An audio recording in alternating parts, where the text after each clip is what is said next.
Enemy alert. Your scalp gets 1.5 times greasier, causing dandruff. Get triple anti-dandruff power. Supercharged with Clear.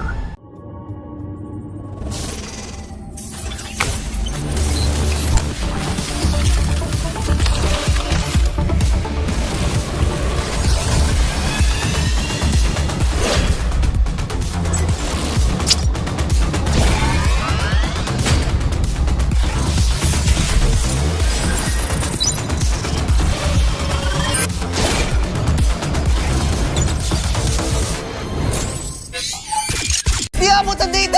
Defeat. GG bro! Don't worry. Be only with Smart Power All 99.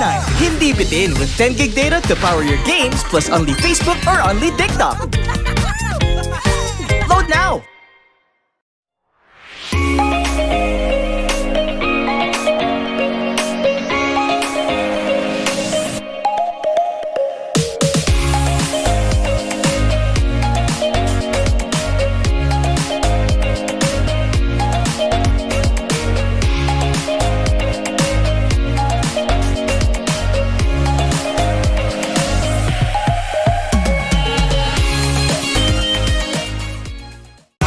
Enemy alert. Your scalp gets 1.5 times greasier, causing dandruff.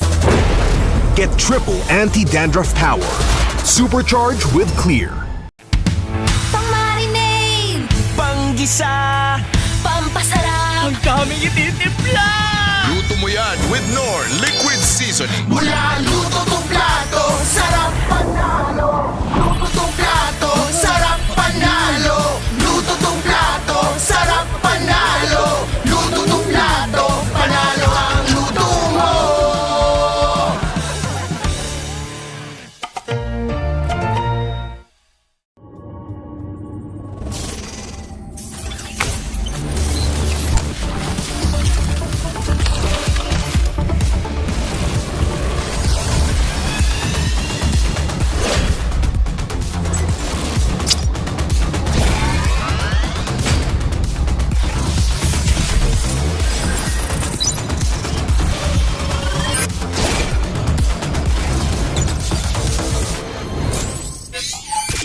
Di abutan dito! Defeat. GG bro! Don't worry. Be only with Smart Power All 99. Hindi bitin with 10 gig data to power your games plus only Facebook or only TikTok. Load now.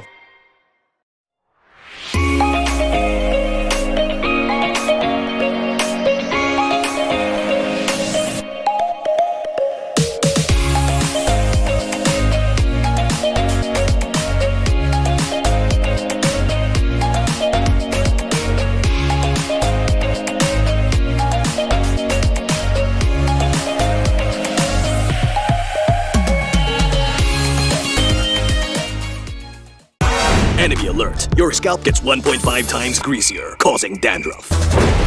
Get triple anti-dandruff power. Supercharged with Clear. Pang-marinade! Panggisa. Pampasarap! Ang daming ititimpla. Luto mo yan with Knorr Liquid Seasoning. Mula luto tong plato, sarap panalo. Luto tong plato, sarap panalo. Luto tong plato, sarap panalo. Luto tong plato, panalo ang luto mo.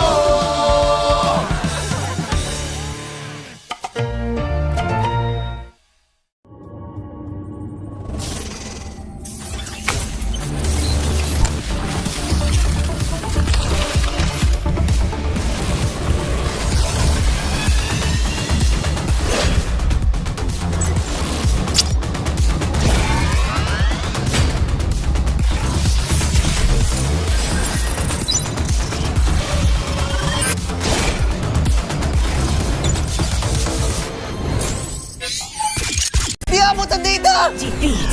GG bro! Don't worry. Be only with Smart Power All 99. Hindi bitin with 10 gig data to power your games plus only Facebook or only TikTok. Load now.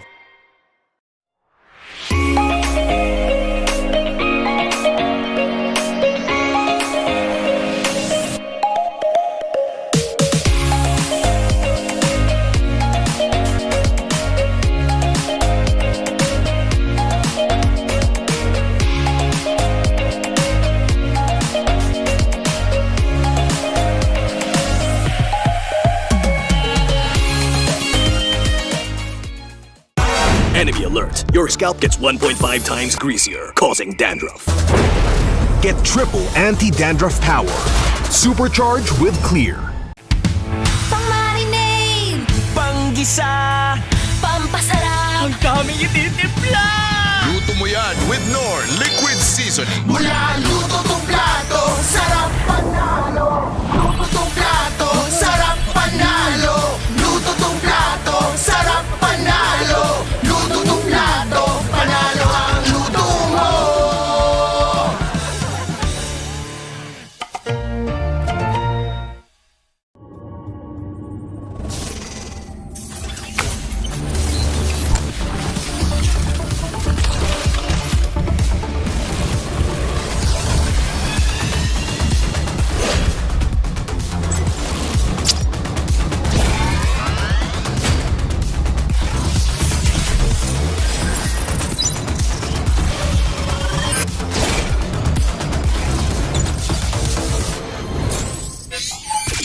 di abutan dito! Defeat! GG bro! Don't worry! The Only with Smart Power All 99. Hindi bitin with 10 gig data to power your games plus only Facebook or only TikTok. Load now!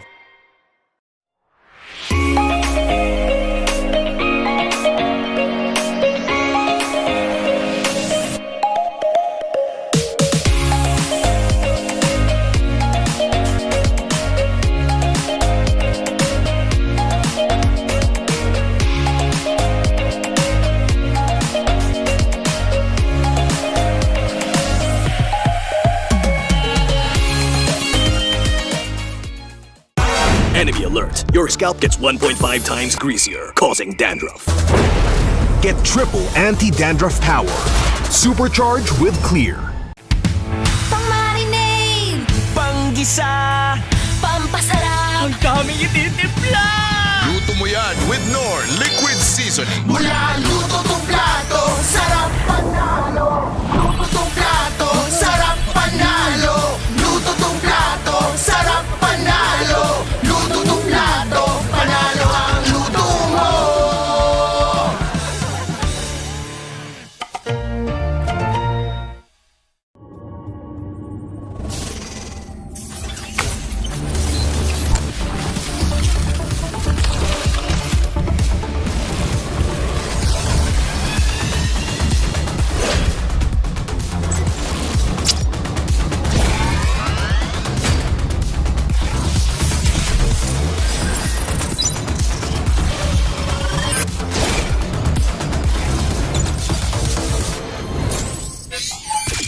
di abutan dito! Defeat!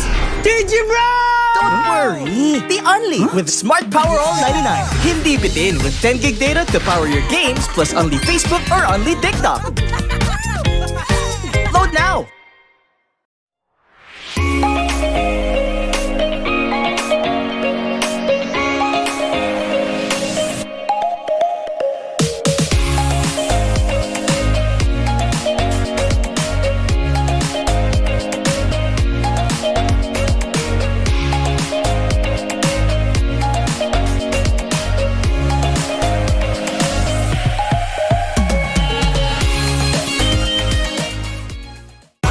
Enemy alert. Your scalp gets 1.5 times greasier, causing dandruff.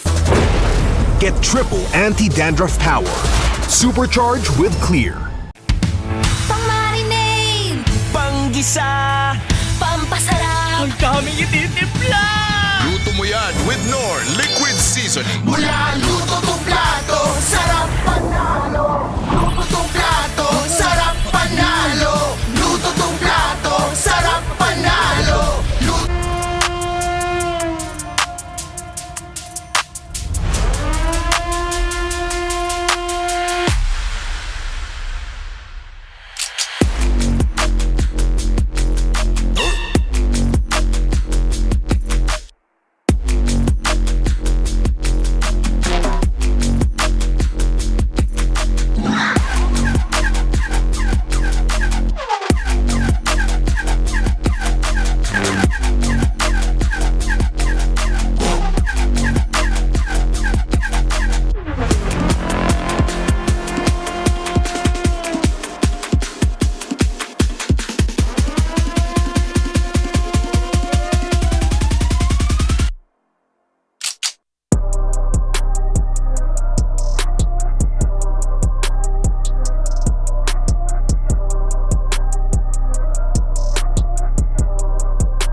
malakas kahit anong lane we become the monsters. Malakas Pilipinas, malakas face the golden sun and repping for the 3 stars. Look at us to the top, no ifs, no buts, winning any game para to sa PIN, yes. Di mo matitinag aming boses sa new level. Nasa kalye man o mobile, you know I become a legend. Listen, open fire, we unite, we winners. But with pressure, like diamonds are made of. Switching the lane na parang gera, HP Racing made a setup. Kakatang buhat ni Hilda, full dome SS parang Laila. Susundan ko ang iyong wakas, kasama pataas, tagumpay natin to dahil tayo'y malakas para sa Pinas. Nasa amin ang alas, hindi dito atas, kinikilala sa taas kasi kami ang malakas para sa Pinas. Nasa amin ang alas, hindi dito atas, kinikilala sa taas, ganito kami sa Pinas, yeah.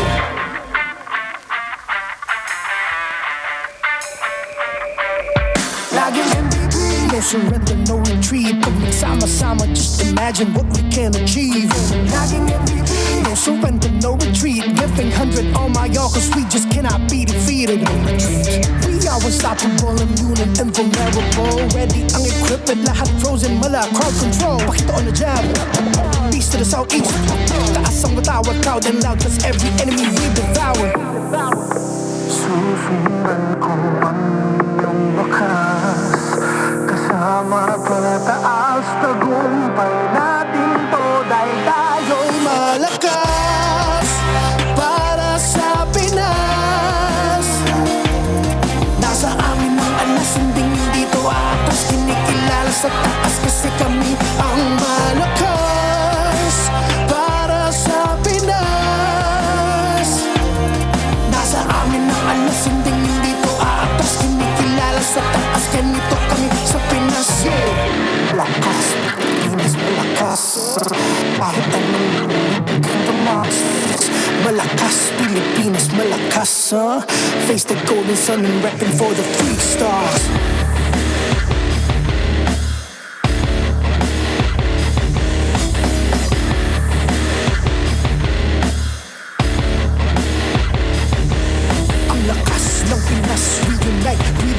Ang lakas ng Pinas, we unite with the stars. Ang lakas ng Pinas, we unite with the stars. Ang lakas ng Pinas, with the stars.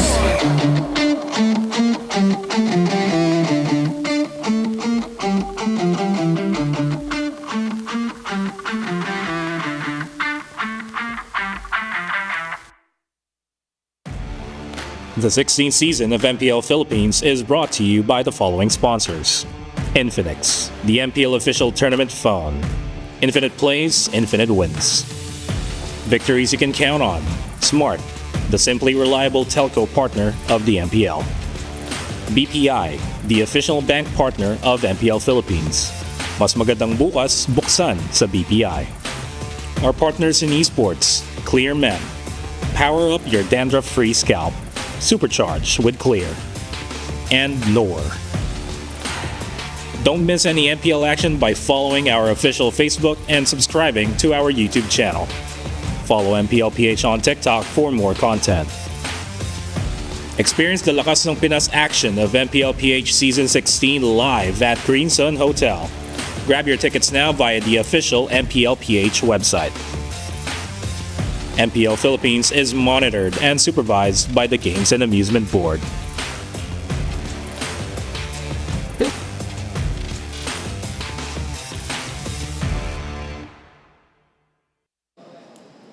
Legacies were built over the last 7 years. An ever-changing era, but one universal truth remains the same. Yan ay ang pagdomina ng Pilipinas sa mundo ng MLBB.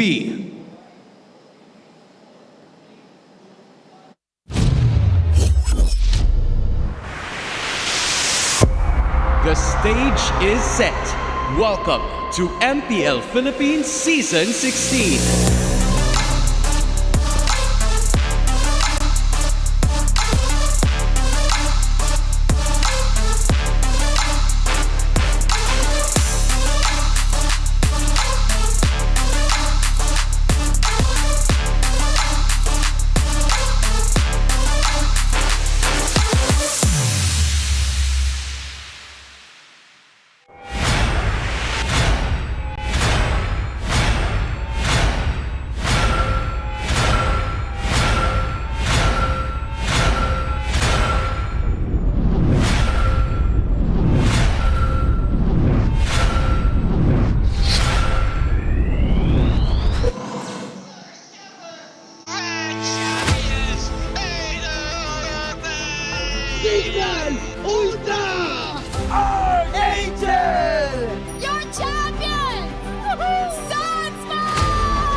champion ng MPL Season 9 ay ang RSG!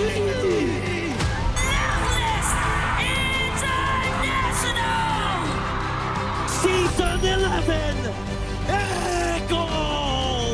AB Brand, ang kampiyon! Team Liquid Echo, ang kampiyon! Fanatic Audit Philippines! Team Liquid Philippines! MPL Superfans, ito ang pinakaunang araw ng MPL Philippines Season 16. Welcome back to MPL Arena. Kami pa rin ang iyong makakasama, your very own Odin. And my name is Hans Galeria. We are still here at the Green Sun live at Makati City to witness more of the action and what is about to happen para sa panibagong season. And in fact, we are just fresh from that recent MSC victory. Tama ka dyan, Hans, no? Napakaganda ng ating panimula dahil sasalubungin natin ang nag-uwi muli ng ating titulo ng MSC. Congratulate naman natin ang Team Liquid Philippines for bringing back home the MSC title. The cavalry has done it. They have made it happen para sa bansang Pilipinas. We have the MSC crown all over again. It continues to be legendary as the year moves forward. And now, with all of those years na nakita natin, we are gonna have to look back at some of the eras of this league. Babalikan nga natin ang mga legasiya na nabuo,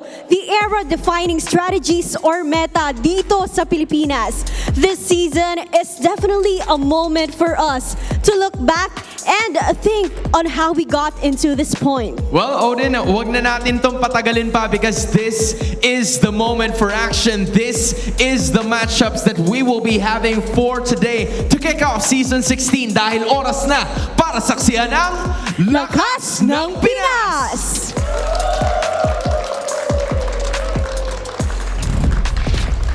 Off of an international victory, we are back here once again in the MPL Philippines arena, now for Season 16 of the MPL Philippines. What is up, guys? It's me, Nice, and it's us, the We Bear Bros. It's Leo and Renmar. Gentlemen, how we feeling? We're back. We're back. Every season feels like a little bit of Christmas for me, and today it just hit full on holiday. Like, it just feels like whenever a season starts, it's just, you gotta celebrate. Yeah, after spending almost a month in the dry sands of Riyadh, it's back to being the wet tropics of the Philippines back home. Hey, man, I hope everybody's safe. By the way, those watching in the Philippines that maybe, again, didn't get to join us here today because the rain is crazy. I'll tell you that much. Yeah.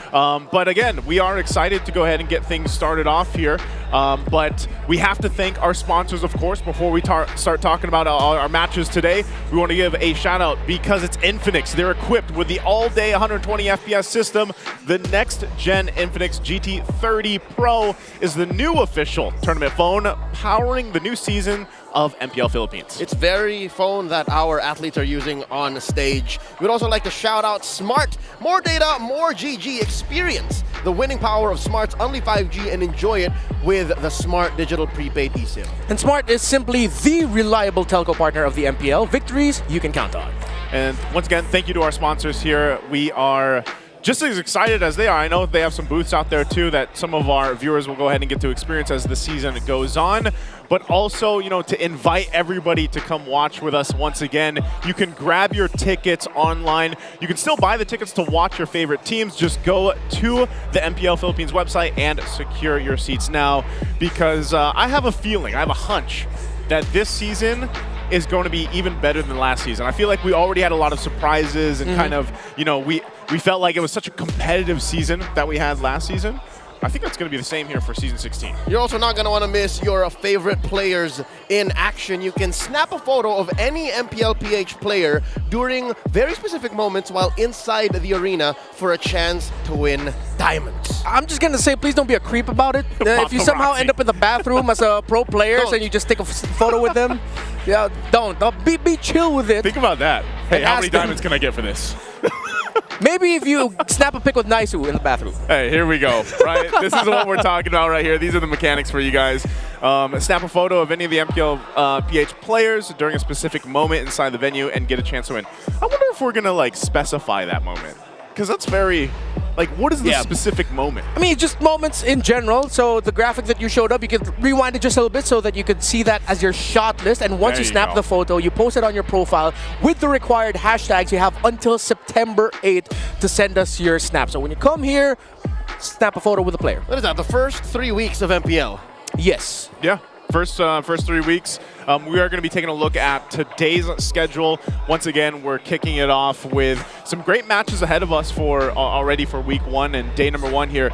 And I would have to say, like we've mentioned, that this is going to be the mix-up maybe for some teams. I know you guys might have seen some of the roster reveals. I know over here on the English stream, we have some international viewers out there that might not be as up-to-date, so we will be going through, of course, some of those changes for some of the teams out here. But it's all about, like Hans and Odin mentioned, it's all about the eras right now for these first couple weeks as we get through the start of our season. And here we go. Once again, today's schedule, we're kicking off with Smart Omega for the first match versus TNC Pro Team. And then, of course, later on, we've got RORA and Team Falcons. A little bit and a lot between the changes in the rosters in these teams. Smart Omega versus TNC, 2 of the 3 remaining all-Filipino franchises. And then we'll cap the night off with Aurora and Falcon.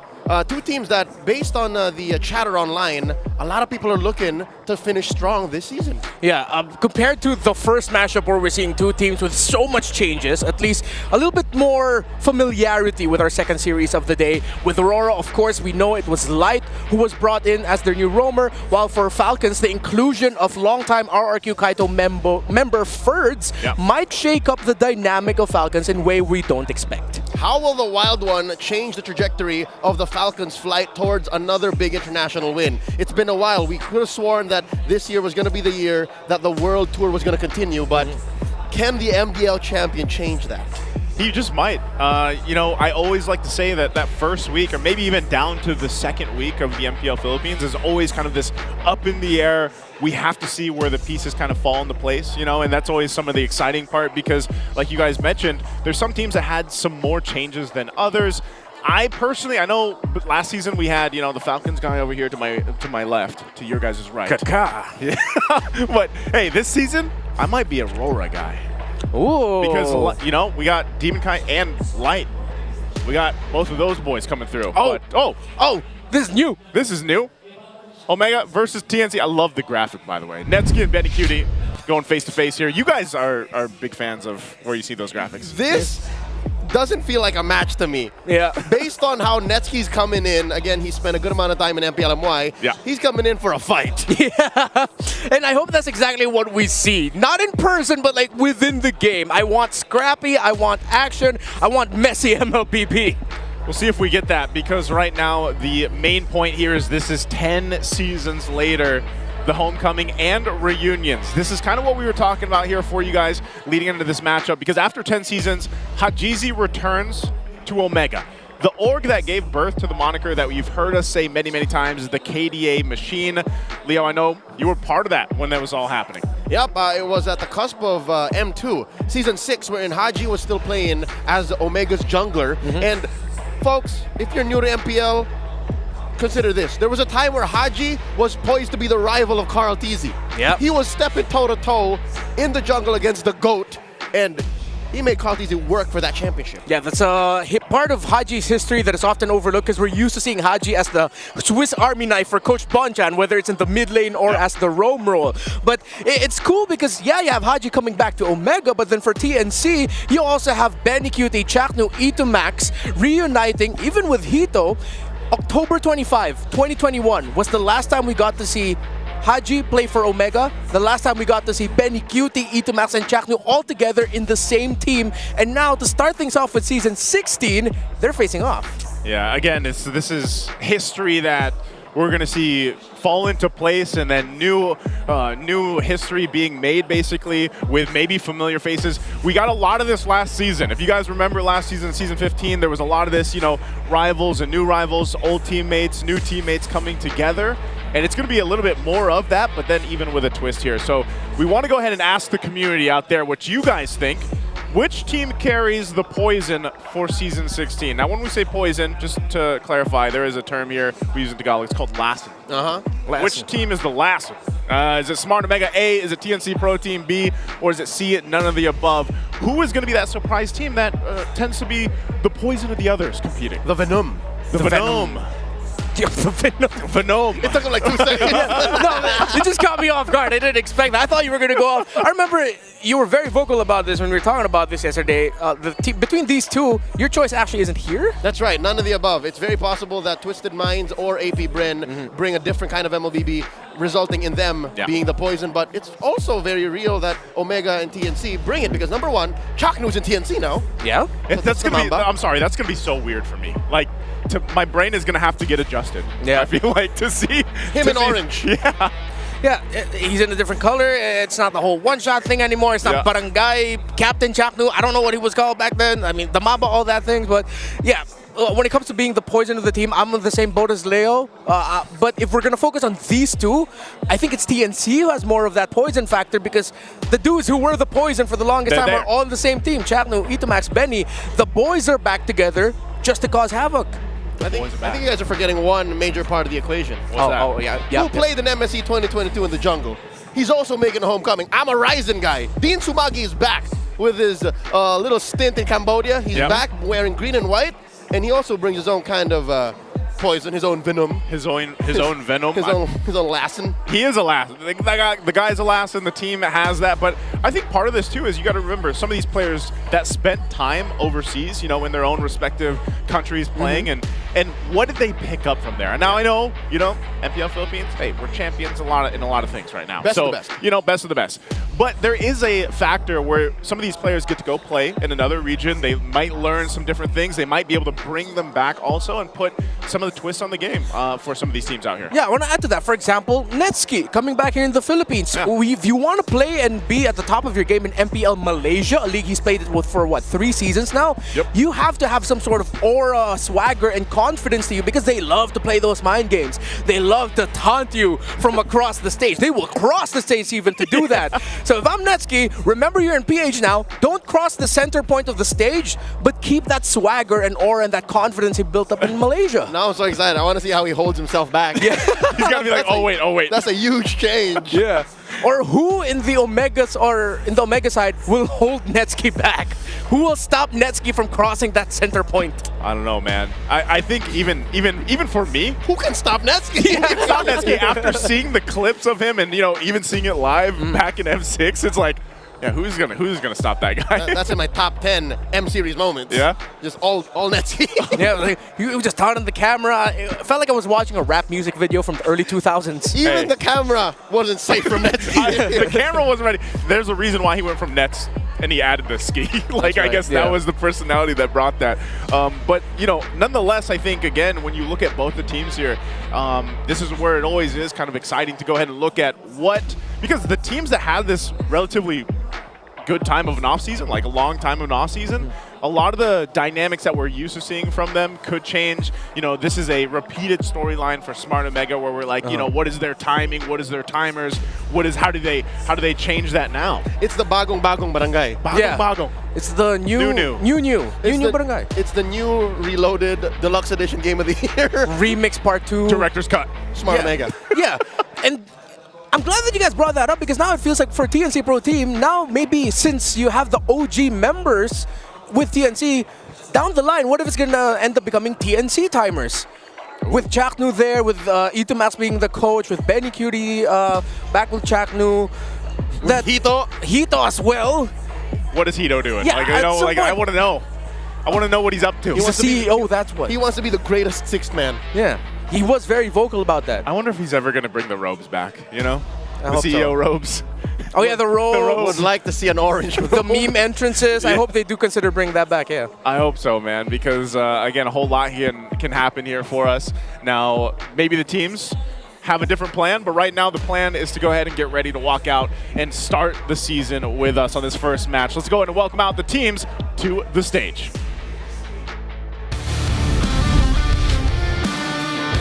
it's a different lineup walking the streets of the barangay. James, Ryzen, Haji, Super Yoshi, and Netsuki. Welcome, Smart Omega!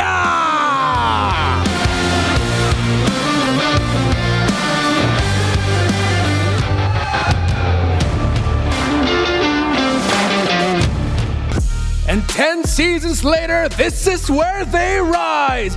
3mar, Zaida, Lancy, Benny Cutie, and Chaknu, TNC Pro Team.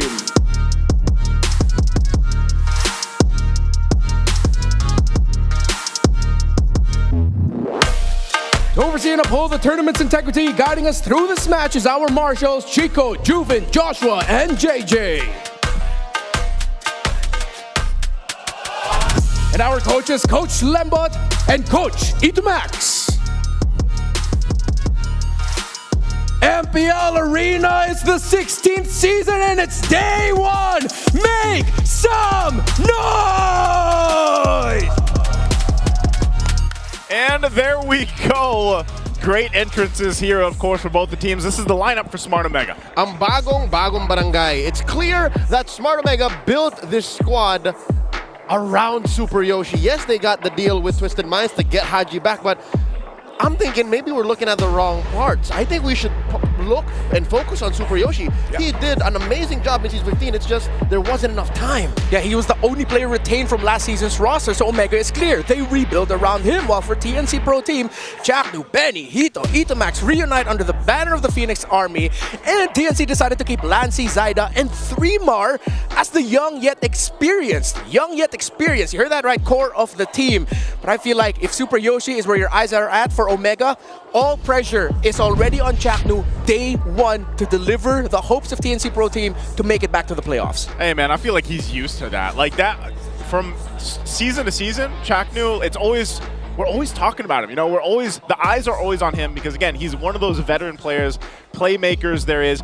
And right now, currently, if a lot of us remember, you know, what we've seen in the meta, as, you know, for a lot of people, that might be back in MSC, roamers still have a huge, I feel like almost this effect now where they have a big part of the game, but then they work cohesively with the XP lane right now in the current meta, and it works really well. So maybe this also helps alleviate some of that pressure that Chaknu really feels a lot within the game. So we're hoping that his chemistry with 3mar is intact and is strong going up against his old squad. Chaknu is a walking contradiction. He's one of the few, might be the only, Hall of Legends inductees, especially from the original class, to not have a championship. Yet still, he is, in the history of the game, one of the most influential roamers. Yeah, and I'm sure it will get to him at some point. There was a popular post about that, but I think we can talk about that a little bit later on. Because we've got something special for you guys. This is a new segment. Let's go ahead and throw it over and check out The Howl. Welcome to The Howl. This is Wolf, bring you the Infinix keys to victory. It's Omega versus TNC, the opener for MPL PH Season 16. And for Omega to be able to win this series, they have to force Chaknu to pick utility roamers. This is how you prevent Chaknu from getting his comfort pickups and win the mid lane battle for the team. And now, when you're looking at the split mush, when you're looking at the map control, they have to watch out for Benny Cutie. Benny Cutie is known to master the map movements, and this is something that they needed to counter. Now for TNC, what they need to do is win the contested neutral objectives. Ryzen from Omega is known as a player that really prioritizes winning those turtles, those Lord fights. So what they need to do is to win those neutral objectives, especially when it's highly contested. Now, they also have to split the map. We know Benny Cutie, we know how he plays. And we also know that Etomax is one of the veterans in the league. As a coach for TNC, he probably have taught his team how to master the map control and how to master the split pushes. What they need to do is to use that strength to their advantage. That's going to be Omega versus TNC. Let's watch out who wins this series. Welcome to... And there you go. That's a little new segment, a little fun segment that we're going to have with Wolf. Welcome back, by the way, to Wolf. I know right now he's over there casting too. So, yeah, we have the breakdown there, the Infinix keys to victory for us for this specific matchup. And, you know, Renmar, you're the analyst over here. What do you think about those? Well, I really agree, and I like that he was quite vocal about what Coach Itomax likes to do with controlling the map. Of course, they did get to work together under TNC Pro Team with Itomax back with TNC. I hope they continue that, because when you're up against a team like Omega that has so many wild card options, you don't know how Ryzen's going to play back in the PH alongside Netsky. You don't know how James, Super Yoshi, and Haji play together. The best way to get past all that is to just take control of the map, force them to play the map, so you take them out of the comfort zone of fighting. Yeah, I think, and even part of that is, again, I don't know, the meta itself. I know we've had this like really minor patch. I don't like, can we even call it? It's like very small changes that have happened here. Half a dozen tweaks. Half a dozen tweaks. But there are some heroes that now should be contested or even brought to the table than from what we've seen from even MSC for a lot of people that, again, might have been the last thing that they've been watching here. You know, do you think, who's the biggest impact change here that we might see for heroes? Ready? Well, I'm ready. Okay. 3, 2, 1, Grok. Okay, that's where I was. Yeah. I just didn't say it.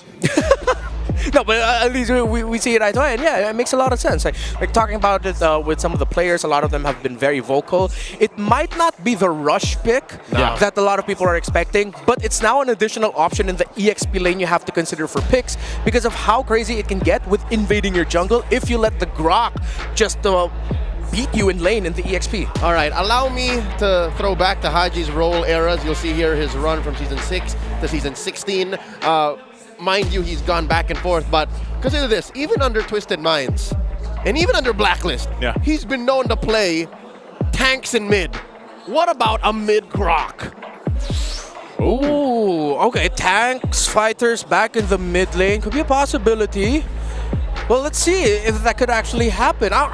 We were talking about it already in MSC. That option is always a possibility. So, yeah, wouldn't be surprised if they show something like that. They already did that last season with Twisted Minds. Kill the mid. It's not too far-fetched, I would say, you know, because we've seen some surprise heroes pop up there. If it's going to be Haji, then maybe it works this time. We'll see. But what that shows us, playing all those roles brings so much experience to an individual player that they should be able to capitalize on that, and that's kind of what we expect to see here. So we're jumping into the draft. It's game 1 in this best of 3 to kick off our season.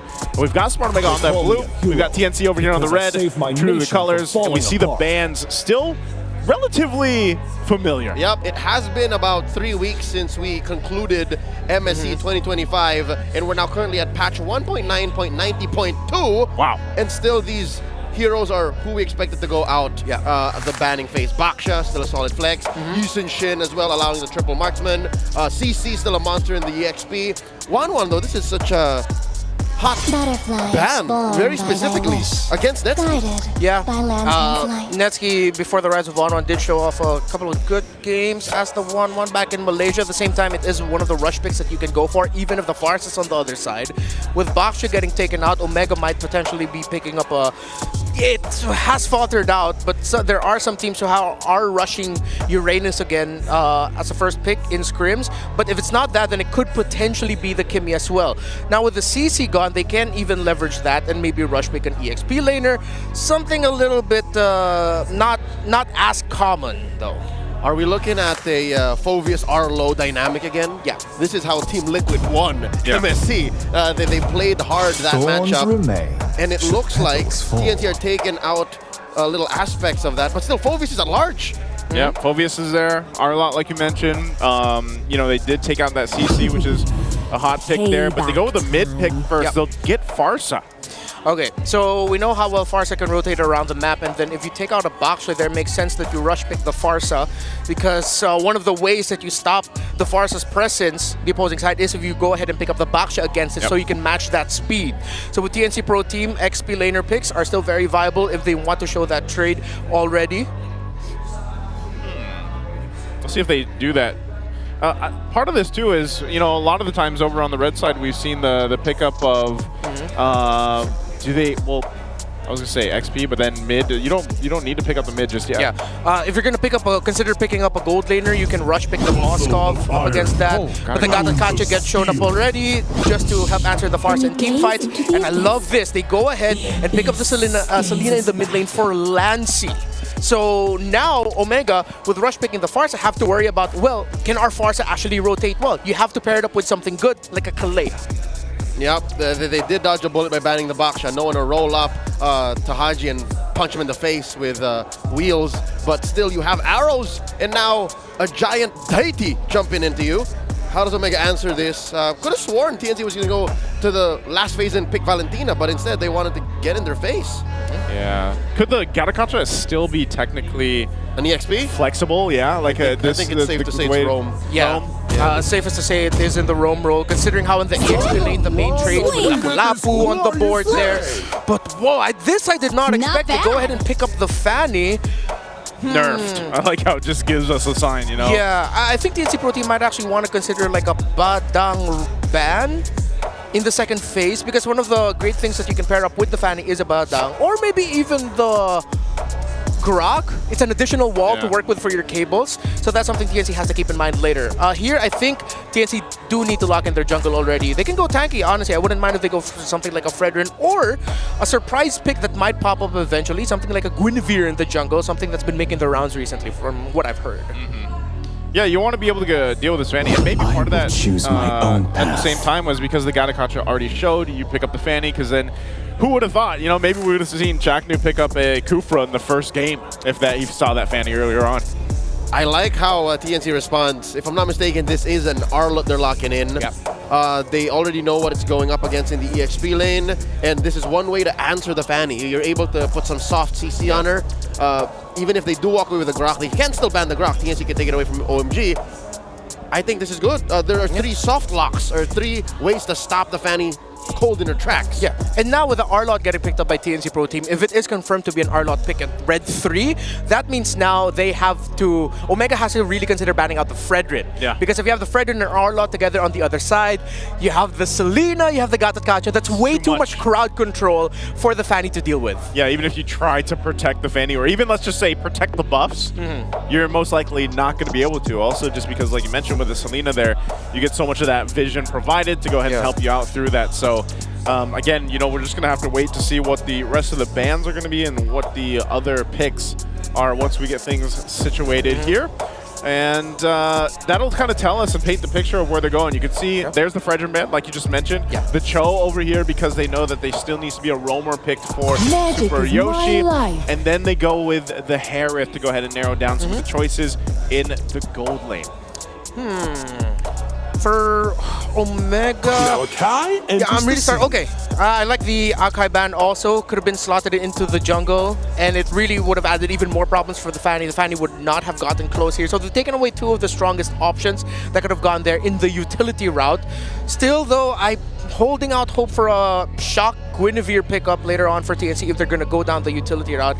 But then they could also just surprise and go for damage. Joy is still honestly surprisingly open, and considering that there's a Selena on the side of TNC, they might want to consider that, so that's where they get the brunt of their magic damage. Even Haya wouldn't hurt, like if it really comes down to it. Just ruin Haji, take him out of the equation early, and then go from there. But I think they're investing, they know that they're going to end up with a physical damage marksman, so they'd rather diversify. So I get it as well. It's pretty good. I think Moscow's still open too. Like, are they going to be contested between Nets and Benny Judy? Ooh, okay. That I like. If they go Moskov here. Omega has all the incentive to just Moskov right now. Yeah. Protect Ryzen, take it away from Benny. That's a win-win. Yeah, you take away one great tool with opening the map, something like Benny QT loves to do. However, if the Moskov comes in later on, TNC, considering they're very burst and center prio focus, they can buy a little bit more time later. We did expect the Kalea later for Omega earlier.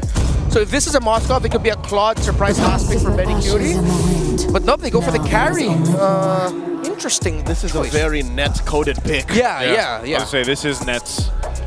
Goes with that. He's got the space to work with, though, too, because you have a Lapu and a Kalea to go ahead and help you out. So, you know, it's one of those situations where it's like you want to go ahead and just farm up, maintain your pacing on this carry, and then later on you're going to be shredding through some of these tankier members from TNC. So for Benny Cutie, maybe does he pick up the Moskov here? Either the Moskov or the Claude for me. The Moskov would be a great safe pick too. At the same time, you're helping that split up against the Fanny if ever Ryzen decides to split. If you go for the Claude, you have a Purify focused marksman, which should deal a lot of damage. It's neither. They decided to go for the Granger instead. I really thought that they'd consider like raw basic attack focus for their marksman, but then they decided to go for something skill-based, which is interesting. I think by choosing just between the Claude and the Moskov, that might be hedging too much on the mid to the late game power spike. So they'd rather, like, if we can snowball with the Granger and win with these hard arrows from Lancy, we go for that. And I like it. I like how TNC are picking the proactive route instead of going for a more late game approach. Hey man, I'll never deny a good old power spike, you know, and if that ends up happening, we'll see if that is. The tools are there for both teams. I think even both sides, you covered your grounds really well from start to finish. I don't know how often we're going to see games now get past, you know, that average game time that we had. I think in what MSC was around, was it 16, 18 minutes or so? We'll see if that has changed or not, but it'll all tell here because we're about to jump into the Land of Dawn. A nice little preview look at the new setup that we've got here for the season. Once again, jumping into the Land of Dawn shortly before we get us situated here. Game number 1 of this best of 3, TNC and Smart Omega. We're gonna have to wait a little bit longer, but nonetheless, I think, you know, we shared a lot of our thoughts here. Here we go. Welcome about the draft, about the execution, and that's where it comes down to. We'll see if we have new shades of Smart Omega or TNC, and what new era we're about to see for this season. Yep, 3-man starter on the purple buff just so that they could get Zyda farmed up much quicker. Let's see who's gonna be able to get mid priority first between these two, because the early to mid game success is determinant on that. So far, no clear win on that regard, so we're just gonna have to wait. I think we're in the feeling out process for the start of the season for the first game. You know what's funny? Not just between them, but even with their own teammates. This is the first game debuting for these new lineups. Yeah, this is where we see how much time, you know, they were able to go ahead and spend, of course, in the offseason to kind of iron out some of the kinks and get a game plan and a synergy. Because every time we talk about the most successful teams, we always look at, man, look at the synergy between this duo or the team in general, right? That seems to be the case for a lot of the most successful teams. And now for teams that have had to go through this phase of maybe rebuilding in a way, some more than others, that's always something that you're going to have to pay attention to and see exactly how it plays out within the game. Yeah, very safe start. Oh, good arrow by Lancy. Lancy jumps onto Haji. Haji still holding on to the Purify, wings by wings out. Yeah, this is the tough thing about playing against Selena on the other side. You're not so dependent on the roamer to make a mistake, because the Selena alone, the moment you get hit by an arrow, that already gives priority for the team with the Selena. Yeah, especially early game. That's always something that I feel like is the threat with the Selena. You know, early game arrows, which are pretty much effective throughout the entirety of the game. It's almost reminiscent of like an iron hook, right, from Franco. You've always got to dodge and be on your toes to deal with that. And that's why for Haji, he's got the Purify. You know, he knows how to go ahead and play against that. But that's the same thing. You know, eventually Selena will fall off a little bit. But Lord, Flicker plus Final Flash catches James off guard. Smart Omega are a man down. The Phoenix Army rolling through, taking the first hurdle. You know what doesn't fall off? What? Good Final Slash. Yeah, I like that. That was great. Yoshi might get stuck here, though. Nope. Yoshi dodges a bullet there. He's able to jump out. But this is a good counter jungling by Ryzen. They already lost that turtle, and they knew that they have time to invade. Let's see if they'll be able to get the red buff just in time, get that orange. Is he going to be able to get away safely is the question. He's out of energy. He missed the cable. Grand Theft Orange. He's about to get punished. Ryzen running through. Oh, does not get the dodge, and he does! His former teammate Chaknu misses just by a millisecond with the AOG. I can't believe he actually got away with that. Yeah, I thought the AOG would be able to clip him there right at the end, but good management of energy by Ryzen, being able to get those cables that mattered. Sneaky Dean. Sneaky Dean. Hey, again. Yoshi catches one Tsunami Slam plus the Feathered Airstrike. 3 more never saw it coming. Whew, I'm really appreciating the rotations by these two teams. They're very sure about what they want to do. They're not stopping, they're not hesitating. They just continue to go. Lancy throwing out an arrow. Almost based out Ryzen. Here comes Zyda. That's the ult pulled in by James plus a flicker. He's not going anywhere. I was going to say, you know, he got Lancy's flicker out, but James had to use his as well to survive that. But all this leads to basically an even ball game so far. You know, you're barely a couple shots from Super Yoshi. He's going to be fine. Gets on out of there. And again, you know, even with the small changes to the Granger, like, he is still a threat even this early in the game. Yeah, I feel like that's a big heat check for Omega. That they're going to have an answer for Benicudi once the bigger team fights break off. Because right now we're just seeing fights break off all across the map, which makes sense considering that Omega wants to stop TNC from being able to take control of it. You're going to have to match the macro. But then once it gets to Turtle 3, once it gets to Lord 1, then who has the better farmed up gold laner and who's more comfortable? Right now, there's no clear answer. So one of these two teams, needs to pull the trigger on diving that carry or diving that Granger. Long and short of it, you can't keep chasing multiple geese. You're going to end up missing all of them. You got to choose one. So someone's got to go all in. Can they get punished? 3-bar. Misses with the final slash, walks away, and there's the ult, catches him with the Feather Strike 2. In comes Shock, no AOG, point blank. Oh, no one home. James had the immunity there. Ryzen dashing through. Tsunami slam on Lancey. Might be too low. Ryzen takes his head. Ryzen walks away. That's Smart Omega getting one man down. TNC not poised to take the second turtle. Oh, surprisingly enough, I really thought that TNC could find a way to walk out of that with actually getting the win because of how Omega actually blew a lot of their abilities too early, but then Omega still is able to get the kill on Lancey, giving them a little bit more priority here. Oh, Omega may have spent too much on their ult. In comes Super Yoshi. James a little too deep. Enough to get the damage reduction off of 3, off of 4. Another fair air strike coming in from Haji. Maybe short of Salvo, who got the turtle inside. Still 100%. Turtle take rate for the Phoenix Army. They take Super Yoshi along the way. Great job fighting back. You know, TNC, they might have lost that initial fight earlier on leading into Turtle, but they went ahead and recalibrated, got a couple more, plus the objective. So they keep it from slipping too out of the hands because Smart Omega was building up on a lead. Benicudi should be able to get this turret. I don't think Netsky gets there in time, so that's going to clear that out. So, good trading across the map. Gentlemen, is it just me, or is Smart Omega in Season 16 looking like the old Smart Omega, where they're a little too orthodox? Yeah. They're always making sure that we get this right, or we don't try at all. Yeah. For Omega, though, hopefully they change that and just keep trying. At least you're doing something.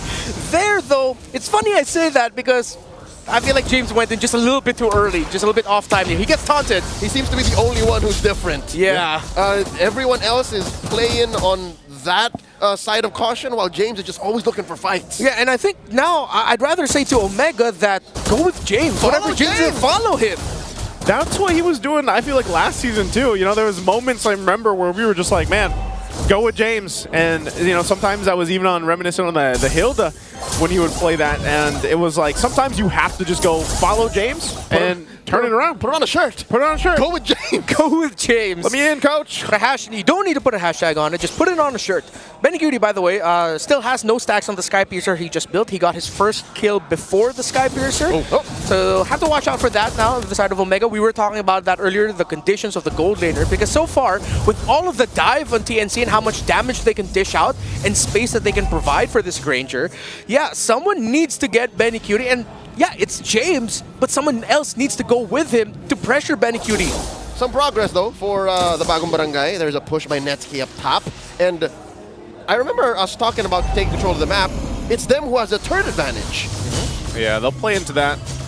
Again, they are playing around the fact that TNC has some of the vision advantage with Aslina, but they'll fight for this turtle. I think Smart Omega is in a good position to go ahead and actually take this one for themselves if they can secure it here. We got a buff being secured by Ryzen. This is the final turtle spawning in the lower quarter. James gets the pull. Arrow lands on Haji. Lancey spots him. James, he's spotted by a trap here. He can't jump in as quickly. I was actually quite surprised that Haji got hit there, but Lancey's landing these arrows. Yoshi, less than half health, gets blasted by Benicudi. In comes Ryzen, threatening a trap there. Lancey drops it. Feather Strike coming in from Haji. AOG from the Mamba! Hits 3, but he pays the price. Netsky takes him down. Lancey, though, goes down to the back line. Super Yoshi finds Benicudi. Down goes Yoshi. The punish by Zaida. Bodies dropping left and right, but it's a winning trade. 4-for-1. Ryzen secures the final turtle. Miscalculated there by TNC. Zaida, the only one left alone. Don't give away another kill, man. He will. Zaida just hiding behind his orange here. Hides in the bush. Ryzen still pretty solid on energy. Does not let Zaida go. Finds him. Hits a cutthroat. No one home. Ryzen doesn't want to let him go. Underneath tier 2, Ryzen knows he can't force it. Oh, that jump by Chaknu. The other members of TNC were clearly not ready for it to happen. And you also have to, again, commend Lancey. When Ryzen swept in, he wanted to deal some damage. He got hit by an abyssal arrow mid-air, which stopped him.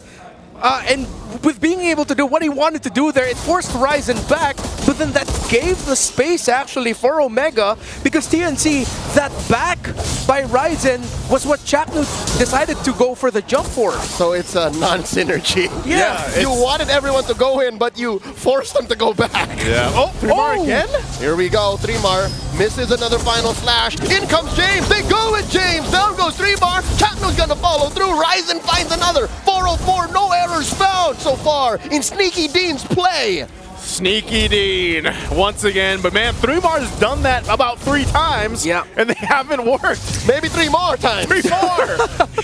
Hopefully that's the last. I'm gonna ask it now. Hopefully that's the last time, because I feel like for TNC Pro Team, clearly with Chaknu, 3mar really wanting to dive and enter, the rest of TNC Pro Team are lagging behind. They're not ready for the engagements that they are doing. The Barangay may have found the perfect mix of proactivity and reaction, because TNC, they're way too proactive. Yeah, they are. And a lot of this, again, is on the whims of, hey, we've got an Arlot, throw him out there. Chaknu as well, jumping on in.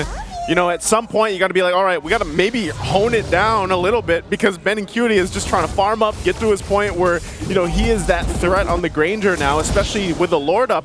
I don't know if you're in a position to actually contest this, but knowing 3mar, he's got his final slash. He doesn't want to use the flicker, but they might jump for this one. Joseph, he doesn't have a flicker. In comes James, force a response from 3mar. And Chaknu. Chaknu gets hit with a Tsunami Slam. Goes ahead, frees himself, goes out. Oh, down goes Benny. Ryzen finds him. Down goes 3mar too. Ryzen is a man possessed. He finds another. Chaknu, in the eyes of Sneaky Dean, gets taken down. Triple kill for Ryzen. And the Lord goes to Omega. They're not done yet. They're still moving forward. Omega, clean. Wow. All the punishes that they did, that's it. Oh, they're in the base. Just one defender left. Zyda gets taken down. So does the base. Smart Omega takes game 1. It's the new Barangay. A quick victory in game 1. Funny, because it came from the back of, it wasn't just them doing the right things, it was them being able to rightfully punish what TNC were throwing over and over again. I think it's very clear. TNC need to go back to the drawing board real quick and just say, hey, 3mar, Chaknu, if you guys want to set something up, communicate that. Be ready for it. I like how, you know, again, when we were talking about it throughout the game, it was like, there was a moment there where Smart Omega, it seemed like maybe they were a little hesitant, maybe they should have followed through on certain things, but there was a moment where it just seems like the things clicked that had to. And some of that was on the forefoot of TNC being a little too aggressive, putting themselves in a position where it's like, oh no, now we're caught in this mid lane. And even in that last fight, a big problem there was Ryzen was just, he had like free reign in the back line. Yeah. Benincuity couldn't even like get away from him, and because you know, your initiators and your front line there were so busy trying to initiate things, or Chaknu had to AOG out. So again, it was one of those positions where it's like everyone was just scattered and picked off. And with Ryzen getting the MVP, it's a great welcome back home. 7-0-5, perfect, that triple kill. I feel like that's the perfect highlight for what Ryzen was able to bring to the table here, the good timing. And which is what poses the question for me as to why TNC didn't go for a basic attack focused gold laner. You're up against a Fanny. If you're gonna go skill-based and you're not taking care of the Granger, then Ryzen is gonna have an MVP performance, which he did. They didn't even have to target Benny as much. They were winning the other parts of the map up until it was too late for Benny.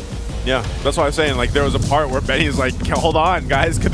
It's slipping too far out of the hands here as we look at the MVP highlights on how this broke out. And I think here's the problem. TNC, they drafted a fighting lineup. They didn't fight much. Not mainly because they couldn't or they wouldn't. It's just Omega didn't allow them to. Yeah. No, but also look at the earlier portions here, how in the earlier team fights, they're clearly playing around Benincuity. Their formations, how they're squared up, it's Benincuity focused. Benny Curie was not ready for that. He was walking away. Chaknu decided to commit the AOG while the other members of TNC were walking away. So clearly there was a disconnect there by the Phoenix Army. Yeah, it was tough because, again, at some point, it's like for TNC, on the game plan, how do they win? How do they win some of these initiations? And we maybe saw a couple good final slashes that worked for them. But eventually, even if you get that, and this has always been the story with Arlot, man, like even if you get that final slash, but you're either too far behind or you're not where you need to be for that setup, it's hard to capitalize on it. And then if you have too many of those whiffs, it builds up so quickly, and that's what we saw here where Smart Omega just kind of quickly turned the table, punished, and won in 11-10. Oh, this is too fast a victory for a game one. And here I thought it would be TNC would be having a better time because I'm taking their roster at face value. They have 3 OGs from TNC, right? Yep. And then 2 injection of new talents in Chaknu and, well, you know what? It's pretty much Chaknu. It's basically just Chaknu. Yeah. I count Hito. Okay. I count Hito, Okay. right? And even Etomax is a returning coach. Right. I thought their chemistry would be more solid. Omega is just too clean. Yeah. I like the itemization also here by James. He went for the Fury Hammer. He went BFB second, and then once he had the Athena Shield, then all the confidence in the world to just continue and dive. So on one side, you see TNC Pro Team, with how they played the early game, they knew their game plan, they stuck to it. While Omega, they just couldn't connect with James. Then we saw the switch up. They started connecting with James a little bit more, but also just because it was coming from the fact of it was easier for James to just go, hey, look, Chakno overstep. Come with me, guys. Let's see if we can just counter punish them, which they did time and time again. And I want to also point out too what James was doing, and why also we were saying earlier, follow James is go with James. Go with James because that was something that worked out for them later on in those fights too. You see how much damage James took, which then allowed Super Yoshi to not just have to what we see Kaleas do so often, where it's like they just jump in, grab whoever they can, and then Tsunami slam to the team. But Super Yoshi had a better time of target acquisition because of the way James was playing. They were allowed to be surgical about it. Yeah. James was buying them that time. Yeah, we even got to see Ryzen, the MVP, also become the BBI rich guy of this game with how well he was just able to farm up. Again, it's quite rare to see a Fanny shine like this because of the changes to her energy. But it's a testament to the guy holding the Fanny, who's controlling the Fanny to say, I have the highest GPM, I got MVP, I played a perfect game. Well-deserved welcome back for Ryzen. Sneaky Dean. Sneaky Dean. Is that going to be a thing now? It's my thing. I'm a Ryzen guy. You're a Ryzen guy. You mentioned him leading into the matchup. Yeah, no, even in his debut, imagine taking the reins and filling the boots of one KLVJ, the king. Imagine that. Ryzen did that. And there was a time where we did tried to call the Ryzen the cleaner. And he was the cleanup crew there at the end as that Fanny. And he played clean. And he played clean. That was Sneaky Dean. Clean, Sneaky Dean. Hey, it's only day one. Put that on a shirt. Omega, Imagine that's his moniker. Omega, you have our numbers. Yeah. Hey, for game one, for a Fanny to come out and like have that kind of game, and then of course get the MVP, that kind of performance, BPI rich guy and everything. Everybody still gets excited when they see a Fanny, but a lot of people now are like, oh, it's so much, I feel like, pressure when Fannies do get picked up too. Yeah. That the whole team, because it's a whole team effort to make that successful and work there. And like Leo said too, for Ryzen to showcase his own individual skill on a hero like that is there. It's funny too, because I saw this on social media. There was like a list of the hardest characters and heroes to play out there from different games. All available MOBAs released in the history of the world. Yeah. Yes. And Fanny was there. Fanny's in the top 10. Fanny's in the top 10. She's that mechanically just demanding. Demanding. Yeah, even more so now. Again, so because the changes. Because her energy sucks. Yeah, you really have to make the most out of all those cables. So I like how we got away from that chase. Oh. That's what I feel like. That was a little bit of a turnaround for Omega. I'm pretty sure someone got hyped there, and then once they see that, okay, we can punish mistakes, TNC Pro Team's a little bit too proactive now.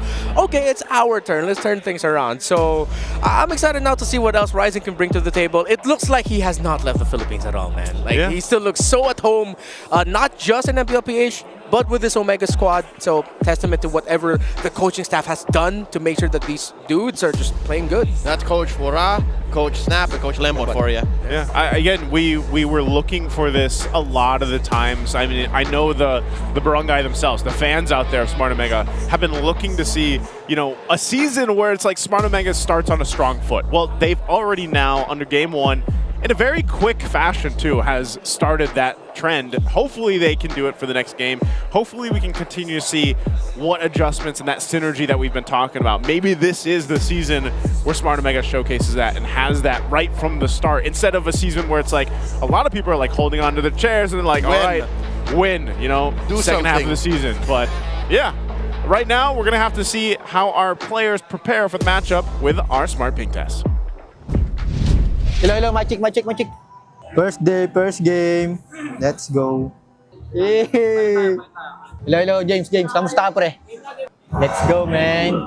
Check it, stormy, innocent, Yumski. Si innocent, uda, jago, bangat. Ah! Shoy. Iba na, bagong barangay na to, tol. Panis yung mga pogi. Panis! Winter na ba? Winter season na, no? Ano number mo? Number ko? 09. Hindi, dito. Hello. Malaki mic mo. Hindi. Ganito talaga ako mag-mic. Hello, brother. Brother, are you there? Brother Chakno is back. Brother Chakno takes on. Isang tao lang. Ha? Isang tao lang naniniwala. Always great to see how our players get warmed up for the matches. What do you say, Brother Chaknu is Brother Chaknu is back. Is back. You know what? I know that we got to know Benny a lot when he was with Echo, now Liquid, but we didn't get to hear much of him when he was with Infinix originally with Chaknu. Yeah. So it's nice to see this, you know, this brotherhood refreshed. Yeah, that's true. We only really got to see that dynamic through the player camps and their boot camps when they were also playing online. In the pandemic, yeah. Yeah, in the pandemic era. We never really got to see it in person. So yeah, it's great to see that. And the fact that it's cool to just hear Benny utter that, like, Brother Chaknu is back. It's like, it With a really big just goes smile to on show his with a face. big smile on his face. He's light about it, happy about it. That's cool. I think, again, like maybe for TNC, that was just, you know, their first game here for the MPL Philippines. Get those jitters out. It's fine. I think we're actually going to see this from even a couple more teams as our first week gets going here, because that's always something. I always say week 1, week 2 is kind of those times for the teams to go ahead and get the adjustments going. But with the fact that Smart Omega started that strong, that is also a statement in itself, I feel like. Yeah, because the fact that you're going up against a roster that's hyped up because you have old friends back together and playing again. But then what the glaring error was clearly a miscom, someone not being in the same page on the side of TNC Pro Team. Multiple people. While for Omega, the reason why a lot of people aren't expecting them to do much this season is because it just feels like it's so much more demanding for them to quickly get chemistry together. But the fact that they pulled that off in game number 1, now suddenly it's a little bit of, I'm sorry to say this, I know it's day 1, but slight alarm bells of like, yo, you really have to fix that. You guys have a history of playing together, and that happened? That is why in my frontline forecast pre-match prediction, I said TNC would take this easy because of that. The fact that it's a homecoming, and TNC only really changed one starting 5-member. I could have sworn it was going to be cleaner for them, but yeah, now I get the whole urgency, the sense of what's going on. Like, Yeah, because last season TNC started really strong, right? If I'm not mixing my seasons up, didn't they have a pretty strong start, season 15? Well, the fact that they were winning, yeah, they were already made us, you know, like, hey. Yeah, I remember I already started saying TNC in 5 by like week 2. Oh, that's right. That's when that started. Yeah, it was week 2. So yeah, they started off strong. So now, again, clearly, if it's not just going to be Chaknu, we always have to go back to the center of the map of what the comms are between the roamer and the mid laner are like. So if there's a disconnect between Chaknu and Lancy, they have to sort that out. Because usually, if a roamer makes an error, it's usually covered up by the mid laner. Yeah. Because you can toss something out real quick, but then even Lancy in that moment really looked like he was not ready for what Chaknu was going to do. And I feel like if you look at the even, again, for the Arlot and the Gatakacha as heroes themselves, like, if you aren't connected with those setups, they're two heroes that put themselves in situations where it's like, if we failed this, we almost just tank all this damage and we're dead. No turning back. There's no turning back, and that might have been a problem. And I feel like, again, when things slip too far one way, even a Ganakacha who's innately tanky, you're forced to use your Avatar of the Guardian defensively and jump out. So then, what are you good for? Revitalize? You know, at that point? Which makes this more alarming knowing these two players. Lancey is team captain. Yep. And Chaknu, for a lot of teams he's played for, he was captain. Is also captain. So imagine the clash in comms and how that conversation might go. Mind you, Chaknu is joining TNC. So this is Lancey's house. It is. We're going to find out exactly what changes for Game 2 as TNC really needs to adjust after that quick loss. 11-10 was Game 1 for Smart Omega, and it happened so quickly too. So now this is where they solve it. They can solve it with the draft for Game number 2, and TNC, we'll see. They should be on the blue side, right? Unless they decide to go red still. Stay red. Stay red. I mean, yeah. Statistically throughout MSC, we saw a whole lot of teams favor. Was it red side? Yes. Was it more so red? Yeah. Yeah, it was a little bit harder to win on the blue side because of how many power plays are always just so open for red, and how picking up red 3 can change things up. So they switch it up? Yeah, they switch it up. With TNC going into the blue now, let's see what they end up prioritizing. Earlier it was a Farsa prio by Omega in the blue. TNC, I think, with how Chaknu and 3mar are playing, as powerful as Selena is, I think they have to put Lancey in a little bit more of a backliner type of mage. Someone who can poke from afar. If they can get the Farsa themselves, go ahead and pick up the Farsa. Okay, we'll see if they do exactly that. Last couple bans here, they go with the Uranus. Gonna ban that out. I don't know, it's funny because like we had so much discussion about this hero. Yeah, no, a month ago, Uranus was all the hotness, but remember you mentioned this pre-match. Teams have been prioritizing Uranus again. What's going on? Yeah, something's happening in scrims from what I've heard. It's not always working out, but there's just something about the Uranus. I think we're going to unlock that a little bit more as the season goes on. It's not essentially just because it's so strong alone, but what it enables in the draft. They're trying to find again how they can play around the Uranus showing up in drafts. I still think Farsa should be the rush pick here for TNC Pro Team, even with them actually taking out the Kalea. But no, with the Basha open, okay, they get Zaida on a comfort jungler option if ever that is going into the jungle. And they also force Omega to pick a Farsa with caution. Because again, there's someone that can easily roll up and disrupt your feathered airstrike. Where does this put Omega? What do they focus on? They still have the Fanny. Would they do that? Or do they save it for Red 3? I think they save it for Red 3. You really have to see what TNC can go for, because they can go ahead and just say, you know what, pull the trigger. We have the Baksha in the jungle. What if we pick up a Cho? If you show up a Fanny already, that's killer for the Fanny. Red 3. Red 3. I'd say you maybe XP lane maybe, and I don't know, they pick up their mid lane here too. A lot of XP lane options still there. They go whoa. Hey, throw it out the window. Hey. Okay, Omega are fearless. You can go Grok or Cho here, honestly.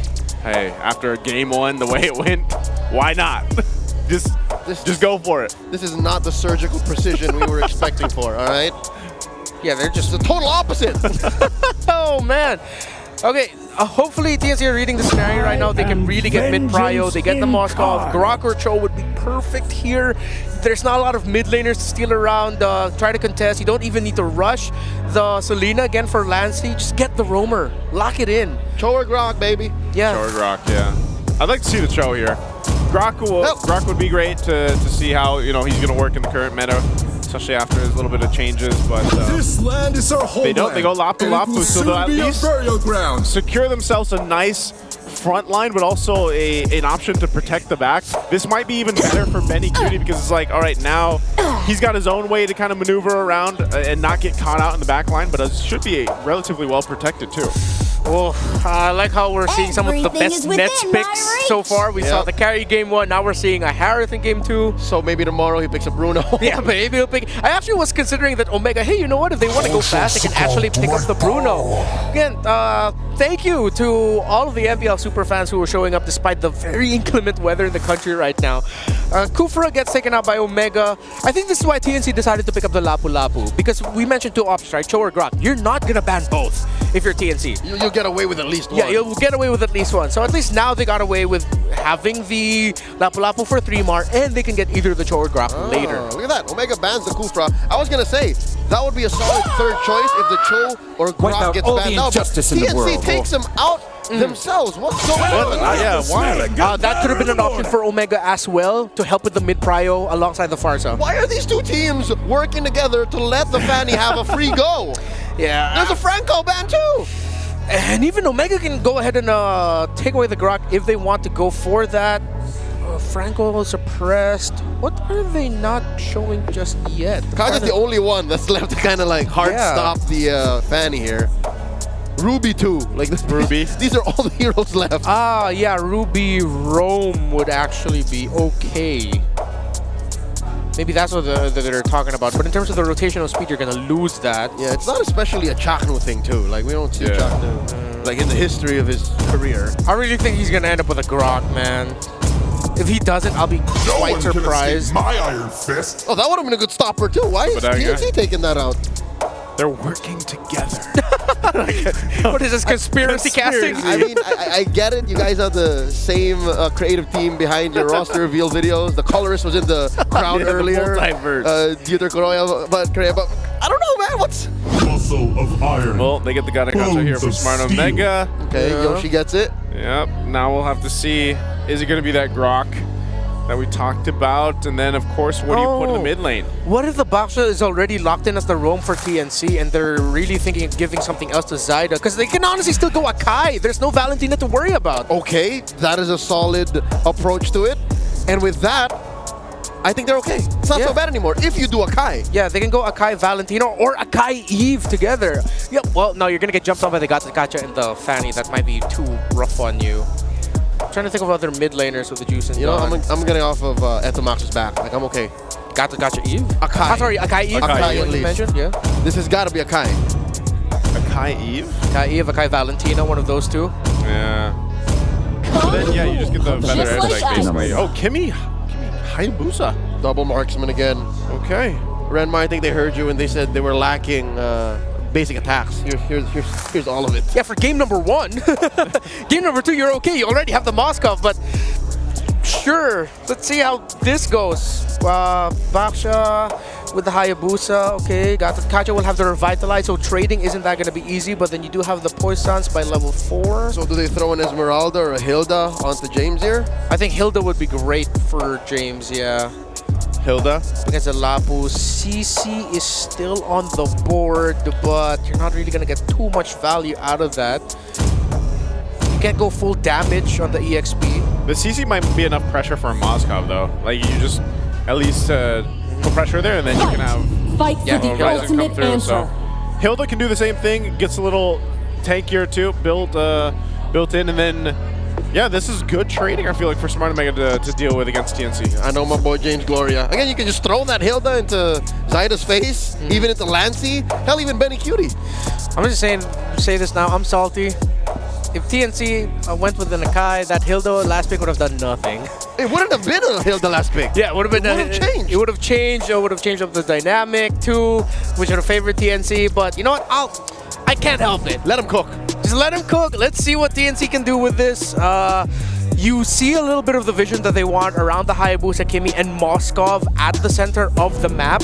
Should be enough pressure. You're not gonna win straight up, but you'll apply enough pressure so that the Moskov has more room to work with. Okay, well, here's one last look of both lineups. You guys can let us know, too, what you think is going to happen here. Which team has the better lineup? Is it going to be a sweep already for match number 1 here in day 1 for Smart Omega, or will TNC be able to bring it to a game number 3? We're going to jump into the land of Dawn once again to find out here. And yeah, if you look at this, the way that they're going to start is crucial once again for, I would say, for even for TNC, for Ryzen. Oh, James. Forcing a flicker out of James early on. Wow. That was honestly a very good read by TNC Pro Team. I think they expected James wanted to check that part of the jungle. So Chaknu started his rotation alongside 3-mar there. Great check and start by TNC. That's an early rook surrendered over. Omega can't be as aggressive for the next 2 minutes now. Yeah, you'll have to wait out. In terms of the emblems, nothing too fancy. Very tanky front lines, and you even see Lancey pick up on a tenacity, so he's a little bit more survivability, considering that he's up against so much burst damage that could come from so many angles. Yeah, I feel like one of the difficult things here too is just making sure you don't lose control of your jungle, and that's why you see TNC helping secure this, keeping up. They knew Ryzen was at least a threat for now, so he gets forced back to his jungle, and we go back to a pretty much normal rotation for both teams. Okay. Oh, quick fun fact about Chaknu. 4 years, 9 months, and 28 days ago was the last time Itomax, Chaknu, and Benecutie played together. We did mention that earlier. It was the battle for third between Execration and Onyx. I believe it was... Season 8. Season 8? Yeah, that was my first season. Whoa! That is TNC catching James deep behind enemy lines. First blood drawn by the Phoenix Army. Good catch there. Yeah, great rotations. I think what TNC are doing right now is they're checking James, how this Hilton wants to play the game. They're responding to that, which is a good start because a lot of the priority and pressure coming from Omega in the early game will come through that Hilda. It's a good thing TNC have been marking that well. Okay, Turtle's up here. They should just have a pretty easy shot at this unless James is leading the front with Super Yoshi, so... He doesn't care, he's just chasing after the Hayabusa. He just runs on in. Feathered airstrike coming in from Haji, spotted here by 3mar. Super Yoshi very low, Turtle down to Retribution threshold, down it goes, Zaida is the one who takes it, but he's taken out by Ryzen. SOD thrown out by Benecutie, but no one home. Lancey takes Super Yoshi. Big win here for TNC. Honestly, that got quite hairy. Omega could have gotten in for the surprise and actually win that. But good thing Zaida was able to use the Shadow kill and Shadow out just in time so that he doesn't get killed by Zaida, who was locked in on him. He also had a bit of help there in the backline to make sure he survived. And again, TNC have acknowledged one core condition to focus on the Hilda. Gentlemen, very greedy. Do you see Lancey's first item? SP. Sky Piercer Rush. So considering that he did get the first kill, he doesn't have a stack on it yet, but I think they're acknowledging that, yeah, there's a chance they could actually get a lot of kills through this Kimmy very early on. The Kimmy paired with the Hayabusa is actually a lot of pressure already, damage-wise, in a lot of these early fights that are breaking out. James should be fine. Backs on out, but yeah, the Lapu Lapu is going to have a great time here for 3mar. Fine is a very generous a term. I'd say he's surviving. He's surviving. Well, I mean, in the early game, that's exactly just what you want to do, right? You know, you just want to survive. You want to make sure you're not giving out some early kills. Here, though, pressure on a little bit. The Jungle of Ryzen, they're checking him, getting his info on him very well. They're not allowing him to really play a crazy game similar to the last one. Limar gets caught out here. Ryzen misses because of the wall. Now he gets trapped. Lancey gets a kill. One stack. That was First smooth. Piercer. Smooth. Very, very smooth by 3mar. Able to get that Land Shaker stun off just in time through the Bravest Fighter. And you see it here. They're communicating. They're talking, man. A little bit more cohesive is what TNC Pro Team is trying to do. Caution Pulse on Haji. Does not have a flicker, does get away with a feathered airstrike. Close call for the KDA machine. Yeah, that could have been, again, a lot of the interactions with that Hayabusa and the Kimmy are going to work great. So, no traction pulse just yet, but I think TNC still has good control of this Turtle. Haji starts off with a feathered airstrike, putting Lancey at a quarter of his health. Chaknu holding on to the major objective. Here comes James, looking for a target to latch on to. Ryzen dashes through. Some cables out. Now the flicker in by 3mar. No one home. Common Force dropped here by Netsky. Zaida takes the Turtle. 3mar takes down Ryzen, and James in the back line against 3. Nothing to his name. 2 down for Omega. TNC walking away with everything. I like how TNC Pro Team was able to recover from game number 1. You see it. They're more cohesive. They're tight in their formations and their comms. Yoshi! That is another ult coming in from Lancey. Gets caught by Haji, though. Cuts his Sky Piercer, stacks in half. The KDA machine protects his tier 1. Great shot from Haji to be able to find that and stop that from getting worse. Yeah, great senses by Haji. It was actually Lancey in the shrub, but I believe he still had just enough time on the vision on him, considering that there was a member of the Omega that was able to clip him for a bit of damage so that he knew exactly where to bring down that feathered airstrike. And of course, you can also even see the animation of the Kimmy basic attacks coming out of there also. So that alleviates a little bit of the pressure from the Sky Piercer stacks that Sky Piercer stack, that Lancey got. Whoop, Yoshi finds the taunt on a Chaknu, backed up by the salvo from Haji. That's a free pick off. Omega just digging themselves out of this hole. Oh, Benny Cutie should... Is he going to get out of this? Oh, the AOG from Yoshi. Forcing a flicker from Benny Cutie. In comes Lancy, putting beads on the 4 members of Omega. Omega knows they can't fight back. Benny Cutie's nearby. Yeah, they gotta... Again, I'm actually surprised at how much damage Smart Omega was actually able to do against someone like Chaknu, a hero that's supposed to be a little more tankier, even pop the Revitalize, but they just kind of tore through that Moksha. Well, yeah, Omega is so magic damage coded around the Farsa, Harith, and Gatatkacha, and I think we've already realized that a lot of magic damage numbers actually need some tweaking, because even if you have magic defense items, it doesn't feel like it's actually doing much.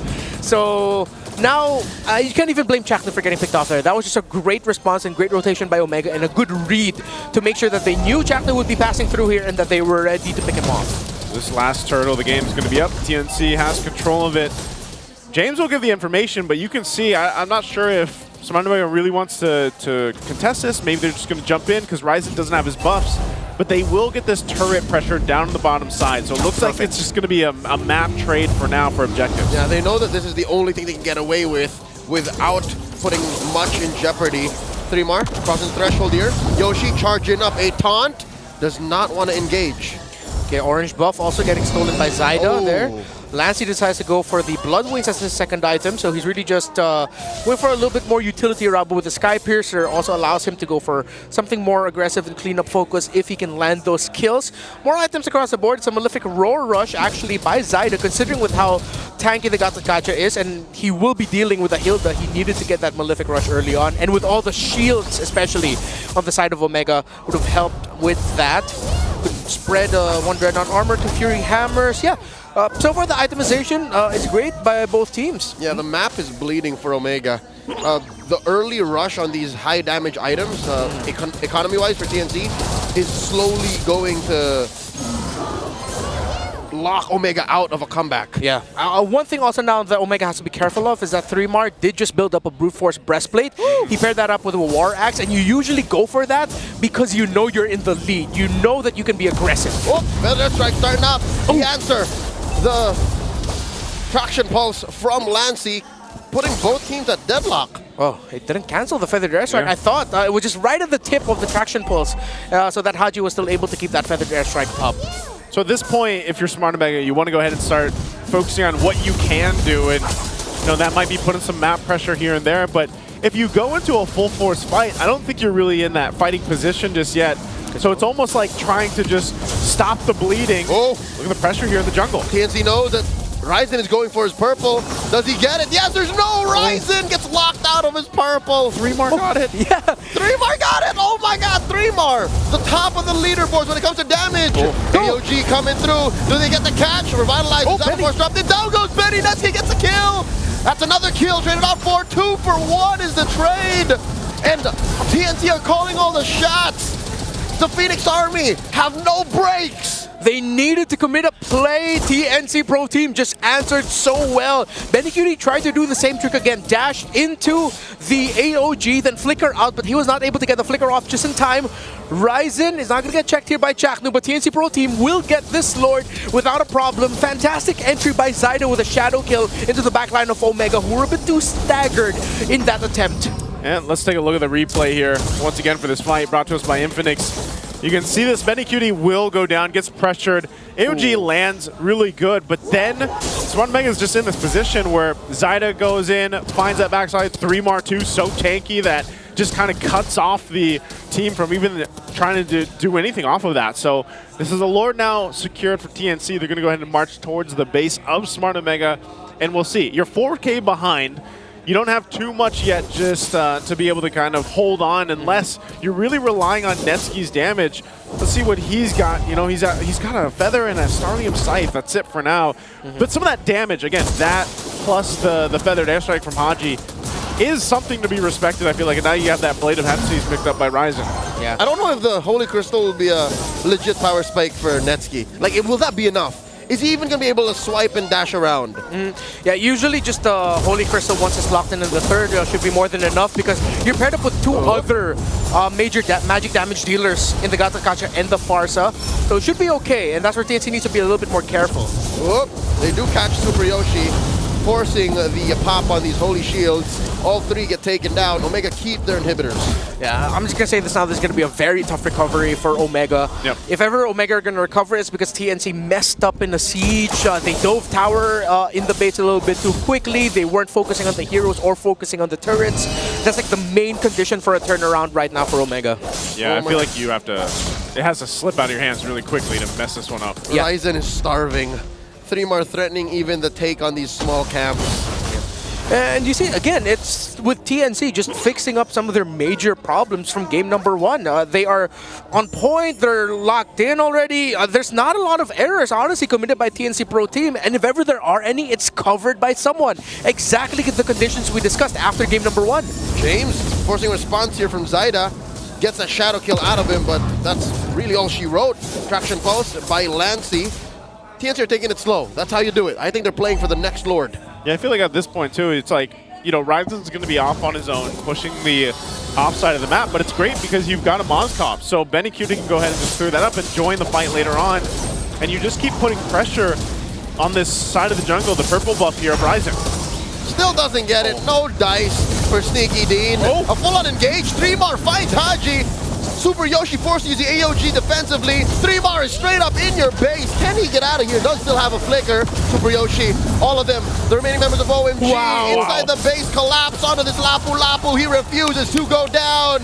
Much like his debut in Season 7. It's like it's 2021 again. 3mar in your face. He is so back. And look at the teamwork. Jackman was on the other side of the wall, popped his Revitalize, and told 3mar, dude, stick next to the wall so that you can heal through. Lancy was also providing covering fire. That's the teamwork that we were looking for from TNC. James diving into 5 members of TNC. Dies in an almost instant. Ryzen, he's got a dream, but TNC blocks him out of it. Oh, feathered airstrike alongside Netsky takes down Chaknu. Here comes the rest of them. Netsky goes in, serving up a kill to Benny and Zyda. And they do find one more in Super Yoshi. I think it's safe to say, gentlemen, we're going to game 3. Yeah, my goodness, Zyda, the shadow in and the shadow kill was perfect. That felt all the way from not just downtown, but from out of town. That was nuts. Oh, can they end it here, though? Ryzen's up and James. The mid turret and the bottom go down. We are so far from Omega getting a comeback. It's just Ryzen left. The base cracks. TNC takes us to game 3. We said they had to adjust, and that's exactly what TNC did, even more so as they come in with a clean victory for game 2. They started it off so well. They acknowledged the Hilda problem by the first rotation, bringing 3mar down low, not allowing him to get vision. And then come the objective fights, they always made sure someone was marked on the Hilda and protecting Zyda from that Hilda. Fantastic turnaround by TNC. I guess that's, you know, one of the things we were talking about in the draft was when we saw that Fanny and that Farsa locked in right away, it was like, okay, this is half, like, we're really confident in what we just did in game 1, and half a risk, because it could be countered really well, and that's exactly what we saw here this time around, because again, I feel like Ryzen just, he had no option, and this is what we see a lot of times with Fannies who get choked out of the jungle. I think for TNC, it's a case of fool me once, shame on you. Fool me twice, shame on me. They understood. They knew that they had enough answers to the solution, solutions to the problem, rather. That was the Fanny. And I think our MVP is one of the major parts of that equation. Yeah, very clear. I had problems with the draft, but what TNC did to adjust, what Lancy was able to bring onto the table here, all the covering fire that he provided, the rush on the Sky Piercer was just icing on the cake early on. Yep. That was a signal from them that they were playing with so much confidence. They knew that they could take control, that they could answer that Fanny and Farsa, and they did. Yeah, it's funny because, you know, seeing this Kimmy, and it's been such a popular pick so far, even a month ago. It works so well, especially with a lineup that you can capitalize on the traction pulse, whether you hit it or not. Also, just Kimmy in the early game is annoying to deal with because she's just kind of like shooting away. And sometimes you're forced to either use a battle spell or get out entirely. But it was just a really good connection, I feel like, between Lancey and Zyda in this game. But then, as the whole, TNC really showcased that synergy we were looking for. There were only 2 real threats to Lancey. One of them answered in the first minute of the game. That was James. So James was already like, you know what? I gotta answer Zyda, I gotta answer Lancey, forget about it. So now the only real threat was Ryzen. Even Ryzen couldn't farm. So that's why Lancey ran away with the game. Yeah, and to add to that, again, one of the major problems that we had with TNC Pro Team, clearly from minute 1, it was sorted out. I feel like the fact that Chaknu and 3mar started the game together in the same shrub waiting for James was just a teaser for what was to come. Because when you look into this fight, yeah, it was 3mar and Chaknu who were also there, ready to help cover for Benny Cutie. And then it helped set up Zyda to make sure that he can just clean up the back. Yeah, I would say second Lancey, 3mar would be my other pick for MVP. Yeah, and this is kind of what we were looking for. Again, it just seemed like this is a stark difference from game 1 from TNC here. And that was such a good setup too. Benny Cutie able to go ahead and utilize this Moskov this time around instead of that Granger we saw previously. So overall, I feel like this was very similar to what we saw from Smart Omega in game 1, but TNC brings it. So now it's like, all right, where does that fall us into game 3? Where does that fall into place for both the teams here? I'm sure we're not going to see the Fanny again for Ryzen. He's probably going to go with something else because it's almost too much work, right? To make it work, if you fall behind or you're losing your buffs, the team needs to be there for you. Yeah, and I think we're also, this series so far is great proof of what has been the priority in MPL Philippines for how many seasons now? The link up between the E-Explainer and the Roamer. How well are you playing together for the team? Because they're the 2 roles that are interchangeable. You can have the E-Explainer in the front and the Roamer play in the back, and vice versa. And so far, we've seen that. Like the teams that can have a much sharper communication and play around the EXP and roam is the one that excels. James was answered by minute 1. TNC Pro Team, 3mar and Chaknu fixed everything, which meant that it also alleviated a lot of the pressure from Lancey, and he was free to do Lancey things to get that MVP honor. And their performance here in game number 2, TNC, it shows more the dynamic now that might work for them between Chaknu and Lancey. Maybe Chaknu now has to play to Lancey's commands first before they brew anything else. Game 1, their dynamics was a big question mark. Now, it makes sense. Set up for Lancey. Answer for that mid lane, the mid lane trio so that 3mar can do things, because this is what was there before Chaknu came in.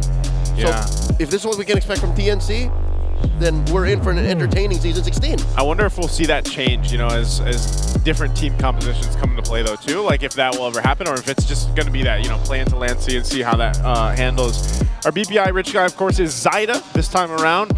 We've got 3mar there as the carry. Wow. That is interesting that you have that here. An XP laner who is the carry. The carry.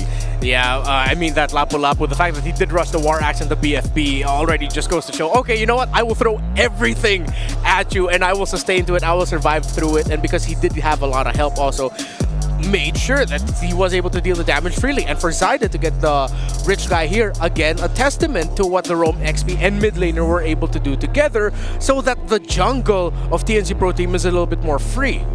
I think that's, like I said, I feel like game 2 here for TNC was exactly what we got to see Smart Omega do in game 1. So maybe this is that case where it's like, all right, by game 3, both the teams have had their little adjustment phases, at least for this series. They're going to go ahead and capitalize on that, hopefully, and bring something that works for them, because now it's down to just that one game for either team to go ahead and get the victory here. And part of that, too, has to say, like, because we've been comparing a lot of, like, you know how we have these teams already with like established duos, you know, Baby Cakes duo and everything else out there. I wonder what that's going to be for these 2 teams right now. I know we've mentioned a couple of them. I know we've mentioned some of the histories for the players here, but I wonder as we go through the season who that will be for Smart Omega or TNC. Yeah. You know, I've thought about this ever since the end of MSC, and I think it cannot just be a focus on a single duo. It has to be which duo can you activate at the right time at the right game. Look at Team Liquid. Everyone always talked about Baby Cakes with Oheb and then Carl TZ, but then there were times where it would be Sanji and Oheb, Sanji and Carl, Sanford and Oheb, Sanford and Carl. That you can be dynamic about it. That you have multiple options that can pop off at times, and then always have that one glue guy that flies under the radar, but then you realize it's actually doing so much, a la JP here. So I think as the season goes on, that's something we have to watch out for. Which teams has those dynamic, multiple dynamic duos that can just activate when you need them. Basically weapons. Weapons, yeah, exactly. Great movie and a great strategy to go in to an MPL season. So what are the weapons that TNC will be coming up with? What are the weapons that Omega will be coming up with given their rosters? We saw in TNC, Chaknu, Lancy. Yeah. Lancy, Trimar. What else? Yeah. I think either way, both teams will go ahead and maybe they're in that position now where that's more a possibility. I feel like when we think about TNC, like we saw some of this with TNC last season, but I feel like for Smart Omega and TNC both, they're in that position where it's like, okay, we have the potential to do all this flexibility where it's like some of these, we rely on these duos or this combination of players to pop off at different times of the game, and that can work for them. So again, it's only day one, so we're going to see this kind of develop over these first couple weeks, but so far I've liked what we've seen. Even the meta itself hasn't changed too much of what we're used to seeing. Now, who's to say it doesn't get thrown out the window eventually, because we've seen that too. And are we going to have a patch eventually like we do in the... We will. Oh, yes, that's right. Not even just a patch. It's a whole... Yeah, we'll say this now. Things are going to look very different at some point. We're not going to say when, but they're going to look very different at some point. It's going to be a doozy. So that basically means like that's crazy, because it's like we get used to something and then boom. Yeah, at that point, you got to add another bang at the end of Mobile Legends Bang Bang with how different things are going to look. Bang, bang, bang. I think it's a long time coming. We've had this awesome meta for about 2 to 3 months now. Yeah. Wherein utility and assassins are possible. Yeah. There's a healthy amount of heroes in every single lane. Yeah. I think we're except mid. Except mid. Yeah. Except mid. I'm sure you'd be very different if Gord was popping out more. We saw Gord a few times. I mean, we saw him like a few times in MSC. Yeah. Honestly, that's one of the picks that always is in the back of my head that, you know what, I wish I could consider that. Even though it's difficult to pull off with all the dashes, with all of the backline access that you have, Gord, a lot of people are still throwing around the name of Chang'e because she's just an absolute monster dealing with in our ranked games. Yeah. Even in the higher tier 50, 100 stars, you still have really good Chang'es that are difficult to deal with. Chang'e Gold is more of a thing. Yeah, Chang'e Gold is more of the thing also. I just wish that like the what we've had, the meta for the past couple months, it gets more dynamic in a way where it's like, because I already like it. I know it's been a lot of people months. like it. Yeah, honestly, like it's been really nice to see that develop into what it currently is, where you have the potential to pick these utility junglers or utility picks, and then some more of the assassin picks if you want to. Damage EXP. Damage EXP. It all works out, but I just wish that whatever comes next, we get to kind of build up on that, and then it doesn't go back to, I don't know what the worst one would be. The worst one would be all utility junglers, Esmeralda, Uranus. Yeah. Our game survived that. So yeah. That was a long winter. What else? What else you got? Yeah, during that time it was all the utility. It was just Baksha or Barrett. No, excuse me, not Baksha. Balmond. It was Balmond, Barrett, Fredrin, Baksha, Lancelot with tank items. Let's not go back. Which there. is funny Karina because with tank items. Karina with tank items. But we like still see those. You know what I mean? Like those still pop up currently. These are eras of the eras. Yeah, which is what made the. I like it. There we go. Full circle. Yeah, it was the headline. What I like is that the win of Team Liquid came at a time where the meta required you to call back to all of that.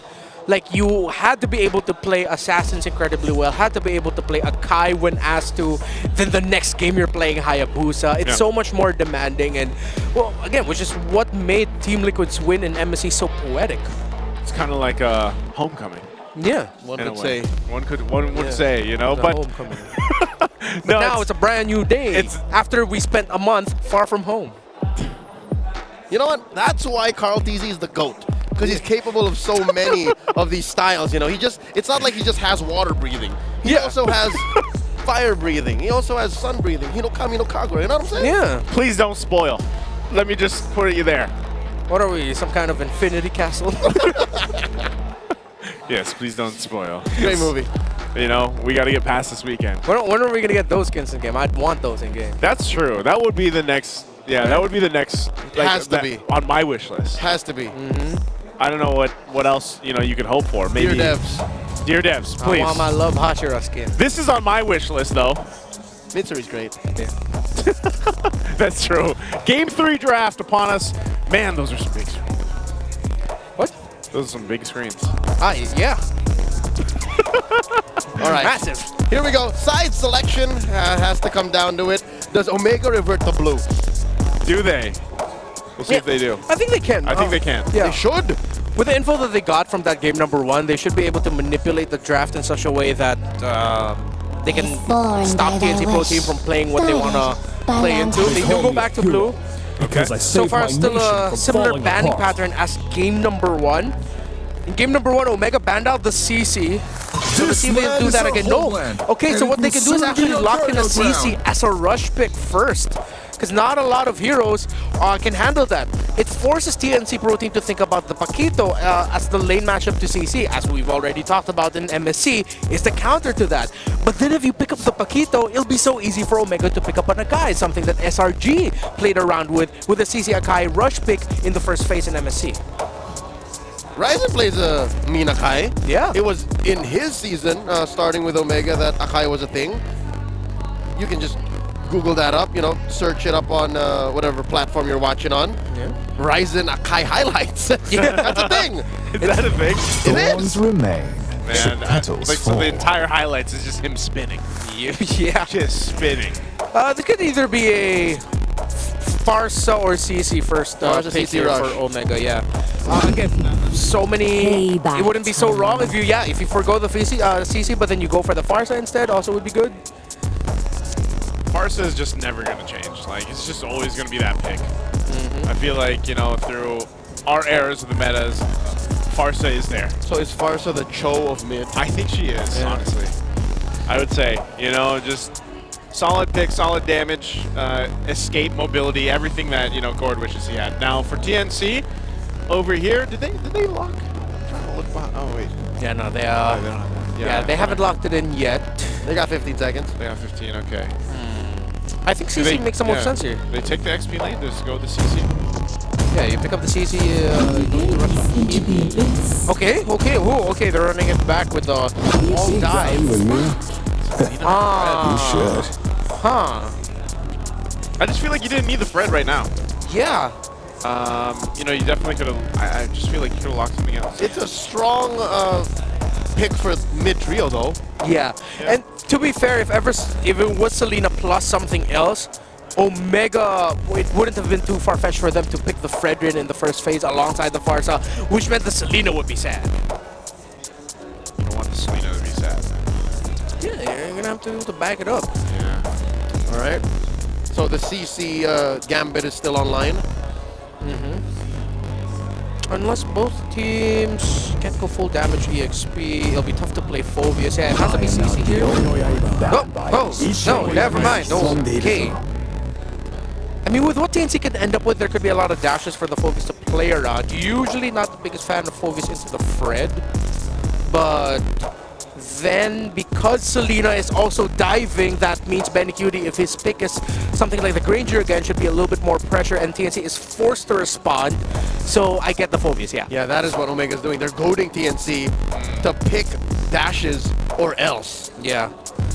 So what do you then pick up? Is this your XP lane pick? Like, you just go with your... Do you want to go with your XP so you're not narrowed down too much? Because the Lapu's already banned out. You have the Phobius across from you. Yeah, XP or gold. We saw the Uranus banned out in the previous game. Not sure if you would want to take that. Looks like they're going to go with the gold lane option, though, so it doesn't get banned out for Benny. Yeah, and TNC played around the Moskov really well in game number 1. But hopefully they also have another second carry option to go alongside it. I feel like Benny Cutie was able to shine in game number 2, is because that essentially the main gold laner archetype was actually Lancy, while Benny Cutie was just doing what he does best and splitting the lanes, pushing the map and opening that up. This is going to be a different Moskov because it looks like that's going to be the only carry option that you have. So you are playing around the Moskov being with you instead of it playing for the map. Okay, and we see these, some of the roam being focused, of course, because roam-wise for Smart Omega, I mean, we've seen Super Yoshi pick up the Ruby, for example, before in the past. I feel like he's done pretty well if they go that, because they're going to come down to some narrowed options for the roam. Yeah, no, TNC, I think, should either ban the Badang if they're not going to pick it in Red 4. Ah, yeah. Oh, yeah. That is one hell of a mid trio. I'm also trying to think if TNC Pro Team has enough room in their lineup to go for a damage-focused EXP laner, because you're already playing the Fredrin, and it would actually be good for TNC Pro Team if they had someone with a little bit more damage. Again, CC is still open, and Omega might actually be keen on taking that out. So this could be ban CC final. Yeah, because you take out the Lapu Lapu, you ban the CC here, you're what? Forcing TNC to pick up something like an Arlot, which is not... It's still 50-50, but essentially you don't want to pick up an Arlot into a Phoveus. Yeah. Because you're helping the Phoveus a lot more. You'll lose that matchup more likely. Unless... You can't even go export because it's not a slow front to back lineup for Omega. Omega banned out the high loss instead. Yeah, could have been a good roam option, I'm actually not gonna lie. Yeah, for the high lows, so we'll see if they... Now that it's CNC's turn to pick the... I mean, you gotta go to the house, gone. Where do you go? You go to the flag, it's open, so might as well grab it. Also doesn't go in the hands of Super Yoshi. But here's the thing. They can flex this. You don't even know where this Badang's going. Yeah. XP. Solid for mid trio, but if there are better options that come up to answer Omega's final 2 picks, you can throw it over. Yeah, and if ever they put that Badang in the EXP lane, you can then suddenly slot in a Mathilda as the last pick for TNC Pro Team. You pair that up with a Fredrin, that's insane rotational speed and pressure with a Mathilda, Selena, and Fredrin roaming around. Very strong mid trio. On heroes, utility heroes such as the Mathilda. And that's a utility hero. Yeah, that's a utility hero. But I feel like it's an exception because how Mathilda likes to dive, she actually plays a little bit more like a typical roamer. And maybe that's why they pick up a Kufra here. They're thinking about the potential of actually a Mathilda popping out here for TNC Pro Team as the last pick. This is a good choice. It covers the base, you know, just in case that does happen. So not only that, but you actually have a really good way to play around like objectives even alone for Smart Omega, because the Zaman Force and the Feathered Airstrike gives you that advantage. You can get the kind of surprise setup with a Kufra here and just pressure from even the Phoveus. But this is a change. Kufra here and just pressure from even the Phoveus. But this is a change. Based on the draft alone, Omega now look like the more fighting lineup. Yeah.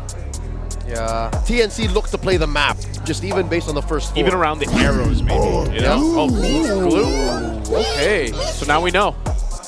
Wait, actually. Yep. It's Badang Roam. Badang Roam. But isn't there a world too where like glue roam can work? It's been a while. It's been a while, right? But I think he's just slow. He's just really quite slow. And once he's up there in your face and he's doing things, it's like, join me or I will be dead. Yeah. This is still good for 3-Mar though, because I feel like, again... Let me ride or else. Yeah. I need to ride. Let me glue or else. No, but for 3-Mar, like, this is better because I feel like when he's activated on heroes like this, where he can kind of tank up that damage and provide that value to the team, this is where he shines, I feel like, the best, at least from what we've seen in the series so far. Yeah. What I like about the lineup of TNC Pro Team is, theoretically, on paper, going off of the stats that we're seeing, it's freaking annoying to deal with, man. You have a Glue, you have Badang, Fredrin, all playing around the Moskov. Even the Selena will be playing for the Moskov. So again, it's a different Moskov game. It's not splitting the map. It's the main carry. It's the main core. But there's so many great pieces around it that Omega need to play as well as they did in game number 1 if they want to walk away with a win here. Not only that, you're going to be playing... Dance because of the arrows too that you're gonna have to dodge here, so it looks like we're gonna need a little bit of a minute here before we jump into the actual game for our team. But you know, that's something that you can say is you have so many options here.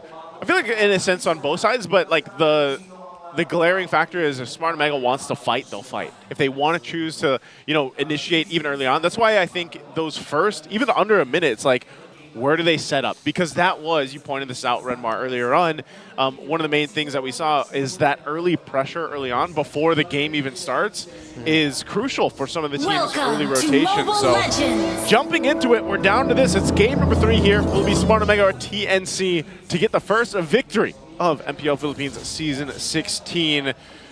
We got some good protection going on here, though. You can already see this is where you play around TNC's lineup, and they'll go ahead and secure things up here for Zaida. What I also appreciate about this glue pick, alongside it being paired up with the Badang, is that now it demands perfect entries by Super Yoshi. If he mistimes it, he's a little bit too early, he's going to be left in the dust. Because you have the glue and or the Badang actually stopping any response that they could dish out to help out this Kufra. And you see, with Chakno being the Kufra guy, and with Badang just so good at being able to stop channels such as that, Super Yoshi, this might not be as a clear-cut game for him as some people might expect. It's going to be tough for this Kufra.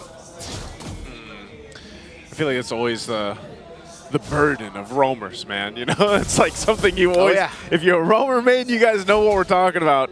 And, you know, part of that, again, is you're in this situation where it's like you can go in for those setups, but if you kind of miscalculate it or you're not able to capitalize on it, then a Kufra alone is kind of just left to try to bounce on out of there, essentially, and where TNC has a lot more options to catch people, to set things up if they need to. And that seems to be the story of Omega's lineup just in general. They're solid parts individually, but if you can't get them to work together, again, they're a fighting lineup. If you can't line that up, then TNC takes over the map. That's still the story of this game. Yeah, one last thing also about this glue is that it's actually very difficult for a Phoveus to lane up against a glue because you feel so reactive instead of being proactive in the map. You're stuck in lane against that glue who's freezing you out, who's not letting you clear up minion waves, which means TNC Pro Team, as we saw there, is free to be able to poke around this center river. Okay, first turtle up.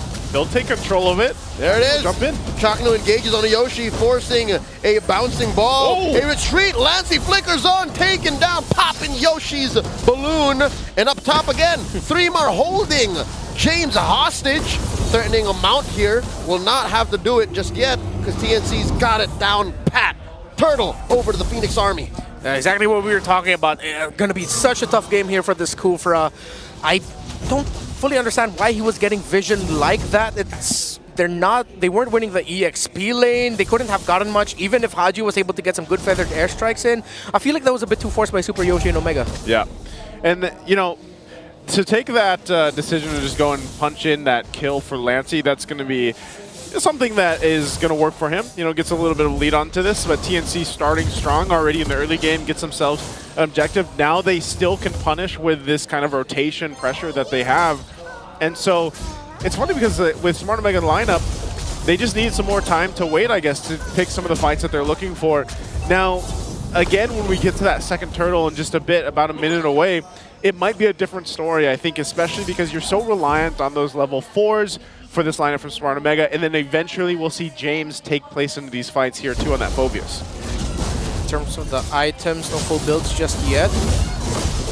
Okay, wait. Ooh, not good for Yoshi. So tough. Holding down the front line. Super Yoshi, the answer from Haji. Feathered airstrike. Down goes Yoshi. Might be too little too late. Traded out for the jungler of TNC. Down goes Lancey. Oh, it's go time. Threemar running away. He won't get away from this. Finally, the new Barangay claps back. Massive trades. 3 for none here for Omega. That darn bouncing ball, man. Super Yoshi, he literally tanked up so many skills, so many ultimates and everything else that the rest of the team for Smart Omega didn't have to worry about much once they actually reinitiated into that fight and fought back TNC. And now it feels like TNC Pro Team forced that issue. At first I was like, okay, it's just a jungle trade. Sure, it hurts, but you can recover. Wait, you lose more members? Now they have to reassess their priorities if they want to walk away with this turtle. It's only a 1k gold lead, still contestable. But again, Threemar, Chaknu, just have to make sure they're in the same page with the rest of the team. TNC may have overcommitted. They're forced out of the turtle pit. All 5 members of Smart Omega are here, holding back TNC. In comes James. Lancey gets caught out. Feather strike. Swiping away. In comes Haji. Zaida down to about 0 health now. Ryzen secures the turtle. Netsky takes down Zaida. Threemar falls as well. Double kill for the homecoming hero from Malaysia. 3 for none once again. And that's exactly what I was talking about with their fighting power around objectives. You saw it just right there, and it was a great start. I feel like we're going to be saying this again. Just follow James. Go with James. Go with James. Go with James, and if you're Super Yoshi, okay, maybe sometimes the obvious target isn't the best target. He looked away from the team fight, acknowledged that Lancey was around the middle lane, will be passing through the shrubs, and then he was able to start that off with an advantage for Omega because the Selena was taken away so quick. Without the threat of the Abyssal Arrow and the damage the Selena can dish out, that meant Zyda was just a sitting duck. 3 Mar was forced to respond into what just was a losing fight already. Omega have played two things very well, similar to game number 1, off of TNC overextending and mistiming in their engagements. Yeah, this is crazy too because just, in a matter of a couple minutes, you balloon yourself up 4,000 gold ahead. You can see, of course, some of the first items already locked in for both sides, but nearly to that second item now for Smart Omega with that kind of lead gives them that advantage. And, this is something that TNC has had to deal with now a couple times where it's like, all right, it's kind of slipping too far one way. Now your frontliners or your initiators, they have a difficult time actually trying to set something up. And then you're in that case where it's like, all right, let's just play around the Selena. If an arrow lands, maybe we can do something about it. But then really, is there enough damage to follow through? Well, Benny Cutie just isn't there yet. And you look at the difference between the gold laners, Netsky is feeling pretty good here, sitting at 2-0 and a whole lot of gold. Okay. So now TNC Pro Team, I think, just have to play around this Moskov, opening what he can in the map. And then when it comes to the team fights, it's so risky to take a full-on team fight here because Benicudi still barely has items. Your other main damage dealer needs to dive up against that lineup. They just have to give this up. Soft contest only. That's it. That's the last hurdle going over the Smart Omega. Not even a thought of a contest as they accept the fact that this lineup lives and dies on Benicuti's success. Again, there will come a time wherein Lancey's damage isn't as reliable, wherein he's literally just an arrow and trap machine. Yeah. This is a silver lining. This is one of their golden gooses here. Benicudi not dying just yet. This is where that, what we've talked about many times, where it's like, when you have a Farsa that mid lane mage that just does so well at just laying down the artillery fire, it allows Netsky to be a little more, cautious in how he approaches the fight, where he drops his Almond Force, because, and then you also have a Hayabusa there too. So it's like you soften up the TNC lineup already before even Netsky has to pop his Almond Force and fight. Oh, James stole the orange. Wow, deja vu from game 2. Yeah, Zyda even had to commit the Fraser's Wrath. Yep. Not able to get it. See here, Benicudi just opening up the map, and this is what you can expect really from TNC. The rest of the team sticking as 4. Then maybe have someone close enough relatively to Benicudi if ever there's not enough info to where maybe the Hayabusa is or maybe where the Farsa is that could take the Moskov out quickly. Just to set expectations, this is not how you win. It's just how you not lose. Yeah. It's not like Omega's going to take this line down. They're still going to run through the map, take down objectives, steal away your camps. It's up to TNC to find that window of opportunity, that little pivot to take down members of Omega. It's literally just pick off now. You just have to pick one off. Like this. Maybe start with James? Yeah. And again, you're also Moskov. One Spear of Destruction can take the Lord away and completely turn the game around a la Oheb and MSC. So there are still those possibilities. Those are your conditions for winning. So far, what we're seeing from Benicudi is just him getting farm, which you need to. Yeah, because it's a catch-up game right now for TNC, and that window of opportunity is so small right now for TNC. Like, the right things have to fall in place for them. Is that the question is that the First Lord? Are they actually in a position to go ahead and contest it? It looks like they want to swing this way, but still, if they lose this fight, it puts them even further behind, because a 6,000 gold, this gold lead for Smart Omega, they're playing in this power spike for them really well. If Malefic Roar picked up by Ryzen, they can actually go toe-to-toe with some of these tankier members. Half health on the Lord right now. Benny's still up top side. They just give this one up. I think they should. Oh, no. Yeah. You don't want to contest it, because, again, you're going to fall too far behind. Sneaky setup by the Mamba, though, taking that long bush down bottom. Yeah. He was hoping for something. Yeah, because if ever there could have been a turnaround, if ever Benicudi decided to toss out the Spear of Destruction, it was a really good angle. They could have tried to force it. Would have been risky, but at least it would have been something. So funny how there's just so much tough boots around. There is so much crowd control to deal with. From both sides? From both sides. There's only one member without the tough boots, and it's Netsky on the Harith. Because he has a Purify. Yep. just has the magic shoes on him. That's funny. And his passive. And his passive. He's built-in resilience. It just feels like I mean, like I said, Netsky, he has kind of free reign for a lot of this because TNC is just in a position where it's like they're already whittled down. Very similar story to game 1. Yeah. His carry then. Now it's his Harith. Lord marching up top. Holy Shield still standing in mid. Bottom up until the 12th minute if that tier 2 does not fall. And the Lord will go ahead and crash in. Yoshi. And the jump in from Yoshi. They started it all immediately. Zaida catches a good amount of hits. Ryzen. There's the mount by 3 more. Lancy in the back line. Ryzen helps take down Zaida 2. James gets the kill. There are 2 men down. Traded out 4. Oh, the SMB sidestep by James. And the base is under siege. Smart Omega take the first win in Season 16. The new Barangay comes out for a victory in their first match here against TNC. That's exactly what you want to do if you are a lineup that's looked down on. A lot of doubts about your chemistry and how well you can play together in your first season together. You got to start things off with a win up against a lineup with a few more members. Actually, no, significantly more members who already know how to play together. You know what? Community poll. Who has the Lason? Who has the poison? It's neither. None of them brought out cheese today. Yeah. It's very standard-ish, well-known strats that both teams have employed in the past. It's just, what is it? It's not chemistry diff. It's really just clean. Omega just play clean. Yeah, less mistakes, you know, for Smart Omega. But like this was also, again, if you look at their victories, very quick victories. You know, so it's like there was moments in all those games where it's like this something happened where quickly favored a team and then the snowball happened. You know, I think maybe the weirdest thing that we saw today, honestly, is like a Fanny. And the Kufra. And the Kufra, yeah. The Fanny. Part of me is thinking that as powerful as the Pixelina is, we might see some teams start to question her viability and priority a little bit more. Because those 2 Selena games were, it was tough for TNC.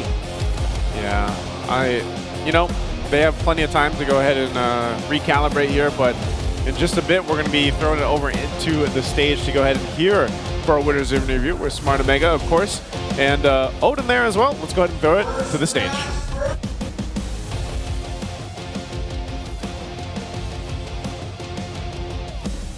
Coach, congratulations. This was a really solid run galing sa inyo. But Odin, let's welcome back some of the players na nakikita natin dito. I mean, we have Haji first. Haji, this was the first time that, you know, lalapit na ako sa'yo. This was the first time in a very long time na naging parte ka ng Omega. What's your expectation for this season considering nga na nagbabalik ka para sa barangay? Expectation ko siguro sure na makapasok ng playoffs. Expectation is sure na papasok sila ng playoffs, Odin. I'll leave it at that. At ang ganda ng start nyo ngayon ha. Kayo ang nakakuha ng unang panalo for this season. And now I wanna go to our comeback boys for this season. Ryzen and Netsky, welcome back to MPL Philippines. Nagbabalik sa Pilipinas. Boys, kumusta? Lalapitan ko na kayo. I remember season 11, nung aking first season, sila rin yung mga una ko na-interview. And I'm so glad to see you guys here. Ano yung nararamdaman mo ngayon, Ryzen, na nagbabalik ka dito sa Philippines with the Filipino fans? Sige na, Ryzen. Sobrang saya kasi masarap din talaga maglaro sa Pinas kasi ma-challenge ka talaga eh. Sobrang lakas lahat ng mga player kaya sobrang sarap din maglaro. Game 1 MVP ka agad, tama? Diba? Game 1 MVP agad. He was able to even use the Fanny twice in that series. I'm sure na-miss mo yun, and that's the reason why you were able to win this. Pero coach, tatabi lang, pasintabi lang po sandali. Kakausapin ko lang ang nagsasabi na marami daw, di ba? Ang Gold Sigma, ang strongest gold laner. Netsky, welcome back to the Philippines. How are you feeling? Happy po. Happy naman. So, with this being said, dati, kasi alam mo naman to madalas nakikita ng mga tao na ikaw daw, nabanggit mo na ikaw ang pinakamalakas na gold laner sa balat ng lupa. Okay? Gusto ko lang malaman kung totoo pa rin ba yun hanggang ngayon? Hindi. Dati kasi isip bata pa ako, nangasar-asar lang ako At least, mabuti na mali. Pero hindi, men. Sige, sabihin na natin na, ano yun, coach? Umait na. Umait na. Okay, nagkaroon ng character development. Netski, gusto kong malaman ngayon, since feeling mo dati nangasar-asar ka lang, ngayon ba, sino ang pinakamalakas na gold laner para sa'yo? Si Oheb at si Kelra. Si Oheb and si Kelra. So I would say... Ano yung sinabi niya sa'yo? Hindi ganyan sinabi sa amin Ano ba sabi niya? Ano ba sabi niya? Baliktaran Baliktaran daw.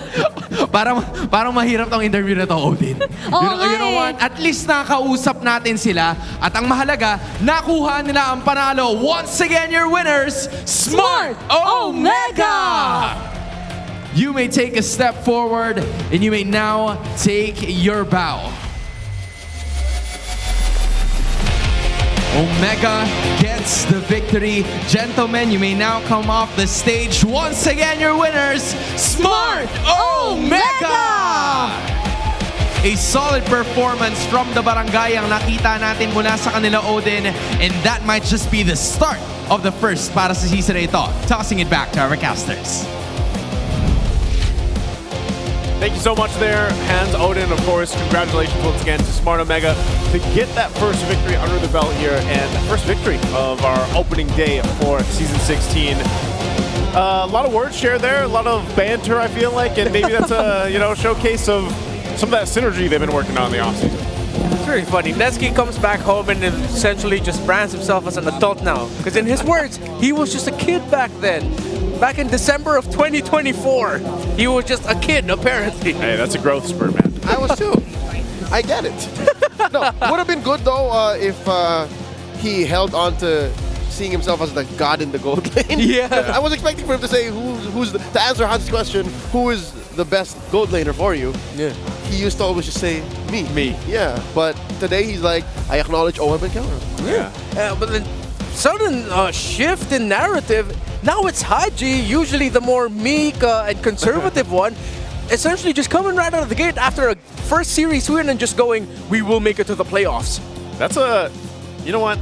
That's great. I hope we actually get to see that because I want to see a different story here for Smart Omega. This is James, our MVP here, of course, for Game 3.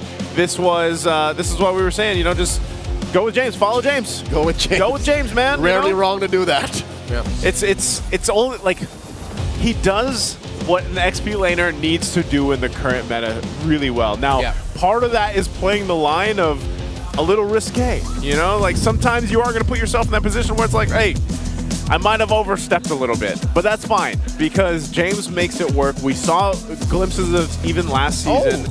But yeah, it was a great game here for Smart Omega. It only took 3 minutes and 40 seconds for everything to go wrong for TNC Pro Team because that was the timestamp of them overextending in the mid lane, punished by James, and then again, what could have theoretically been a very difficult game for Phoveus, we did mention that potential condition of if TNC mess up their timings in line with, again, what could have been a big struggle for the Kufra, it's actually the Phoveus that can shine and can just dive and mess up the backline of TNC Pro Team before they can even respond to, let's say, maybe the Kufra getting caught out, someone getting caught out.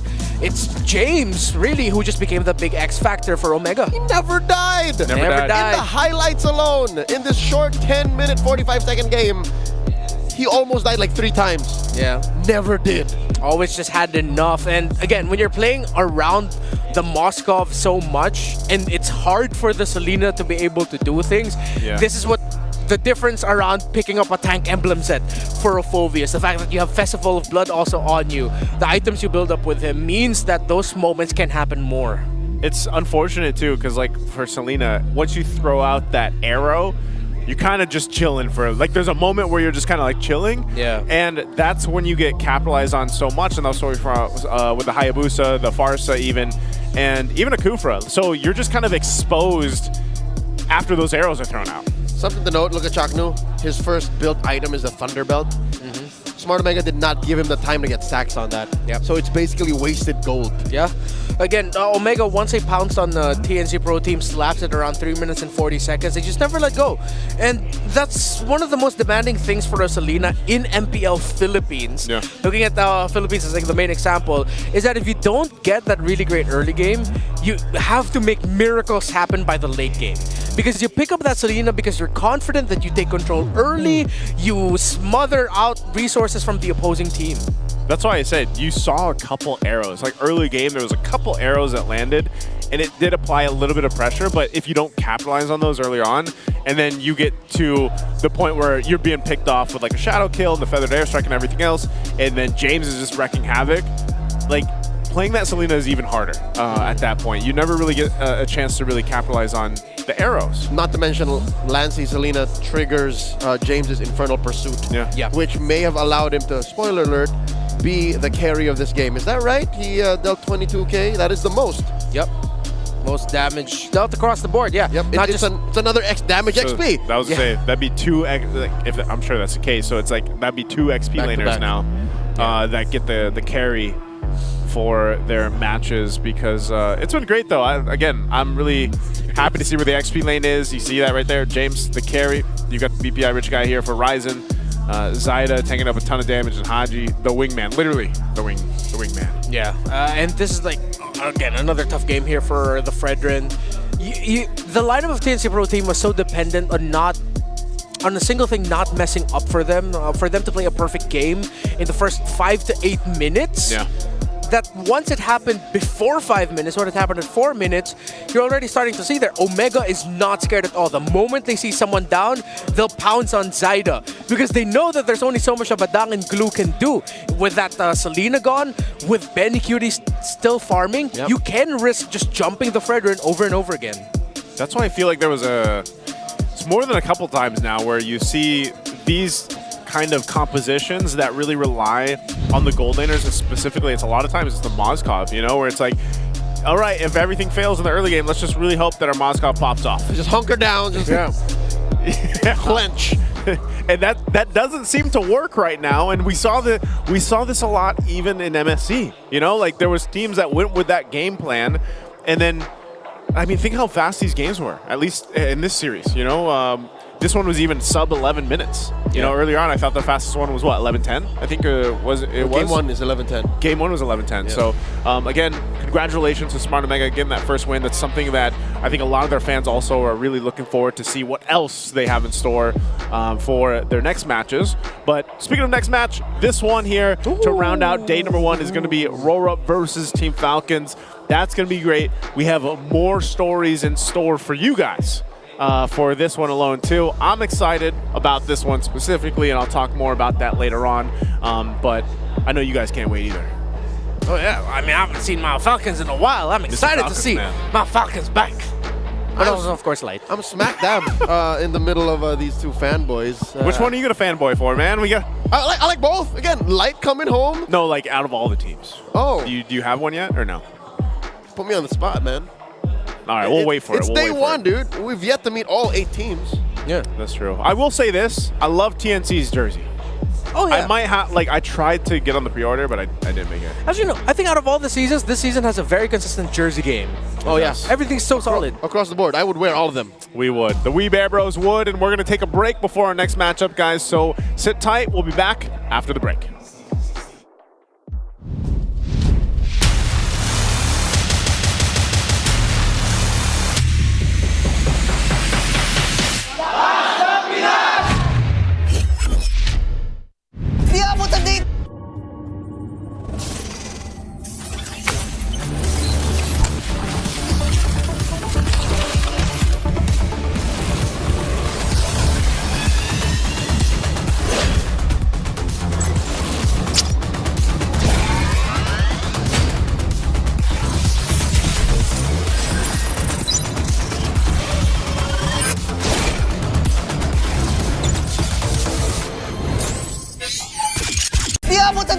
Defeat.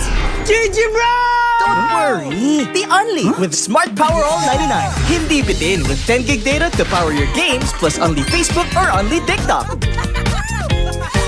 Load now!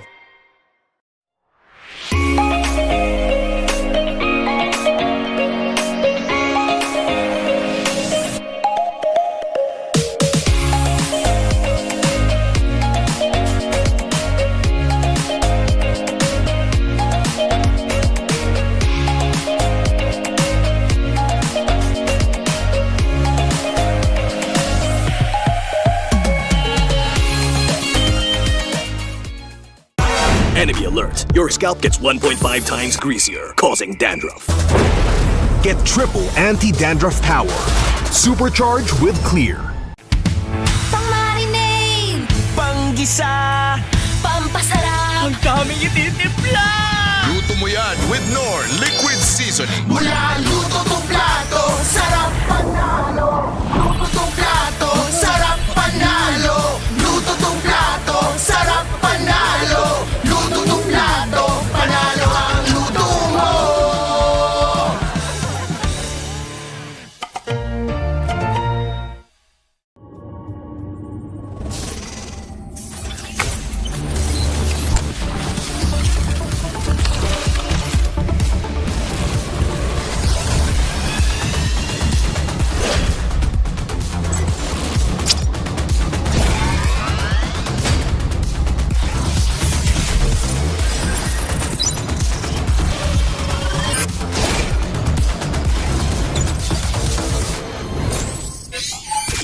Di abutan dito! GG bro! Don't worry! The only with Smart Power All 99. Hindi bitin with 10 gig data to power your games plus only Facebook or only TikTok. Load now!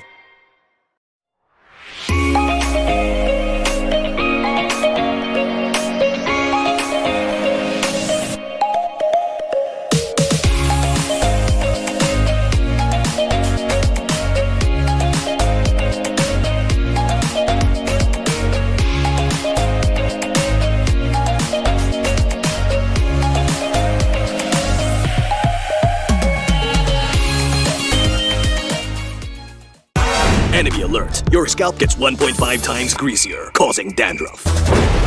Get triple anti-dandruff power. Supercharged with clear. pang-marinade, Panggisa, pampasarap, ang daming ititimpla. Luto mo yan with Knorr Liquid Seasoning. Mula luto tong plato, sarap panalo. Luto tong plato, sarap panalo. Luto tong plato, sarap panalo. Luto tong plato, panalo ang luto mo.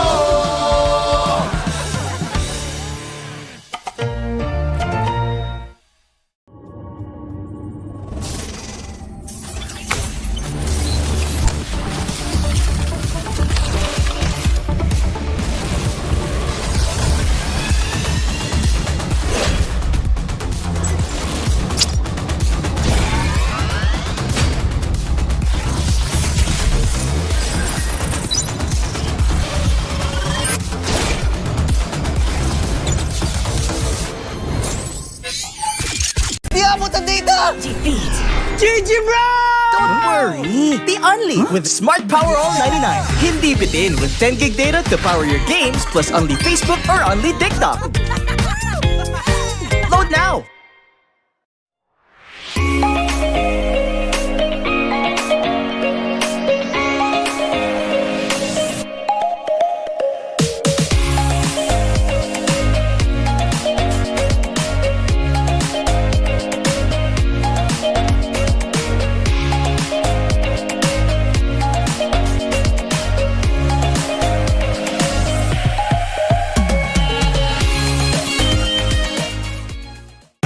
Enemy alert. Your scalp gets 1.5 times greasier, causing dandruff. Get triple anti-dandruff power. Supercharged with clear. pang-marinade, Panggisa, pampasarap, ang daming ititimpla. Luto mo yan with Knorr Liquid Seasoning. Mula luto tong plato, sarap panalo. Luto tong plato, sarap panalo. Luto tong plato, sarap panalo. Luto tong plato, panalo ang luto mo.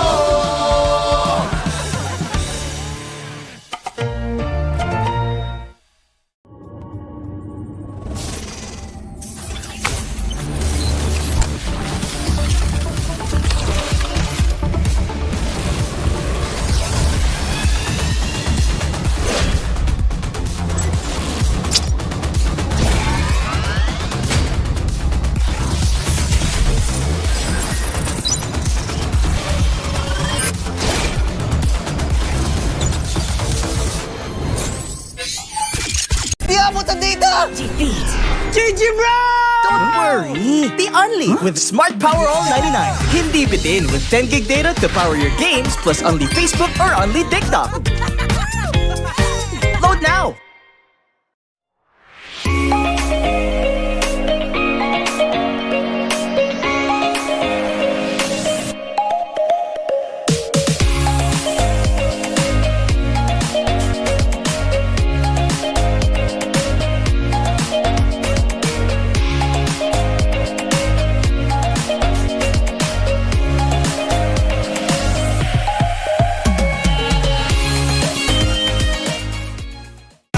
Enemy alert. Your scalp gets 1.5 times greasier, causing dandruff.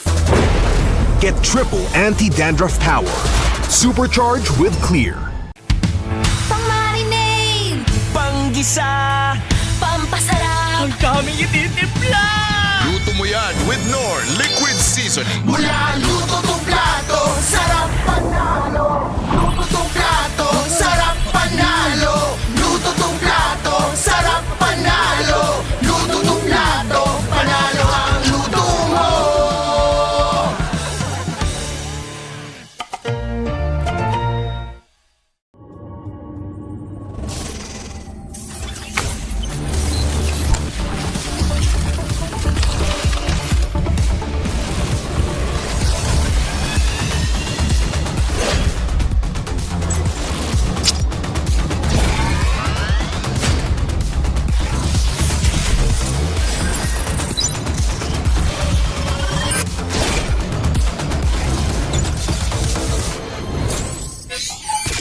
Di abot ang data! Defeat. GG bro! Don't worry! The Only with Smart Power All 99. Hindi bitin with 10 gig data to power your games plus only Facebook or only TikTok. Load now!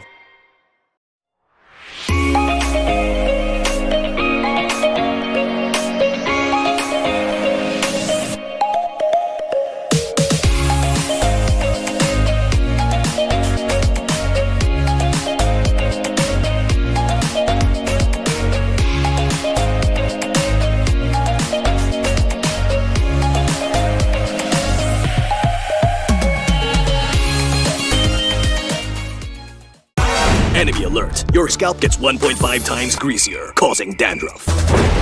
Get triple anti-dandruff power. Supercharge with Clear. Pang-marinade. Panggisa! Pampasarap. Ang daming ititimpla! Luto mo yan with Knorr Liquid Seasoning. Mula luto tong plato, sarap panalo. Luto tong plato, sarap panalo. Luto tong plato, sarap panalo. Luto tong plato, panalo ang luto mo.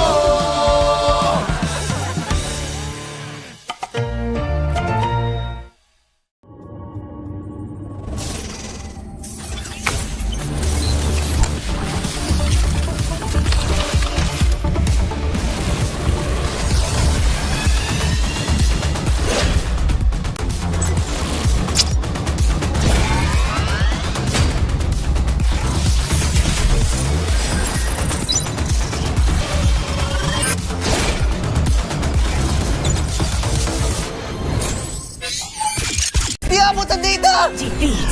GG bro! Don't worry! The Only with Smart Power All 99. Hindi bitin with 10 gig data to power your games plus only Facebook or only TikTok. Load now!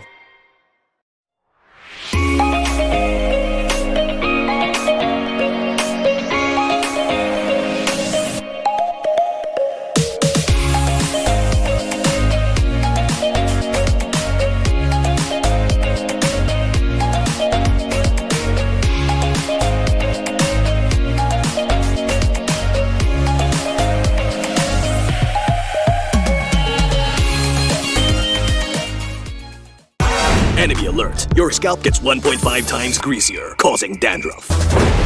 Get triple anti-dandruff power. Supercharge with Clear. Pang-marinade. Panggisa! Pampasarap. Ang daming ititimpla!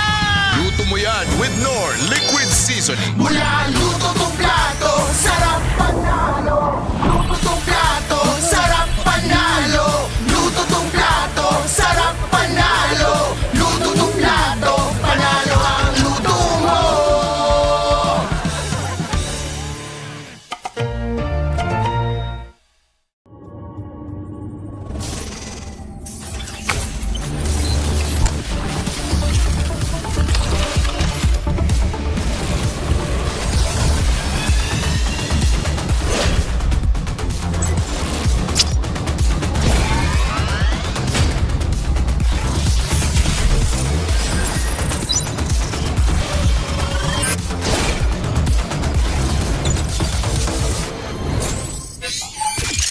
abutan dito! Defeat. GG bro! Don't worry, the Only with Smart Power All 99. Hindi bitin with 10 gig data to power your games plus only Facebook or only TikTok. Load now!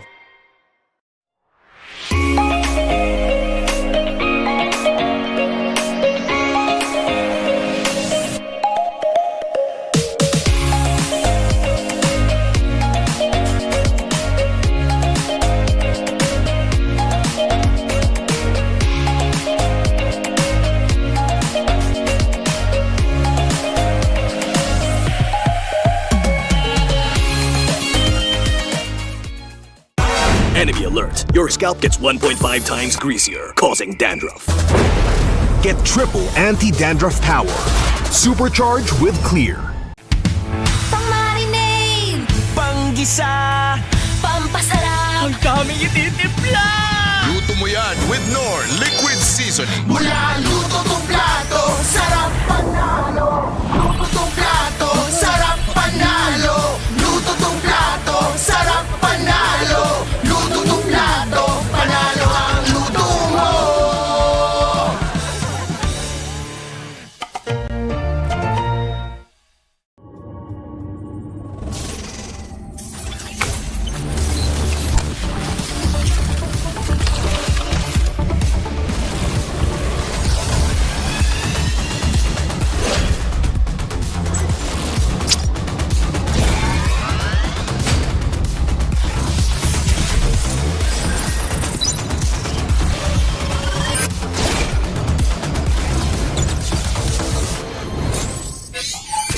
Di abutan dito! Defeat. GG bro! Don't worry, the Only with Smart Power All 99.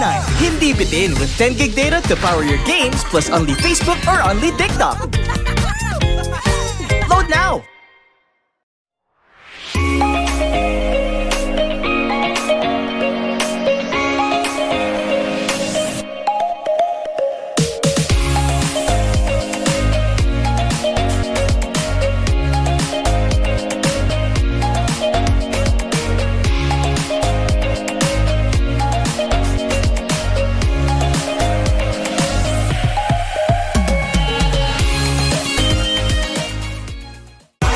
Enemy alert. Your scalp gets 1.5 times greasier, causing dandruff. Get triple anti-dandruff power. Supercharge with Clear. Pang-marinade. Panggisa! Pampasarap. Ang daming ititimpla! Luto mo yan with Knorr Liquid Seasoning. Mula luto tong plato, sarap panalo. Luto tong plato, sarap panalo. Luto tong plato, sarap panalo. Luto tong plato, panalo ang luto mo.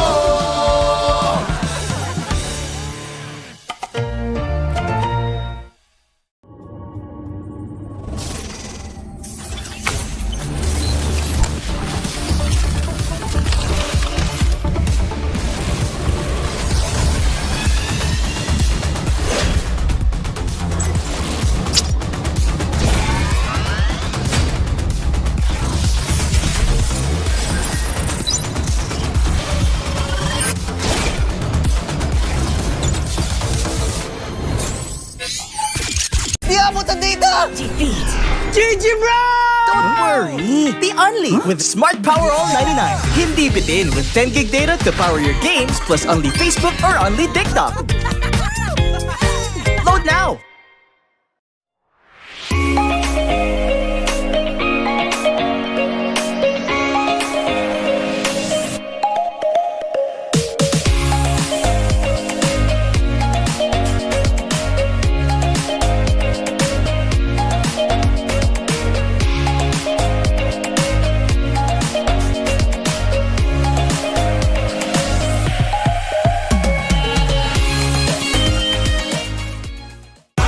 Enemy alert. Your scalp gets 1.5 times greasier, causing dandruff. Get triple anti-dandruff power. Supercharge with Clear. Pang-marinade. Panggisa! Pampasarap. Ang daming ititimpla! Luto mo yan with Knorr Liquid Seasoning. Mula luto tong plato, sarap panalo. Luto tong plato, sarap panalo. Luto tong plato,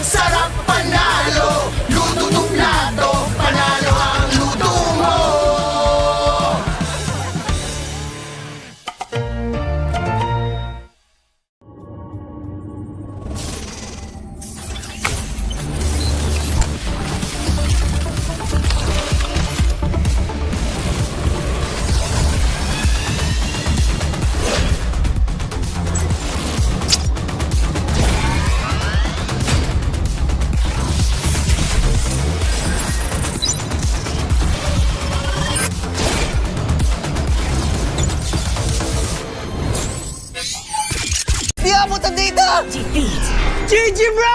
Don't worry. The Only with Smart Power All 99. Hindi bitin with 10 gig data to power your games plus only Facebook or only TikTok. Load now.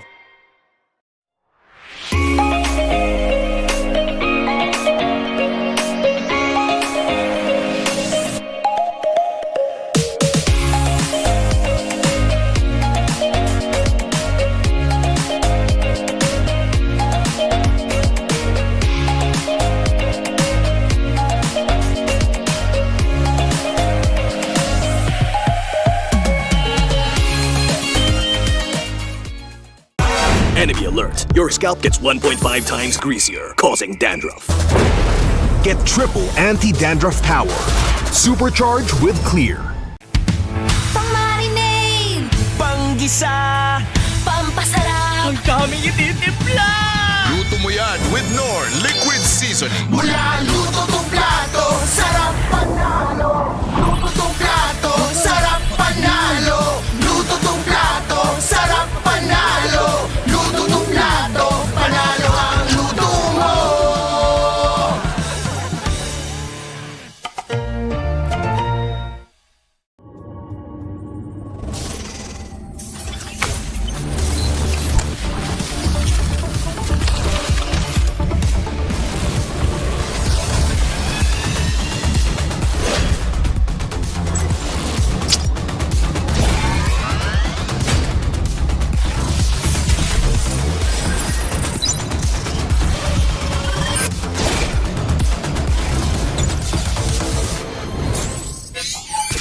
Di abutan dito! defeat, GG Bro!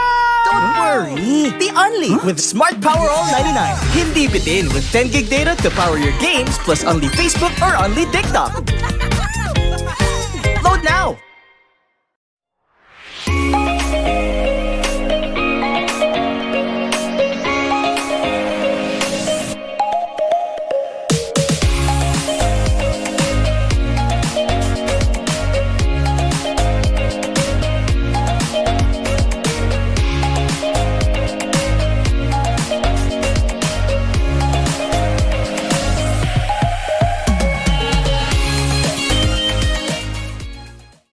Enemy alert. Your scalp gets 1.5 times greasier, causing dandruff.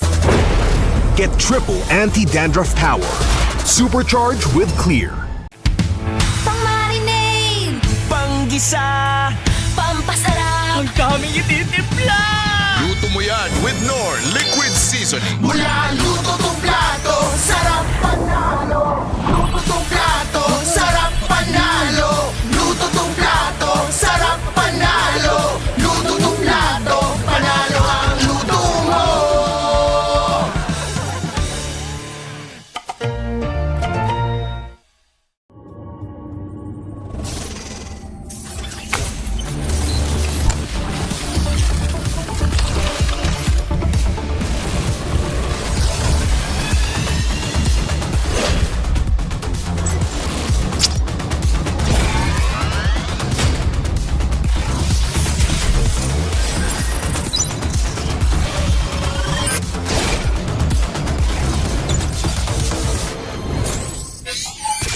Di abutan dito!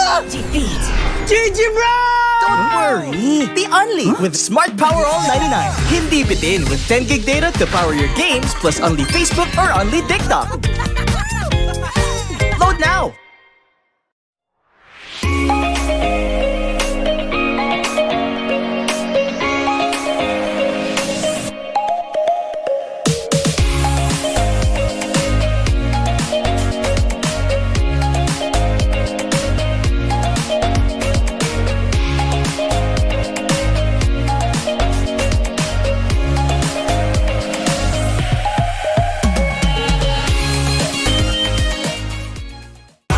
Enemy alert. Your scalp gets 1.5 times greasier, causing dandruff.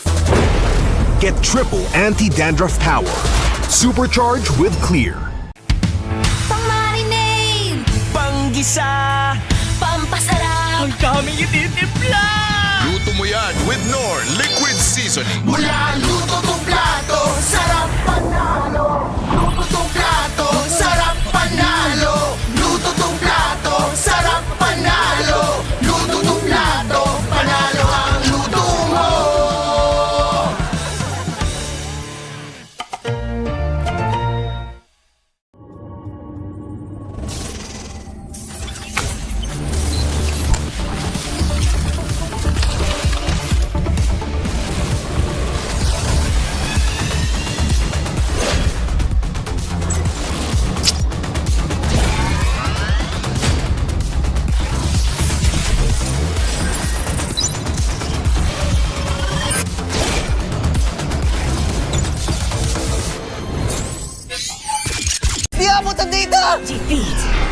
Bro! Don't worry. The Only with Smart Power All 99. Hindi bitin with 10 gig data to power your games plus only Facebook or only TikTok. Load now.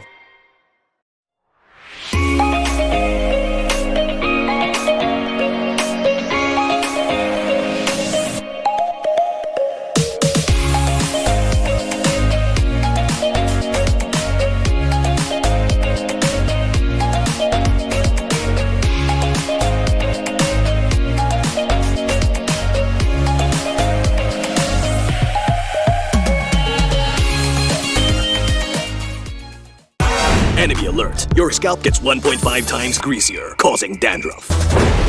Get triple anti-dandruff power. Supercharge with Clear. Pang-marinade, Panggisa, pampasarap, ang daming ititimpla. Luto mo yan with Knorr Liquid Seasoning. Mula luto tong plato, sarap panalo. Luto tong plato, sarap panalo. Luto tong plato, sarap panalo. Luto tong plato, panalo ang luto mo.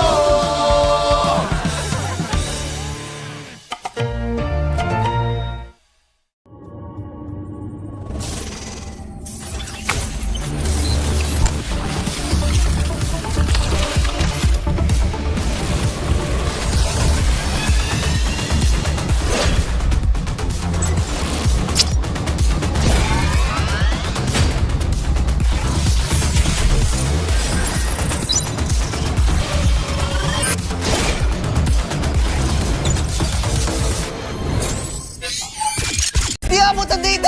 defeat, GG Bro! Don't worry. The Only with Smart Power All 99. Hindi bitin with 10 gig data to power your games plus only Facebook or only TikTok. Load now.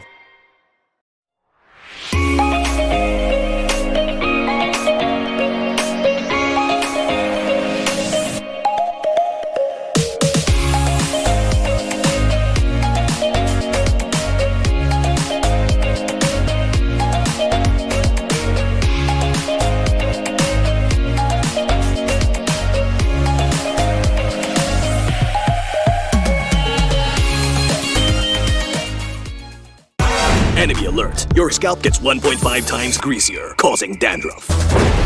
Get triple anti-dandruff power. Supercharge with Clear. pang-marinade, Panggisa, pampasarap, ang daming ititimpla. Luto mo yan with Knorr Liquid Seasoning. Mula luto tong plato, sarap panalo. Luto tong plato, sarap panalo. Luto tong plato, sarap panalo. Luto tong plato, panalo ang luto mo.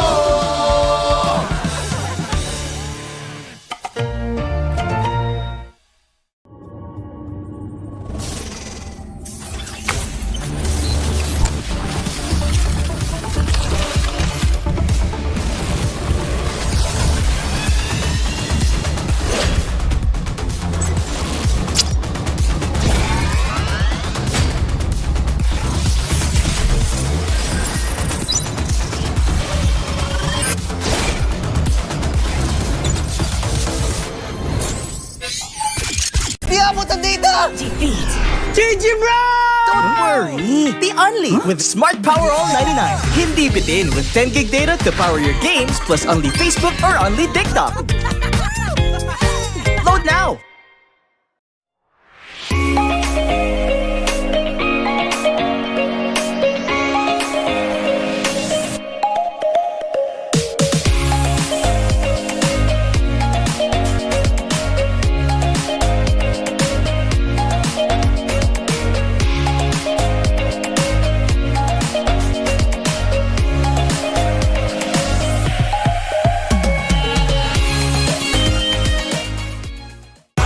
Enemy alert. Your scalp gets 1.5 times greasier, causing dandruff. Get triple anti-dandruff power. Supercharge with Clear. pang-marinade, Panggisa, pampasarap, ang daming ititimpla. Luto mo yan with Knorr Liquid Seasoning. Mula luto tong plato, sarap panalo. Luto tong plato, sarap panalo. Luto tong plato, sarap panalo. Luto tong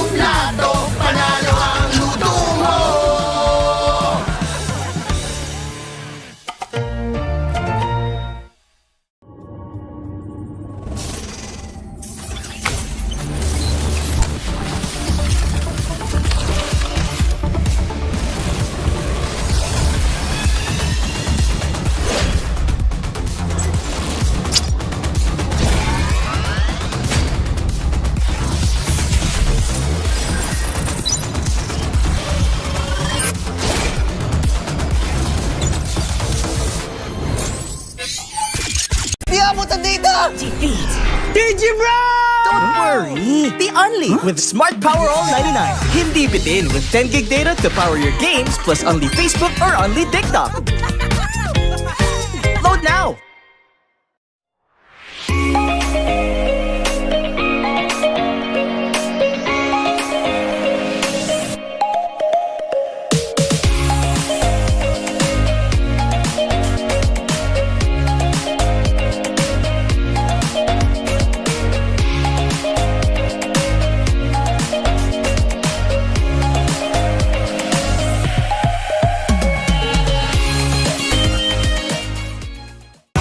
Enemy alert. Your scalp gets 1.5 times greasier, causing dandruff. Get triple anti-dandruff power. Supercharged with Clear. Pang-marinade. Panggisa. Pampasarap. Ang daming ititimpla.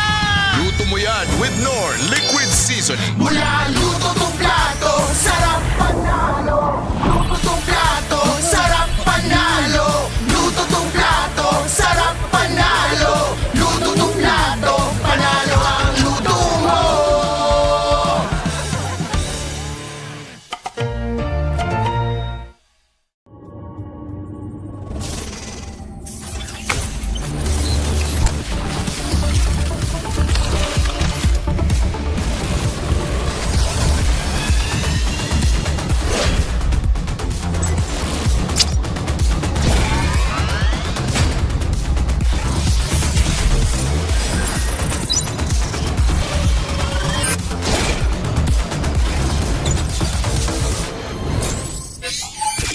Di abutan dito! Defeat.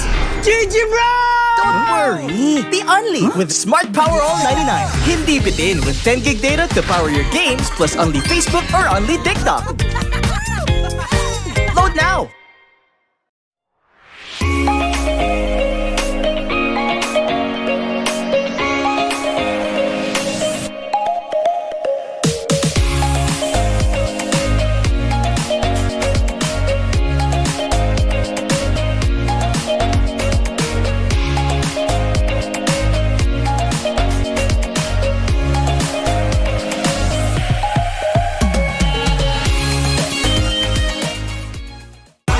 Enemy alert. Your scalp gets 1.5 times greasier, causing dandruff.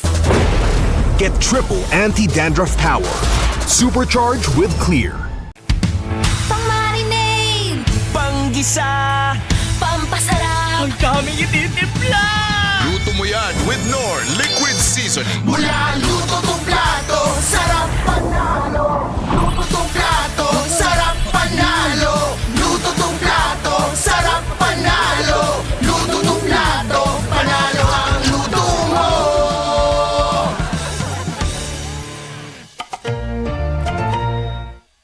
Di abutan dito! Defeat. Digibro! Don't worry, the Unli with Smart Power All 99. Hindi bitin with 10 gig data to power your games plus Unli Facebook or Unli TikTok. Load now!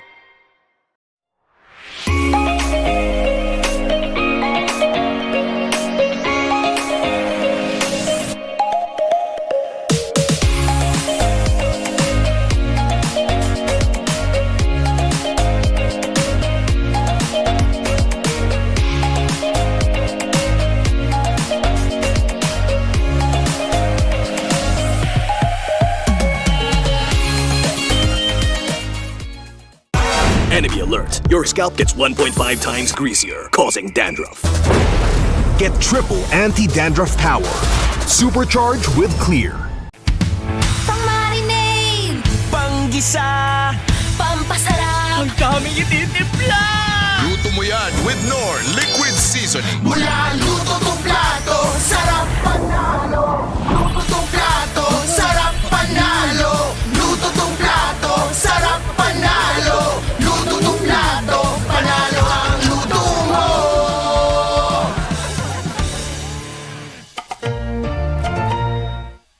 Di abutan dito! Defeat. Digibro! Don't worry, the Unli with Smart Power All 99. Hindi bitin with 10 gig data to power your games plus Unli Facebook or Unli TikTok. Load now!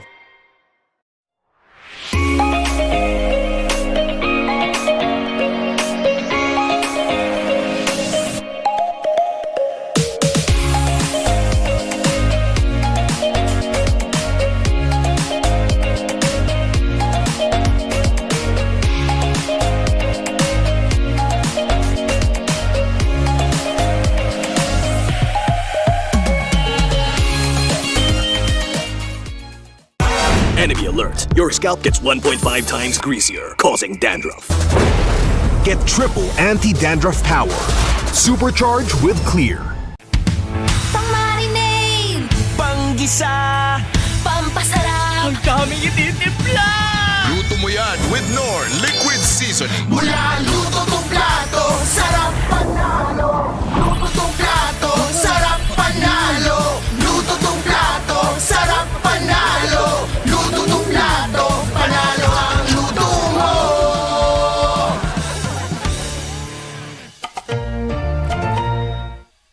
Di abutan dito!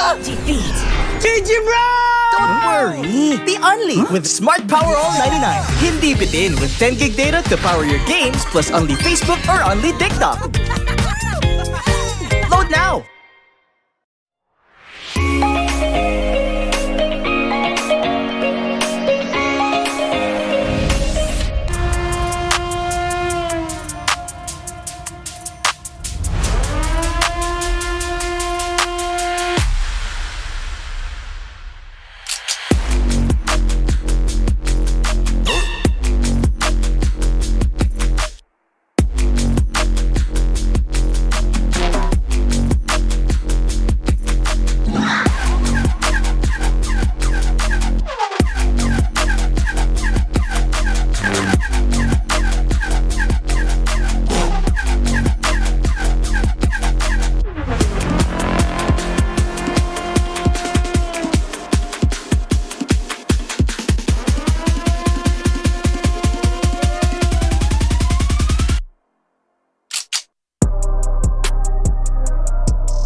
Malakas, Pilipinas, malakas kahit anong lane, we become the monsters.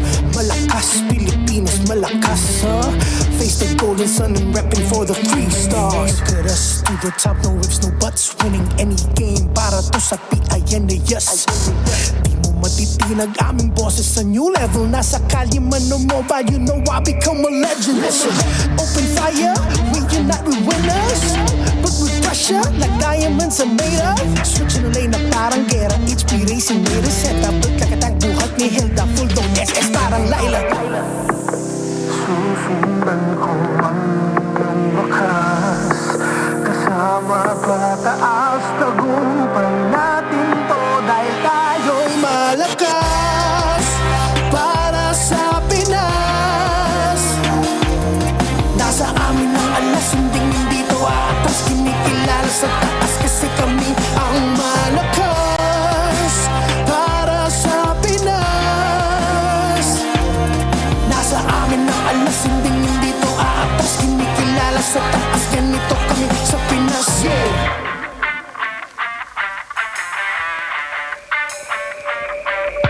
Laging MVP, no surrender, no retreat. Pag nagsama-sama, just imagine what we can achieve.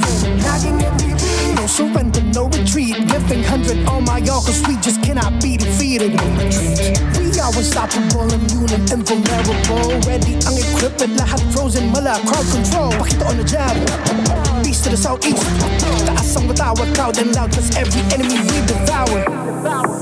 Susundan ko ang iyong wakas, kasama pataas, tagumpay natin to dahil tayo'y malakas para sa Pinas.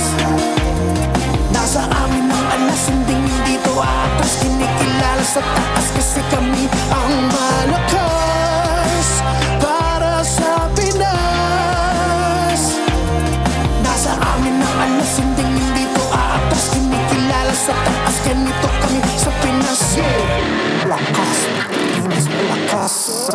Kahit anong the monsters. Malakas, Pilipinas, malakas, face the golden sun and repping for the free stars.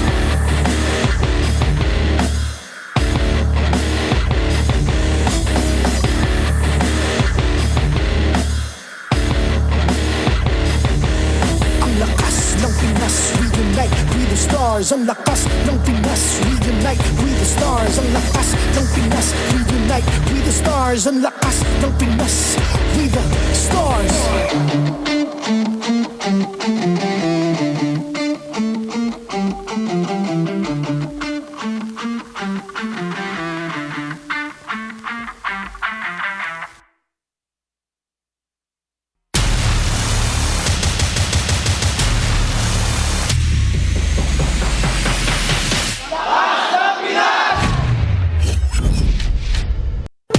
Back after the short break here. Welcome back here to MPL Philippines Season 16. It's day number 1, opening day of the season, and we've already had 3-game series, and it's still us, the Wee Bear Bros. It's Leo, it's Renmar. How we doing? Doing great. Again, first day. It's a reintroduction to a lot of these teams, and these two teams coming up changed very little, but I want to see how that benefits their play. I'm happy because, again, we're going to see a new dynamic of teams that we're a little bit more familiar with compared to the first series, considering they had the bigger changes. Yep. But I'm pretty sure it's also still going to continue to serve up some exciting moments. We already had exciting moments from our last one. Now, again, if you missed it, Ryzen and Netsky welcomes Season 16 with an OMG victory, with an Omega victory. That's kind of what we talked about here. And if you guys, like I said, if you missed it, there was 3 games. They were rather quick, though. Each game was about, anywhere from 10 to 12 minutes. I think 10 to 12, right? I don't think we had a... Did we have a long? We had 13, 14, yeah. 13, 14. Rather quick games, but... I would say there wasn't too many surprises in a sense of what was picked up. The meta still seems to be in a similar shape from what we're used to seeing, but the teams are what's changing. We talked about the homecomings and the reunions for all the teams here. Now, before we talk about today's match, we got to go ahead and thank our sponsors. You can level up your game with Vibe by BPI. If you download and sign up for Vibe, you'll get 50 raffle entries. That's a lot. That's a lot. I didn't know because I personally use Vibe. So last month, there were 200 lucky winners who received 1,250, that's right, 1,250 MLBB diamonds each. Now this month, I've heard that they've raised the amount for you to potentially win, get this, 50,000 dias. Wow, 50,000. Okay, 50 G's, baby. 50,000. 100%. I should really hop on my Vibe account and use that more. So you should do the same thing. Download and sign up for Vibe now. Begin an epic tomorrow with Vibe by BPI. I'm going to be honest. I just downloaded it last night because of these gentlemen right here. Hey, at least you've done it. Hey, I was completely unaware, so that's amazing. I don't know if I'll get a chance to win the 50,000 diamonds. I think it's better if you guys get a chance to win them because I've got everything I want. And I don't. I want to win it. Metro Zero skins, though. I only got Xborg. Is that? But that's like the best. Is that for me? That's the best one. Xborg is the best one. Is that the best one, Renmar? The Metro Zero? Yeah, Xborg. Ixia. I think Ixia. I like Ixia. She's my favorite piece also right now in MCGG, so yeah, I like Ixia. Your favorite, what is she? My favorite piece, character in MCGG. Like the commander? No, not the commander of it, character. but like one of the pieces that you put on the board in MCGG. Oh, hey, I wondered, did your skins from the main account carry over? Or is that just like random? Yes, yeah, it does. It does? Yeah. All of it? Yeah, what I get from the main account in game when it was still in MLBB, yeah. Oh. Well, for your Magic Chess account, right? I was like, yeah. No, not yes. Yes, okay. See, I didn't know. You guys got a preview of the matchup right there, of course. There's a whole bunch that we can talk about here for these two teams, RORA and Team Falcons. Yep. But again, this is going to be the kind of theme right now, especially for week 1, where we've had some of these roster shifts and changes happen here. For this one specifically, it's legends and legacies for RORA and Falcons because, carrying the weight of a legacy are the roster and coaches from RORA and Falcon, and basically it's a reflection on the era of success that each coach, each member has had over the course of their, careers and what we've seen from them. I mean, they've been through so much. I mean, look at Aurora. You have Coach Dexter, Coach MTB, Edward, Yue, when they were still the part of the era-defining legacy of Blacklist International, being able to win through there. And of course, the Falcons roster. You see the faces, you see the members there, and you already know what they're synonymous with: World Championships, multiple titles, gold medals, World Tour, the best pure athletes in the game. I wonder how they'll evolve. Like, that's the question, because it's clear that Aurora had to change in the recent seasons of MPL Philippines. Falcons, though, sure, they changed their banner, but it's still the same dudes. Yeah, and I feel like, you know, this is always something when, not just with here for MLBB, but like in general, it's like once you reach that pinnacle of being a champion or a world champion, where do you go from there? Because you can see also with what allowed them to get that history was the endurance of their chemistry here for the teams here, Renmar. Yeah, look at this. The longest maintained roster in MPLPH history is the roster of Flap DZ, Cal TZ, Fuse, Supermarco, and Ogwen, who started all playing together completely through Season 10. Of course, shouts out to Pandora, no longer part of the Falcon squad this season. He was also part of that. 7 seasons and counting, including this season here in Season 16, from Bren to AP Bren, now Falcons AP Bren even, now to just being the Falcons. That's 3.5 years of chemistry built in. A lot of relations don't last that long. These gentlemen, they don't get tired of each other. There's something about the 3-year mark. Yeah. Always just like becomes a true test. If we make it past 3 years, we make it to the 4th, okay, I think we're good. If we don't, then I'm not going to get into that. Anyways, so that... World champs, or man, no, I'm joking. It's crazy because that means that's what? How many playoffs in a row have they made it? Also 7. Yeah. Ever since making it to the playoffs in Season 10, shocking everyone by making it into the top 4 in Season 10. They've consistently always just been a top 4 team in MPL Philippines for 7 seasons now. That's why they're the Titans. Can we still call them the Titans? Yeah. Dude, Like, all roads that lead to championships go through Falcons. Go through Falcons. If you can't beat Falcons, don't even think of getting to the international stage. Team Liquid PH had to go through them twice last playoffs to end up becoming MSC champions. So even now in this Season 16, eventually when we get to see Team Liquid play against Team Falcons, like we're still like, hey, it can be, how do they do that?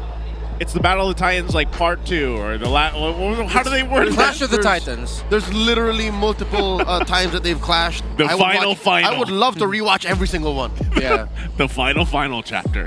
Yeah, the Titan clashes have always been like they are bangers. I think you can put them all together in one compilation video.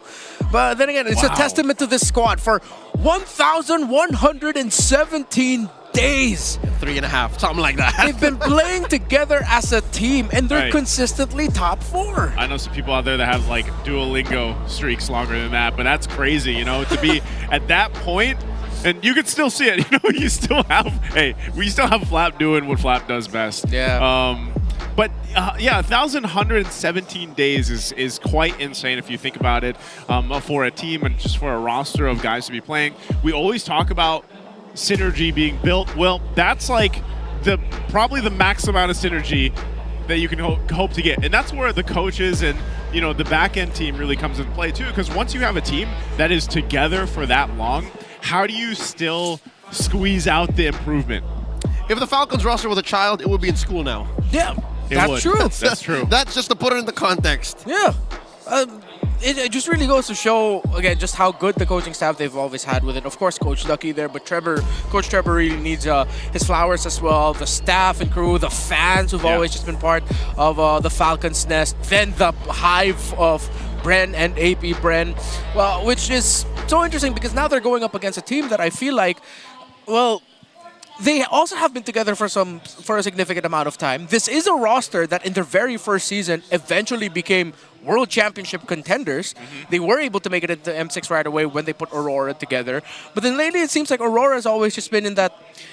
They're in a weird state of flux right now, sort of like limbo in a bit, where it's like, how good really are we? How much can we really contest the threat? Because last season, everyone thought Aurora, when both them and Falcons went to the lower bracket in the playoffs, it's not going to look good for Falcons. They might bow out here. But then suddenly Aurora gets swept by Falcons as well. So now with the injection of light into the Northern Lights, it changes up the dynamic. The fact that Light and Demon Kite have a history playing together as well. Yeah, so Ian, we spent so much of last season talking about, the Kite brothers, for example, specifically, and then you bring back Light, and just like we said from the last match, once you have some of these players that spend some time overseas playing, they come back here to the Philippines. We even heard it in the winning interview earlier on, where they're just like, they love, like, this is home. They love playing here. This is the best of the best. And it brings something out from the players that do play here in the MPL Philippines.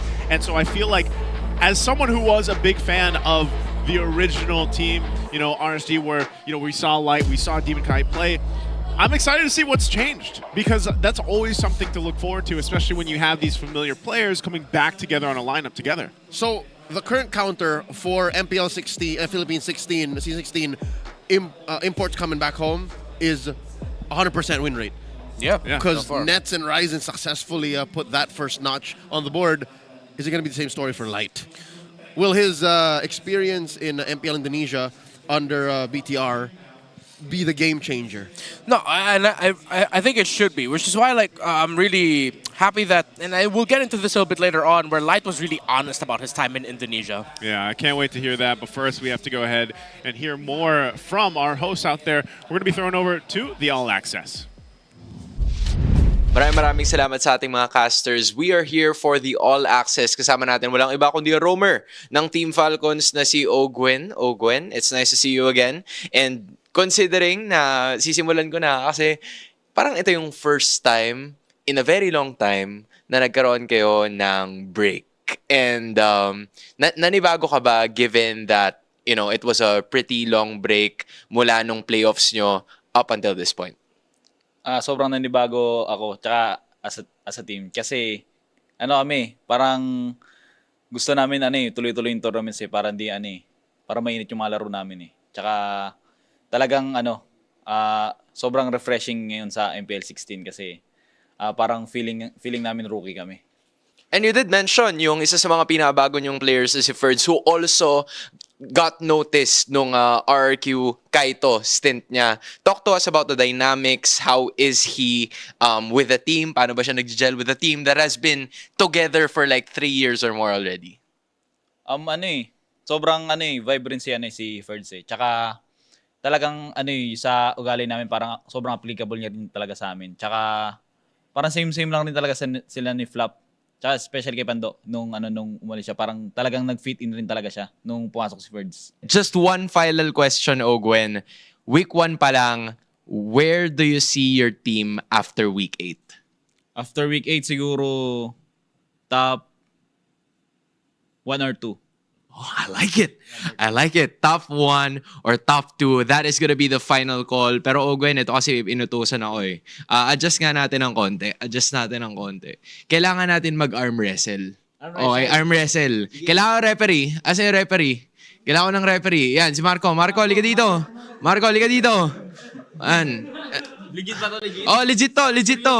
Serious. Marco, good afternoon. Hello. Yan. Okay. So ito, na to? Alam nyo na to Paano ba natin to gagawin?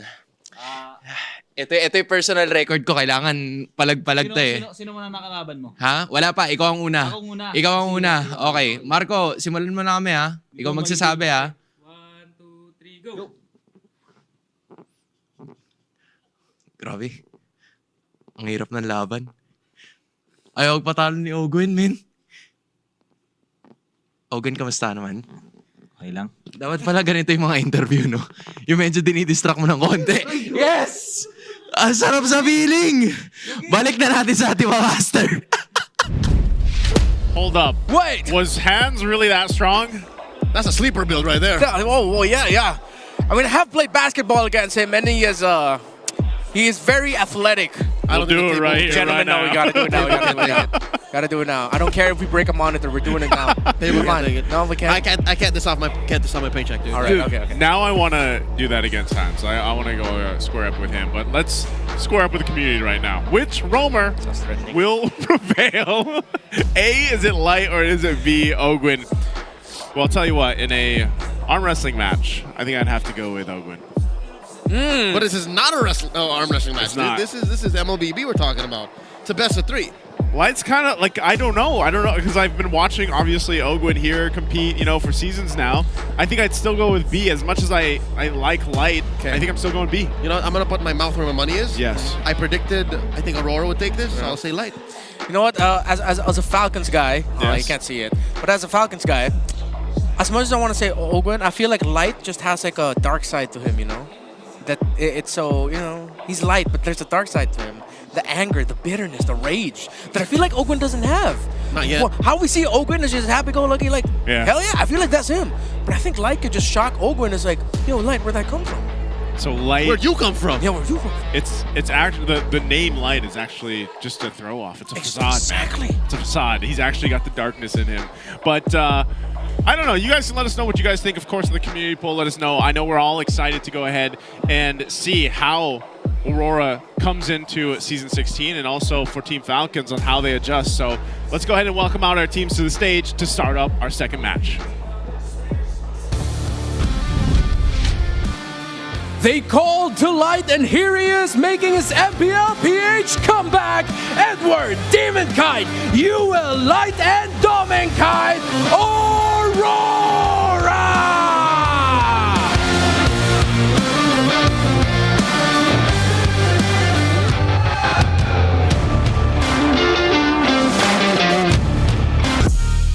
Legends with era-defining moments marked in MPL history. Making his debut, it's Ferds, Kyle Teasy, Few, Ogwin, and Super Marco, Team Falcons!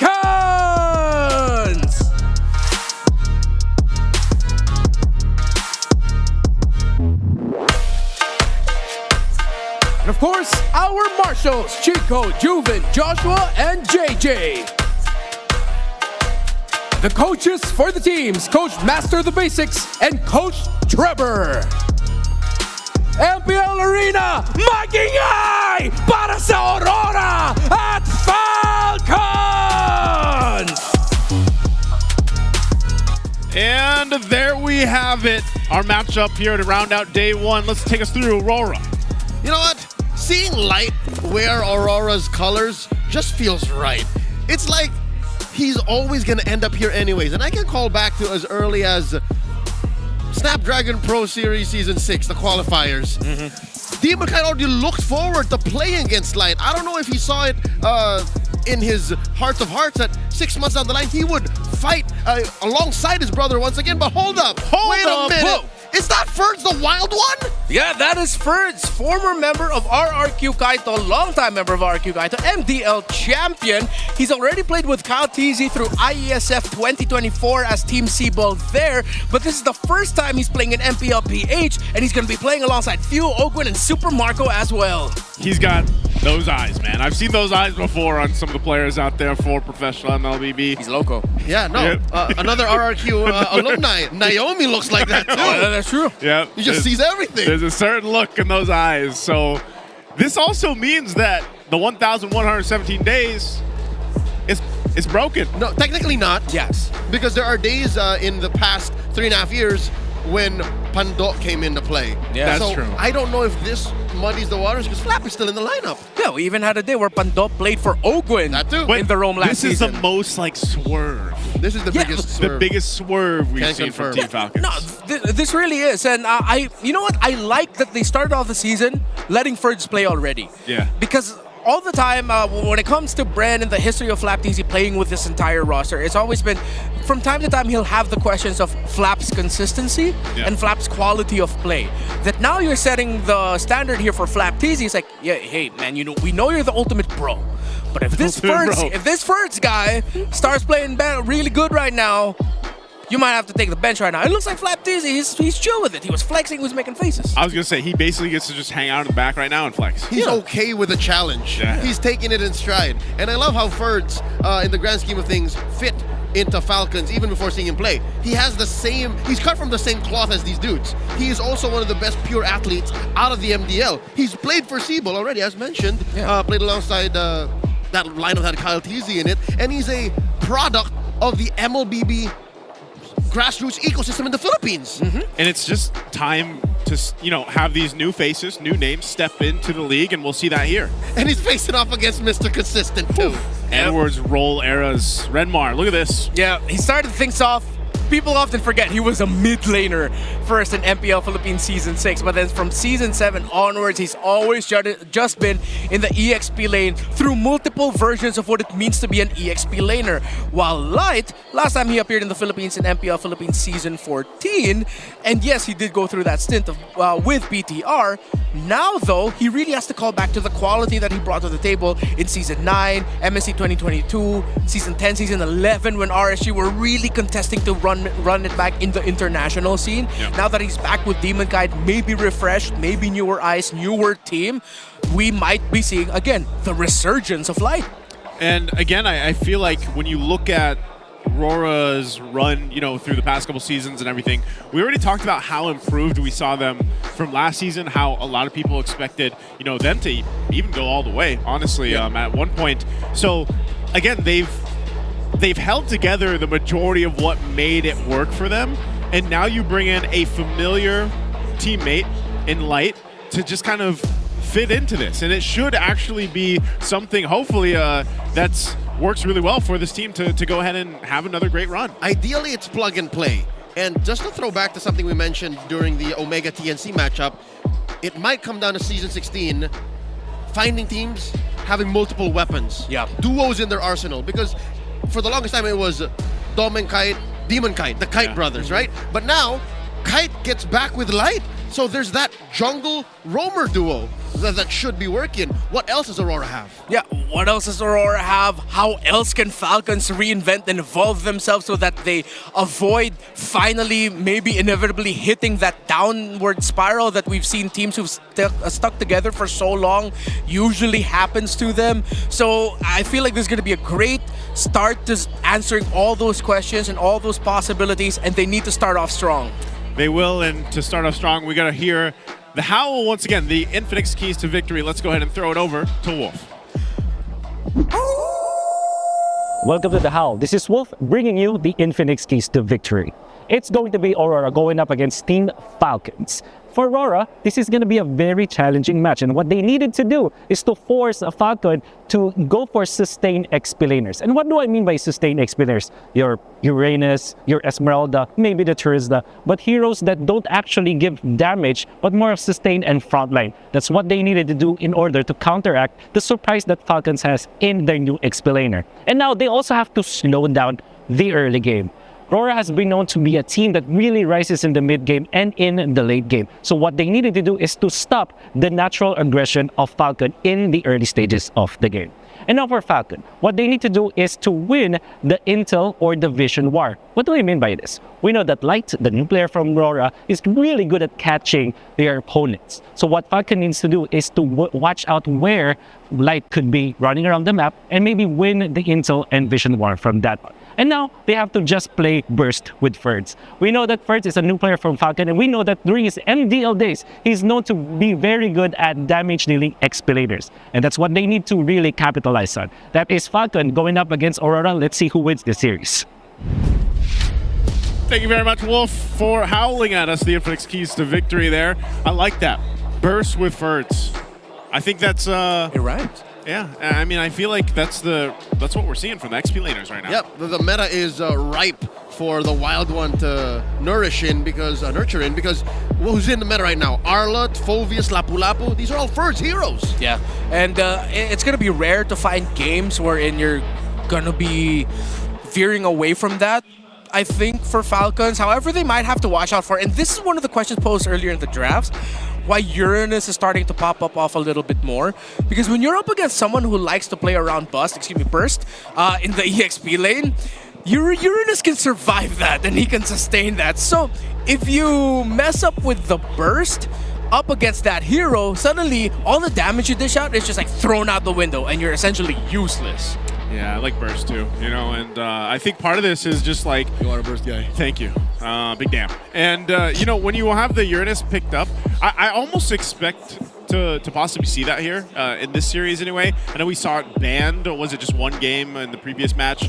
But we'll find out. The draft is where it all happens, and we're going to be jumping into that here for game number 1.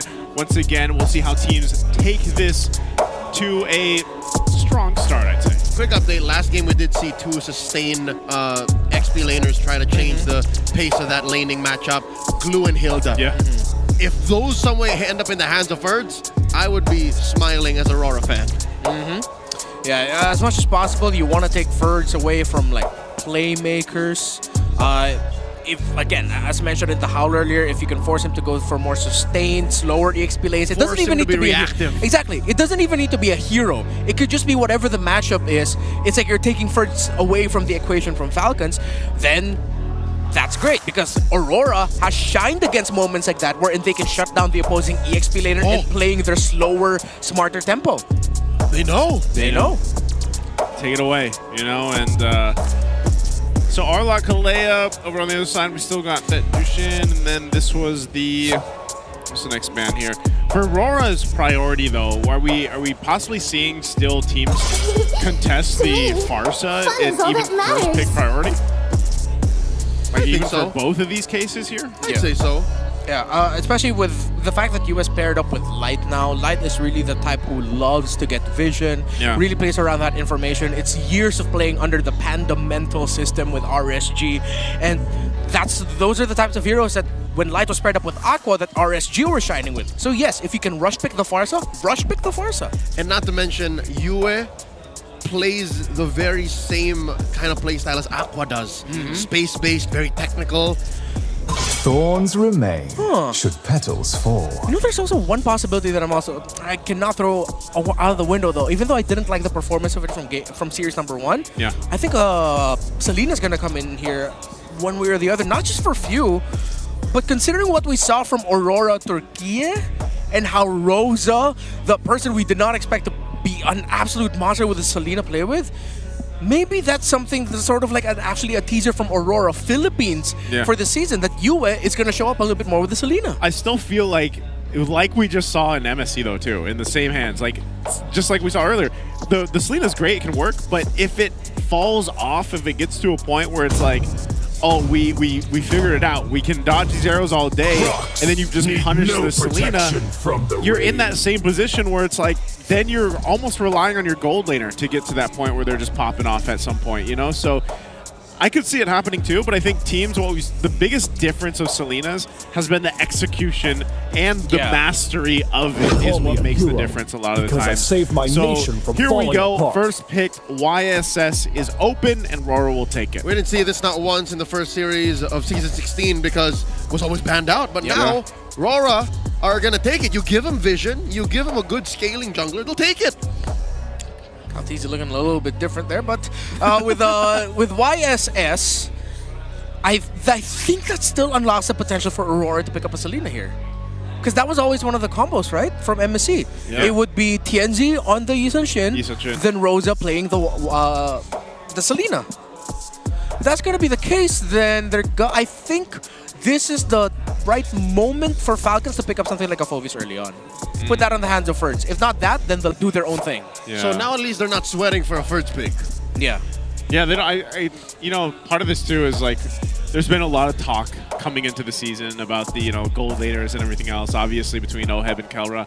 But over here too, for Super Marco, I feel like if we look back at last season, he was in, or I think actually through the draft. Did we get that? I think that's real. That's real, right? CC Gatot, like they're throwing no caution to the wind. Let me just look behind me. They're putting a hybrid sustained burst Selena. On Ferds, and then a Gatot into Ogun's hands. Like there's no flex here at all. Yeah, and we can confirm it is a Selena that was locked in by Aurora, but this time alongside a Ruby.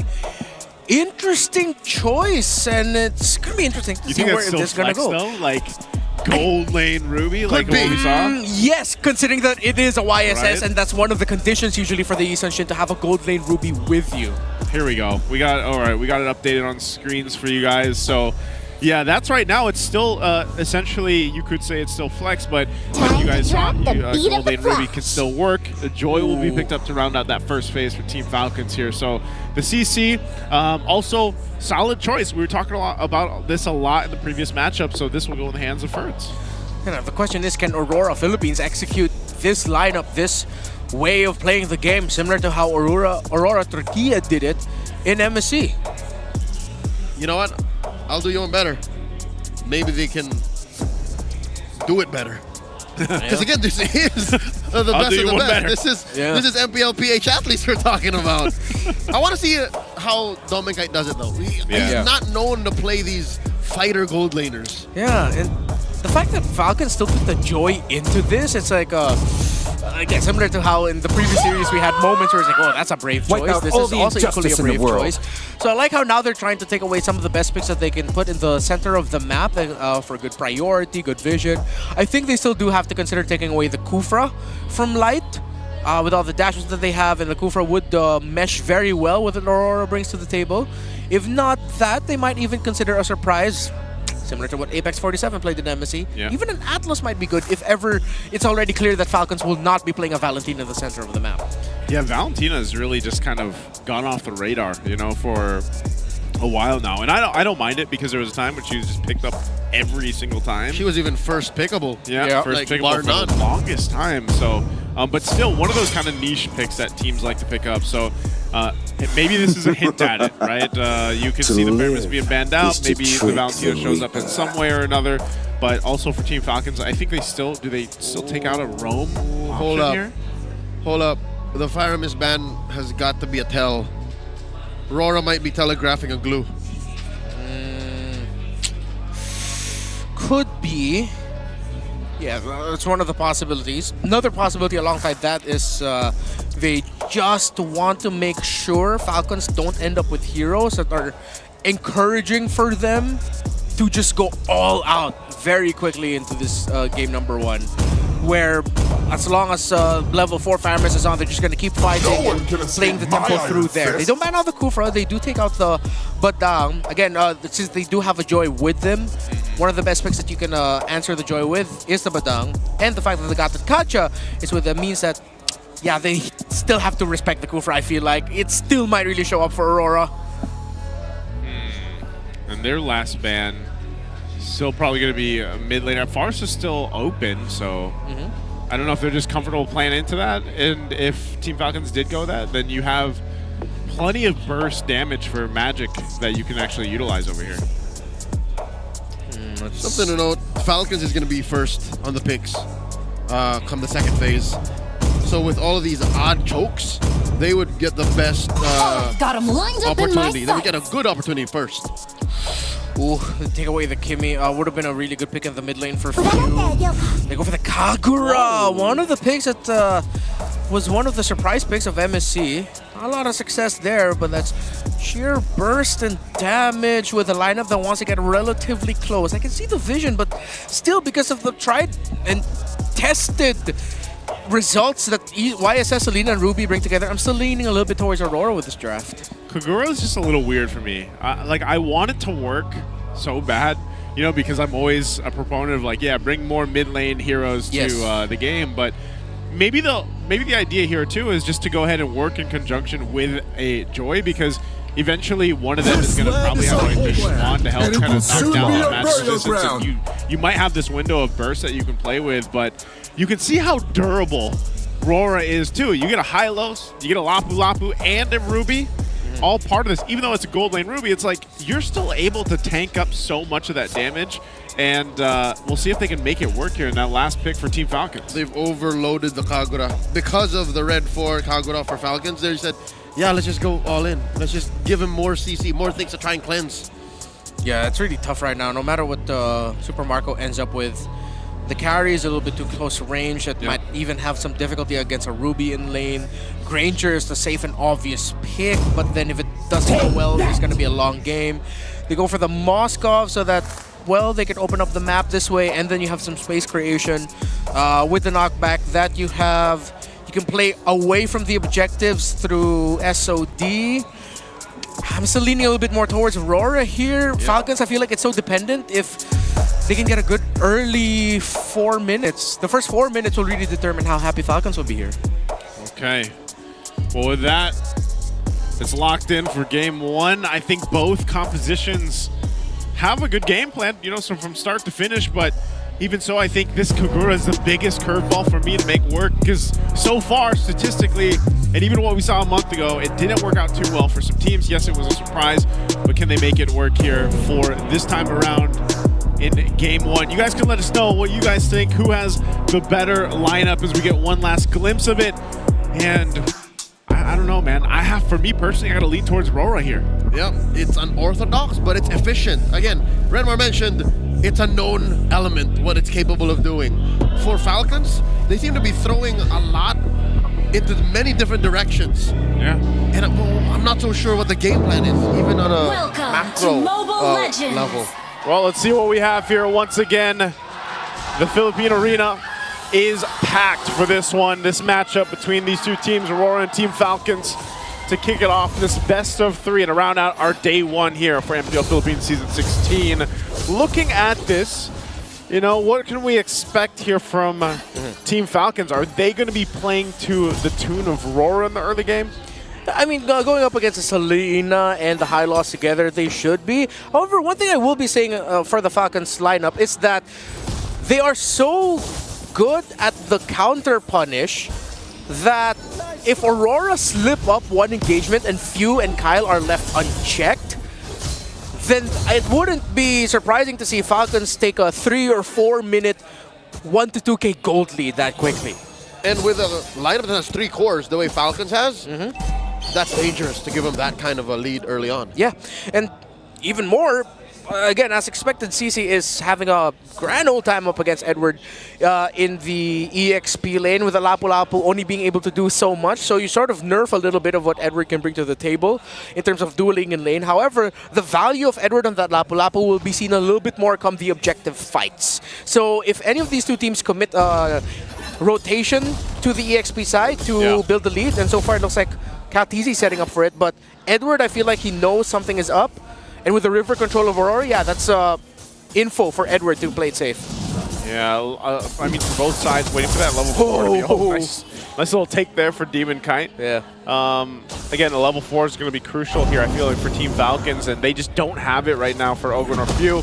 So they might end up losing out on this first objective as it's pulled through light, but rest of Aurora isn't going for it just yet. Yua here, putting Ogun down to a quarter of his health. Few throwing out that umbrella. RORA making way here. Still has the Mount Shaka, there you go. All of the members of Falcons are exposed. Down goes Furs, Edward take him down. Carl. Down goes Demon Kite. The turtle goes over to the Falcons, and in comes Marco, SOD, wailing away, and they get another down. All goes to the Falcons. Exactly what we were talking about around 3 minute mark. It was just the first turtle, and Kyle TZ was left unchecked. He was able to get the double kill, and yeah, it did not help that Super Marco was actually able to land the SOD and join in the fight. Hey man, that's exactly what I was thinking. I was like, how often do you actually see a Moskov go and join the first fights? Now, we usually see a Spear Destruction Throne, but not the follow-through. So for Team Falcons, a good fight early on for them. So go ahead and continue on. But RORA's not too far behind. They're still just going to go ahead and go back to the rotations. Again, they can go ahead and play with the fact that Team Falcons, they can respond that way, but also there's this window with this kind of lineup for them to work. If they avoid, you know, that setup from Few and Kyle TZ later on, they should be able to survive some of those team fights and out-maneuver or at least out-damage them. Yeah, and exactly. It's what we talked about earlier.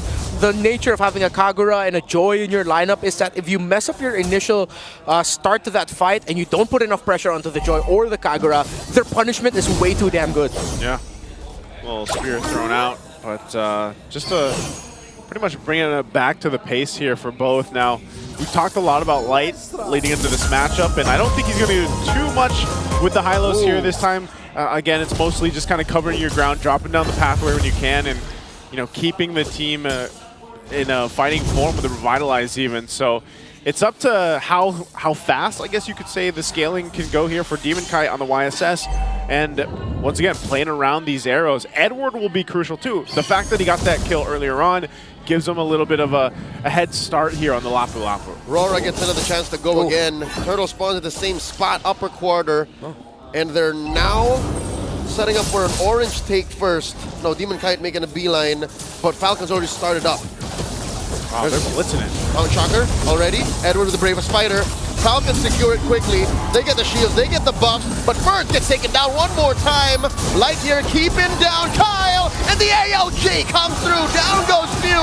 Once more, Olgwin regrets popping his ult. That's 4 down for free. The Northern Lights go crazy. This time, this goes much better for Aurora because they were able to check the targets that they needed to check. They checked Kyle, they checked Few, and Edward this time was left unchecked by Falcons, meaning that the damage that he dished out just took down Falcons way too fast. And the best part is the damage was in the right spot for Aurora. The main difference between Falcons' very magic-heavy lineup, at least in the early to mid-game, is they have great AoE. RORA doesn't. RORA needs to pick their targets well. In that fight, they picked their targets well. Yeah, and that glorious pathway and the Revitalize helped, again, being crucial in that fight on this Hylos. There's a pull here, Super Marco should be fine. But that's the thing too, and I guess that's where one of the power plays of having a Selena comes into play is when you're on a disengage. Kyle, is he going to get caught? Yep. And he gets the tail end of that Mountain Shocker. Light drops the glorious pathway. Kyle, no more dashes. In comes Olgwin, and the rest of Falcons respond. Few goes in, flickers through, takes down Demon Kite, slaying the MVP. So far of this lineup, all of the vision taken out of the equation. The vengeance by Ferds. RORA now stopped in their tracks. 2K gold lead still intact. Could have been way worse. I mean, I saw RORA saying, hey, let's just full charge into here. A jump from Olgwin, but still, they hold on to a nice lead. Yeah, you see how well Aurora will be able to play around the Revitalize once they get to a difficult situation for them. It was a great entrance by Olgwin and follow-up by Few to help cover for Kyle. It just seems like it was difficult for Ferg to make an impact there, and they weren't able to make the most out of it. Again, with the sheer damage output that the Lapu Lapu that's been left undisturbed so far in this game, Falcons really need to check Edward at some point. They need to bring him down low. He has a 2-level lead against Ferg's CC. Wow, so that's a turtle just gone. Secured very quickly. Little spear thrown, of course, but nice little push. Again, Team Falcons had to go ahead and grab something. They knew they wouldn't be able to go ahead and contest that turtle, so they traded out. And Super Marco still doing what we see a lot of the gold laners have to do right now. You just kind of go into this mode where I'll take what I can across the map and I'll farm up as quickly as possible. Kyle could be dealing with some pressure here, though, around his orange. Yeah, the Falcons need to help answer that. I think Kyle will be able to walk away with his orange relatively well, unless US somehow throws a miraculous arrow. Oh, nope, he was able to take it. A quick item check to Genius Wands, one for the Joy, one for the Kagura. So still, Aurora need to watch out for the damage output burst that could come from the 2 magic damage dealers. Dominance Ice for the Gatot Kacha. Radiant Armor Rush there for Light, important. Demon Kite has been too quiet for the past 7.5 minutes. He's had a great time laning, and he's now on his 3rd item building. This is dangerous. We haven't even seen a flicker I'm offended yet. Imagine what that would do to ruin Falcons. That's crazy too. Look at the damage here. He's just under light as well. So it's like now his time is where we see this Ruby gold lane work. Yeah, and if you're Falcons, and if there's really so much that you can do up against that Ruby in the laning phase, you don't want to draw attention to Super Marco's lane, so you leave it alone. Now here it's the threat of, wait, do we have enough tools to make sure that this Ruby has a hard time? I didn't see a lot of like glowing wands just yet, not a lot of like dominance ices or Z-halberds. They do have one, but at this point we've seen it so many times in the past that the Ruby doesn't care this early on. It's really only in the late game where Ruby starts feeling, alright, yeah, I'm just another tank at this point. Yeah. But at this point, Ruby is a very efficient, damage-packed, sustain-packed tool in your toolkit. Short to say, we've yet to see the worst of Demon Kite. He's still gonna tilt this even further towards Aurora. Given they have a 4,000 gold lead, Lord spawning up top, Falcons have to find quite the clutch to even contest. Yeah, because when you want to go into this objective, I feel like that's where Aurora's lineup's going to shine. They have so many tools to go ahead and throw out crowd control, throw out a possibility to cut things off, an arrow. Right to the face of Few here. Force the flicker back. There's the Mountain Shocker, ensuring all but the secured Lord. And now here comes the rest of Falcons. Down goes Yue. Glorious Pathway by Light. Who are they targeting? It looks like Falcons have scrambled. Super Marco pushing down bottom. Tier 1. First bomb in the bench is not going to be enough. 1 for 1 so far. But Aurora are happy with what they walked away with. Yeah, incredibly unfortunate the Super Marcos SOD didn't land. Could have been a different story if it did happen. Ferds got off a great curtain call to the right members of Aurora. You saw the damage swing favoring Falcons, but the fact that they didn't have their gold laner with them, again with this missed SOD, no surprise that Aurora won that. Yeah, so this Lord should be handled pretty quickly, but Aurora will still go ahead and put pressure where they can. Maybe the tier 2s. I don't know if they actually get to the base here because Team Falcons should be able to clear things out pretty well. As you can see, hold down the tier 2. Look at that. That's just a Fury Hammer, War Axe, and a Queen's Wings. Right, and he already deals that much damage. That's a little bit of a lot. Across those three, so across the 3 items, that's a lot of damage spread out on a singular Lapu Lapu. That's the bravest fighter for you, man, you know? Shields are going to pop here in the mid, up top as well, and bottom to follow. So Team Falcons, 10 minutes in, 6,000 nearly, gold behind. They're going to have to hold on for a while, and this is what we've been seeing so far, especially when you're just kind of relying on, that spike to happen here for the gold lane, but you do have like a combo that can work, and that's what we've been talking about ever since the draft between few. They do catch Ferds, an arrow and everything. The tail end of that, Mountain Shocker too, puts him at about 1/5 of his health, forcing that vengeance. Ooh, it's so hard to be Ferds in this matchup. Yeah. 3 deaths on the board. He's level 11, Edward's level 13. There's been a 2-level gap for the past 6-7 minutes between the 2 EXP laners. And again, it's not like Ferds messed up in the laning. It's really just that after that second turtle, it was a big swing because Aurora got bigger wins across the map after that, able to break down the tower in mid. It's a classic Aurora play. Second or third turtle, if you're not taking care of that mid lane minion wave, they'll push your tower in mid. And we've always talked about the Falcons when it comes to this. When their mid tower goes down first, they're a completely different team. Yeah, it seems like even for Aurora, in a sense, it's like, this addition of light here, it seems smoother, I would say, for them. Now, it might be too early to say as it's only their first game of the season that we've seen, but they have control against a team like Team Falcons here. This is what I was alluding to, man. Plug and play. Light just fits well. Even on a hero that has definitely lost its luster in recent times. High loss. Look at this. Edward coming on to Ogwin. Mountain Shocker by Demon Kite, revealing everyone, denying the purple away from Kyle. I mean, think about it like this. You go from a coach that has taught you the fundamentals, now he's to a coach that will help you master the basics. Bro, come on, it's no surprise that Light is just playing really well. And if you look at his heat map is this center river, man. Yeah. And all of the vision that he's gotten for Falcons, for Aurora, and again, it was discussed in the Howl Keys to Victory brought by Wolf that Falcons need to find a way to stop Light from getting vision and getting info. They did not do that, hence why Aurora has just been so comfortable this whole game. Yeah, you just get so much, I guess, vision and also control around these objectives because of what Light's able to do, what Edward's able to do on the Lapu Lapu, and it just lets Demon Kite kind of have this, I'm just going to chill and get this objective. Ferds here gets caught out, forcing another vengeance. Gonna get taken down here by Yue. SOD, no one home. Few gets taken down, double kill for Yue. Down goes Kyle, so does the Lord. Aurora take 3, and the Lord for free. Falcons left reeling. They're going to have to defend. The Revitalize playing its part there, and now approaching the mid-base turret. Add to that the killing spree. It helped Demon Kite get back to healthy, and now this looks bad for Falcons. It's just a bare base. Minions marching through in mid. Lord has spawned down bottom. Falcons are doing their darndest. It's just a single siege minion. I think Falcons are going to be fine. All right, they cleared out. Lord will make its way here, so RORA might look to go ahead and get the last 2 base turrets of Team Falcons, but again, even with a lead this far ahead, almost 10,000, Team Falcons has good clear. They can go ahead, clear things out the best they can, unless it's a forced situation, and RORA might just go for that with the turret here. Demon Kite threatening an I'm offended, getting that close, does not have a flicker. Down goes that tier 3 up top, the inhibitor down bottom as well, in jeopardy.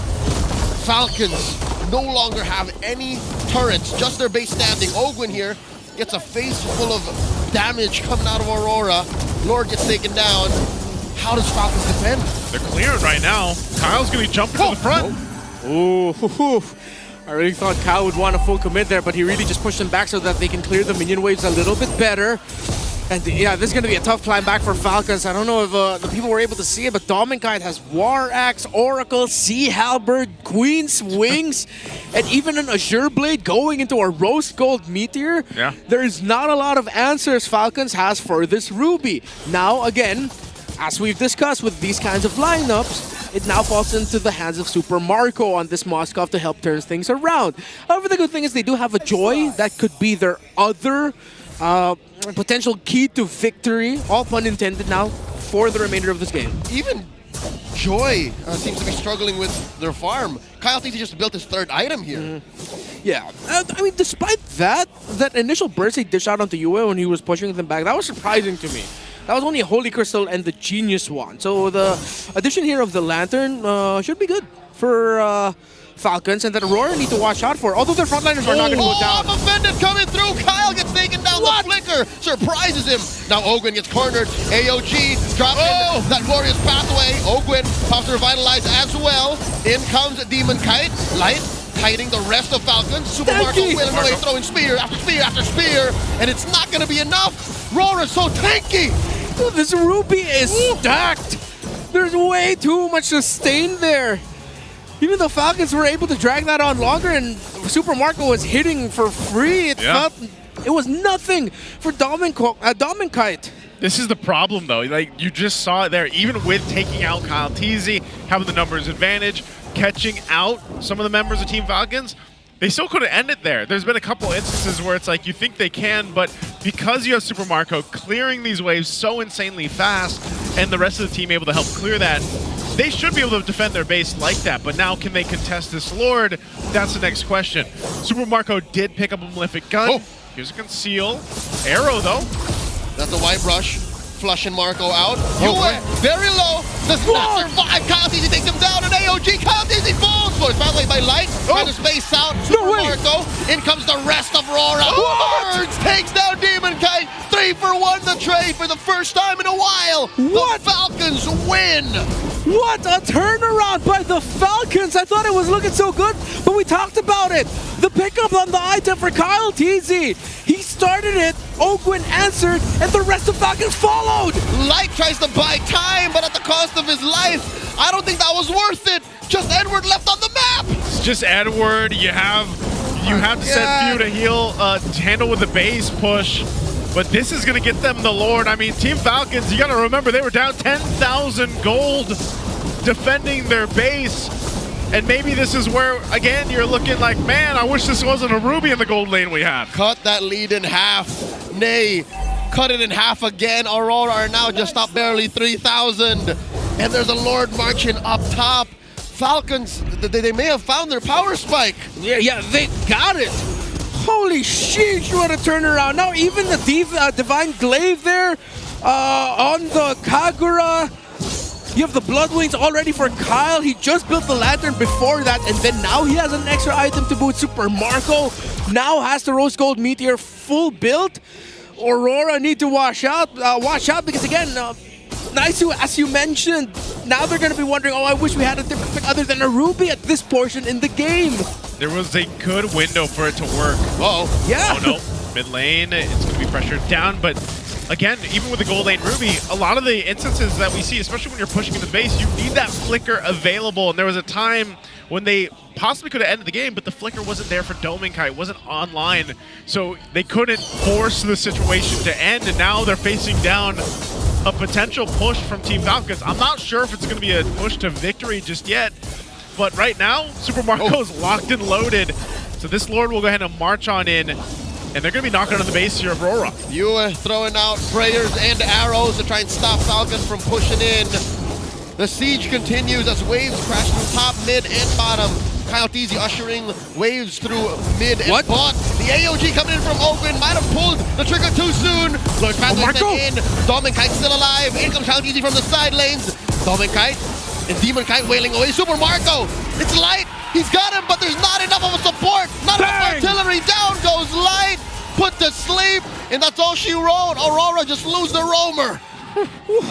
My goodness, what a cover by Few, and the fact that Super Marco was able to bring his Wind of Nature up just in time, get the wind chant off so that it reduces the damage that Edward was dishing out on him, and that extra bit of help from Few ensured that Light wouldn't be able to finish the job.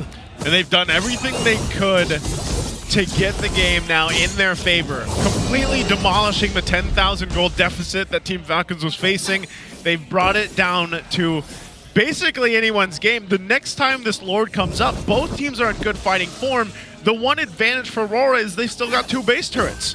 That is an advantage that they can play into. Now the hardest part is, how do we catch Super Marco? A couple arrows have landed here. You know, Domikite, like I said, he's got to rely when that flicker is available. Maybe that's the answer, but even with Light charging towards Super Marco with a glorious pathway, Team Falcons is doing what we've seen them do every single time. They protect Super Marco so well. It can't just be Light.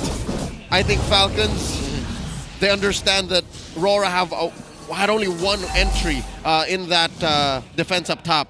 Maybe if RORA can find an angle elsewhere, if they can flank Marco, that could be their way in. It's also difficult to do that. Aurora's getting divided and conquered with one umbrella. An umbrella toss by Few zones out Aurora so much. And we're going back to a problem they had at the 2-3 minute mark. It's just AoE versus single target damage. Yeah. RORA just has to pick and choose. Falcons can just go, all right, we don't have to fight this, we'll move on. Yep. And then it's really only Marco who says, all right, let's kill this guy. I'm just gonna say though, if Super Marco misses the SOD toss here, Falcons are gonna be forced to fight it out and hope that Marco can split push to win. But they might not even just take that risk, they might ask Marco to join in. Aurora's not rushing, they want to play for the slower dance. Could be the 5 million peso SOD. 5 million. I just pulled that number out of my I was going to say, where are we getting the 5 mil? 50,000 diamonds. Can I get some of that? Can I get some of that? If Marco hits it, yes. Okay. Oh no, he's just walking there. Yeah, he's just walking, yeah. See, they don't want to risk it. He doesn't want to. Because they knew if they missed that SOD, and they're banking on that, yeah, Aurora's going to win it. Might as well join this, because this is also a beefier Lord, so... Domikite, perfect spot for Domikite. Yeah, Domikite. I don't think Falcons has eyes on that spot. Oh, and they rotate, Yeah. They got him now. All right, Kyle walks in, flushing Domikite out of the brush, and the Lord dance continues. This is going to be a long one right here, especially now. The waltz. Yeah, the waltz. Holding it together because, again, you got to kind of calculate this Lord take. It hurts. You know, you got to have juggled around by multiple members, and you got to watch out because you don't want to overstep this. So neither team really wants to commit to this. You got Super Marco back down on that bottom side. Well, maybe now is the call to be like, you know what? I will just join with a SOD. I appreciate the slow dancing, but I would like to see some aggressive crumping now at this point, please. just make it sweaty. Like step up. Yeah. Oh, you know, I think Falcons has an opening to rush this with Edward in here in the bottom lane. Yep. Oh, Edward's they there. They see that. But I don't know if they can blitz this Lord, man. I don't think they... Especially without Marco's like, I'm coming up, never mind, I'm going down. He's playing super macro right now. And this might be the right call for Aurora, for Falcons. Considering that the sheer burst that Aurora has is still on the table, and I think Domikite still can survive for a significant amount of time to help set up the damage eventually coming in from Demon Kite. If they can somehow catch Edward out of position, but it's Edward the one who's clearing the lane. Yeah, it's tough for Falcons. They don't want to take the 50-50, so they're trying to find an opening through macro and minion wave control, but it's Aurora. They're so good at that. Yep. And Aurora know that they can't afford 2 lanes open because their lineup sucks at clearing waves. Yeah. So they would rather win the map first and then work for the fights. Yeah, one thing to have to consider here for Super Marco, there's 2 blade armors. The 2 dudes who will be most likely chasing after you, the Lapu Lapu and the Hylos, both have blade armors on them. Yeah, so he's going to have to keep that in check. Kyle, though, couldn't be spotted out here, but again, it's both teams just kind of at the standoff. They don't know if they can full send and take on the Lord here. All right, RORA a little scattered for the first time in a while. They actually paid attention to their side of the orange jungle. And now it's Falcons who has control of the majority of the Lord pit. Lord now, at a third of its health, the lowest it's been for the past 2 to 3 minutes. And we get another reset. Yeah, they don't even want to fully push this because the pressure from RORA. There's a conceal though. Coming in from Ogwin, the Mountain Shocker. Lord here at a quarter of its health. Oh, Demon Guy gets taken down by Ogwin. Now it's on like Donkey Kong as Falcons collide. Down goes Ewan, down goes Dominkite. Super Marco finds him. They do pop few, but it's too late. Super Marco gets a double and they're wiped out. Aurora off the map. Falcons take him down. No one blinked. No one breathed. The Falcons are on their way to taking game one.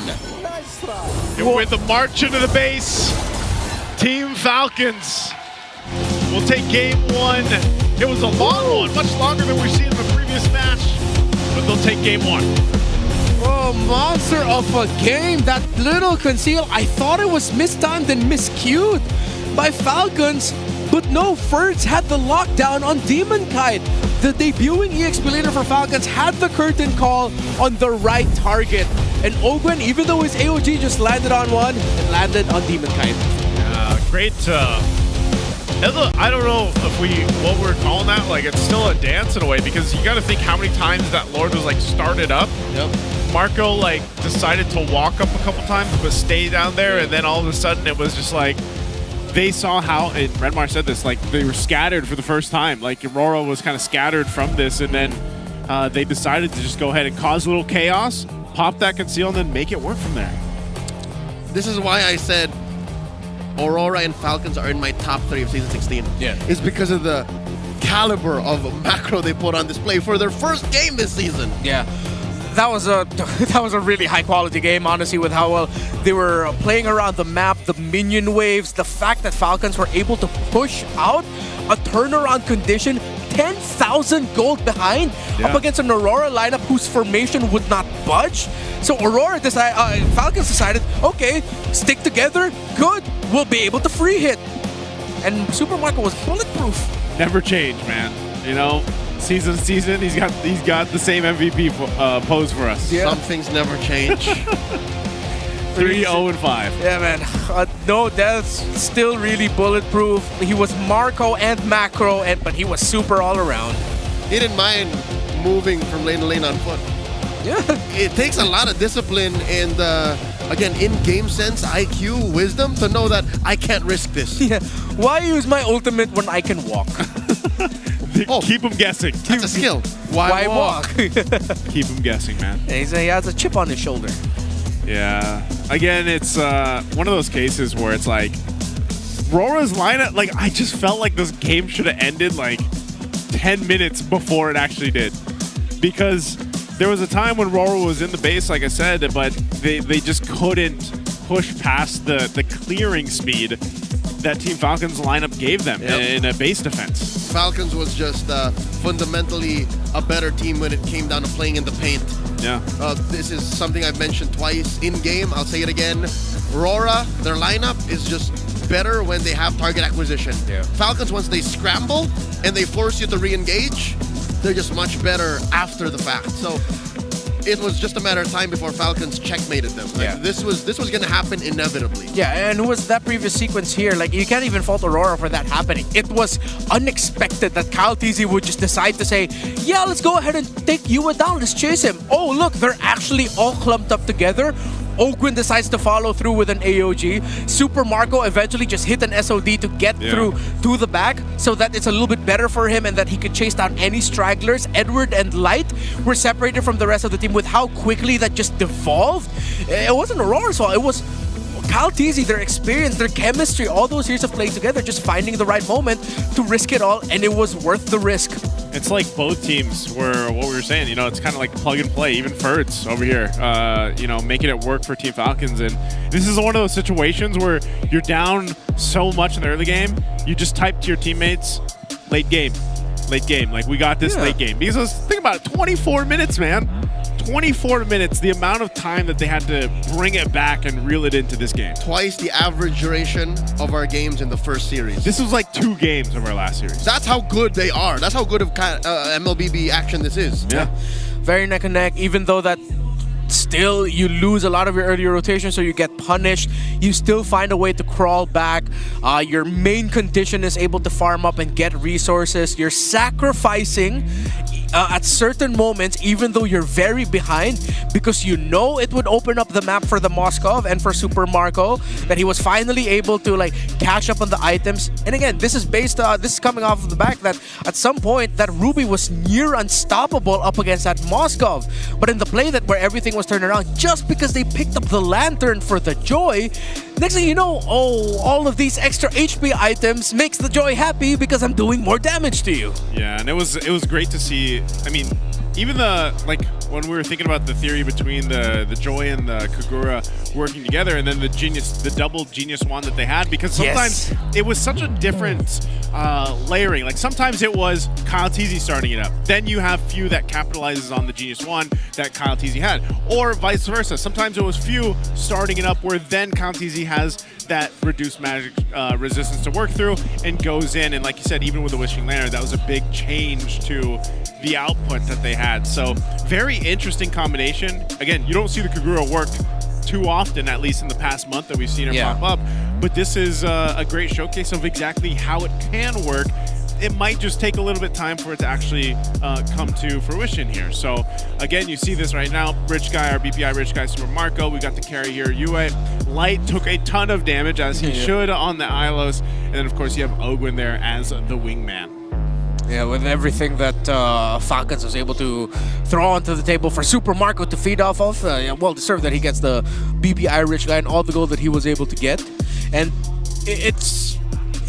what we saw from the Kagura here, I feel like I've suddenly unlocked the memory for me. Right in Season 9, this was one of the usual trades in the mid lane, Selena and Kagura. So I feel like we're just calling back to that now. Because right there would be a time, one team gets a Selena, the other team would get Kagura. If the other team decided to prioritize the Kagura for some other reason, the other team would just pick up the Selena. There's like a weird relationship between the two with the Abyssal Arrow and the Umbrella. And the timing of that as well. And the cleanse. And the cleanse. Combat mobility of a Kagura. And the map rotational speed of a Selena. Like, they're the yin and yang. Yeah. Literally. Yin Yang, was it Yin Yang overturn? Yeah. Kagura. Yeah. You know? I don't play her, but yeah. I used to. Like I used to play her quite a bit, and then she just it's obviously it's not a hero that you really want to pick in like solo queue. You know, it's one of those heroes that works really well in this combination where you kind of work together with your jungler in that sense, or the rest of the team. So interesting to see if we still see that happen, where it's like that relationship between the Selena and the Kagura pop up, because I still feel like only certain teams bring the Kagura to play. So again, before we head to game 2, we're going to have to go ahead and throw it over to our smart ping test to see how our players prepare for the match. Hello. Hello. Hello, mic check. 1, 2, 3. Si Mark, tahimik lang. Ano yung para marinig yung sarili? Okay na. Pwede na. Mayroon ako nais na malaman. Maaari bang magtanong?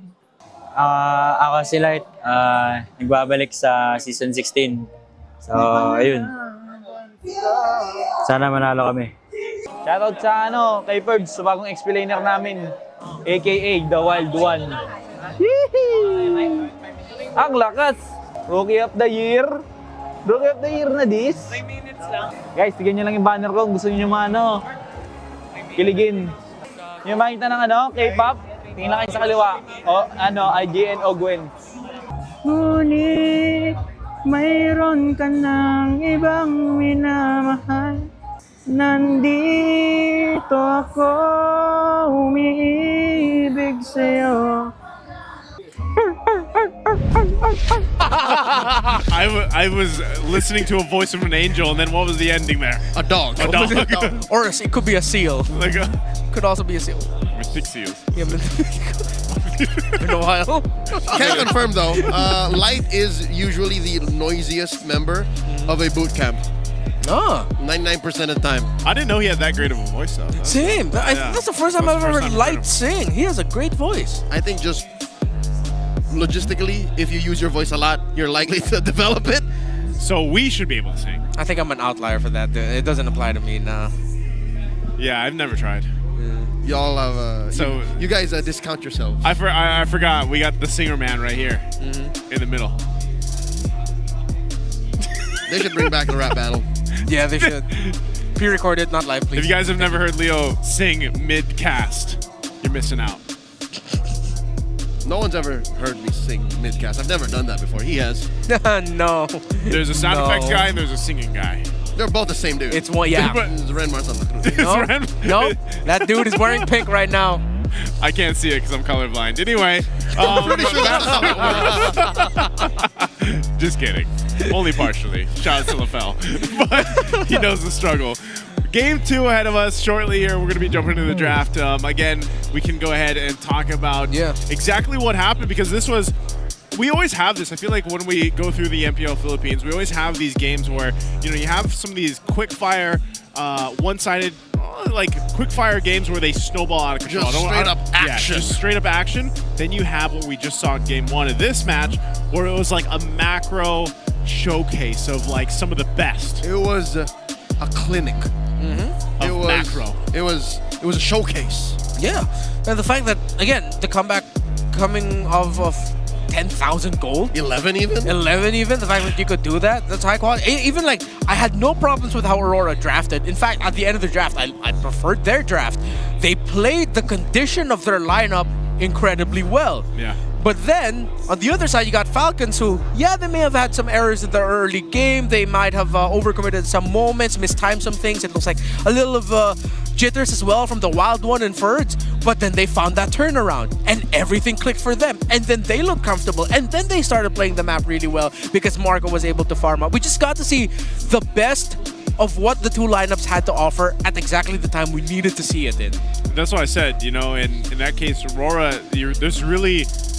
It's not like you can say they made all these mistakes and that's why they lost the game. It was just, again, their composition was up to a certain point. Yep. It got to that point, they didn't get the win, and then, Team Falcons comes in, gets the late game power spike in themselves where their composition is just better, statistically in the way that it works. So it was the game plan for Aurora, and they kind of, had to falter off of that. So now going into Game 2, they could essentially, like, the draft could still be, I would almost say, like, you could still go with the same concept, but maybe, again, you have, like, this traditional gold lane. You know what? Let me break the fourth wall here. Maybe this is why a lot of the folks online blame Coach MTB and Dexstar. Is because they end up with these drafts that are, I don't know if you could call it one-dimensional, wherein it does one thing very well, and if it doesn't win at a certain point, the strategy just crumbles. Yeah. But I don't think that's valid because literally Aurora were winning. Aurora were 12,000 gold ahead, and they were inside Falcons' base. It's just Falcons was just that damn good. Like, just Falcons knows what they're playing with and what they're capable of, and they shut that down. Yeah, they were just able to find, again, that one moment they needed to find. They needed to take the risk. They took a gambit, and it worked out for them. Kyle Deasy could have sacrificed his entry into where's the Selena of UA was into nothing. That could have resulted into nothing. And usually it does at that point in the game with a 12,000 gold lead. Yeah. But then it just somehow the stars aligned for Falcons, where the members of Aurora were also close together. That's one entry through the AOG meant that Aurora was messed up. So now the big question, as Joseph mentioned, Fun is all that matters. should Aurora draft maybe more orthodox? Should they maybe, keep their feet on the ground and say, let's try to have these fundamentals checked off first? I'm going to answer my own question. Like, I feel like this is week 1.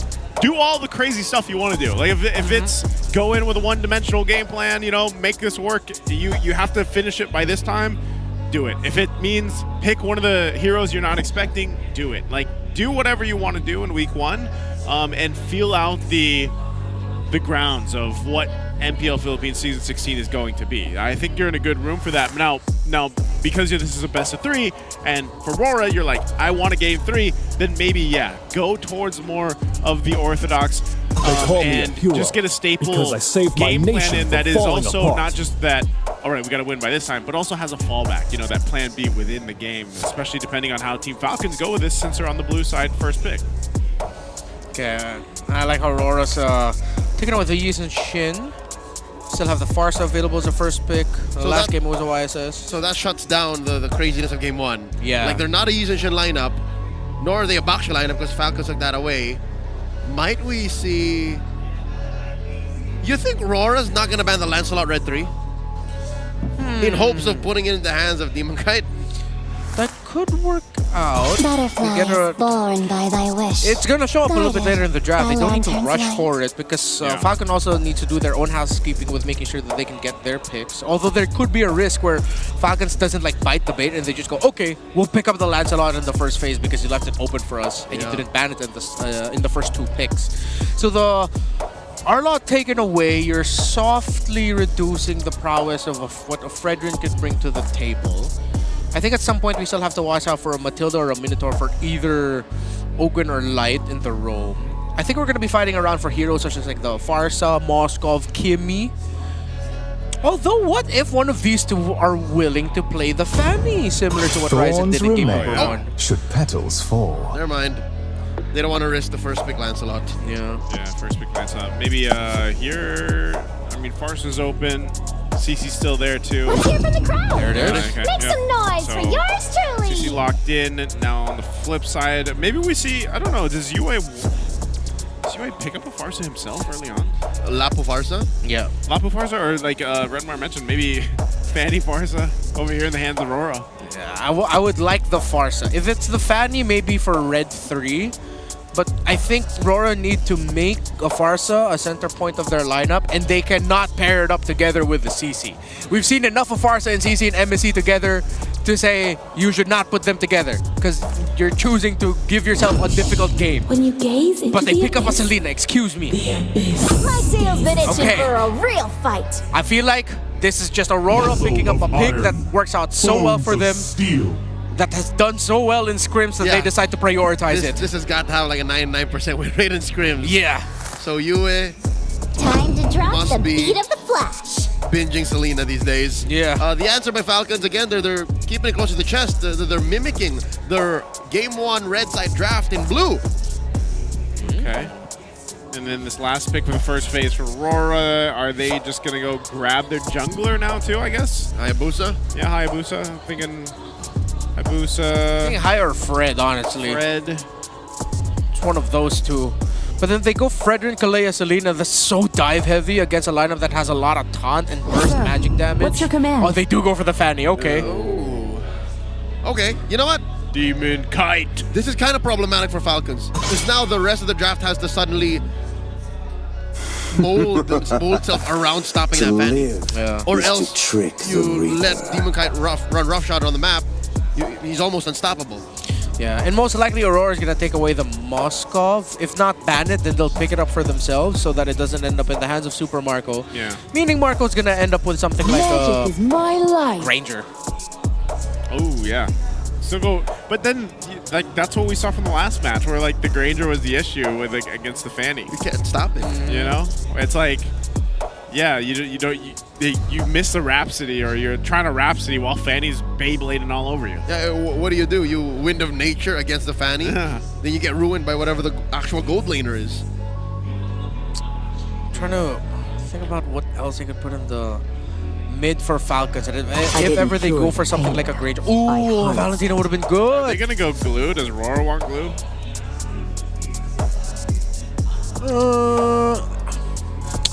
I'd like to see a faster rotating EXP laner for Aurora.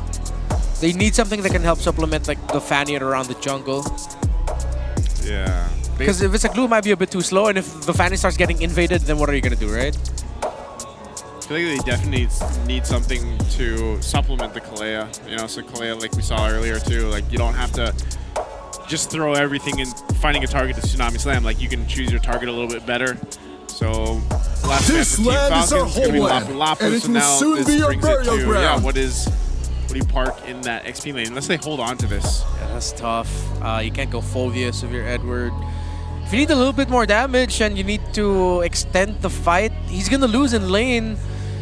But you might want to consider an Edith, but then that means you're gonna have to help Edward against that CC. I am vengeance Instead, they lock in their incarnate. gold laner first. Yeah. As mentioned, they take it away from Super Marco.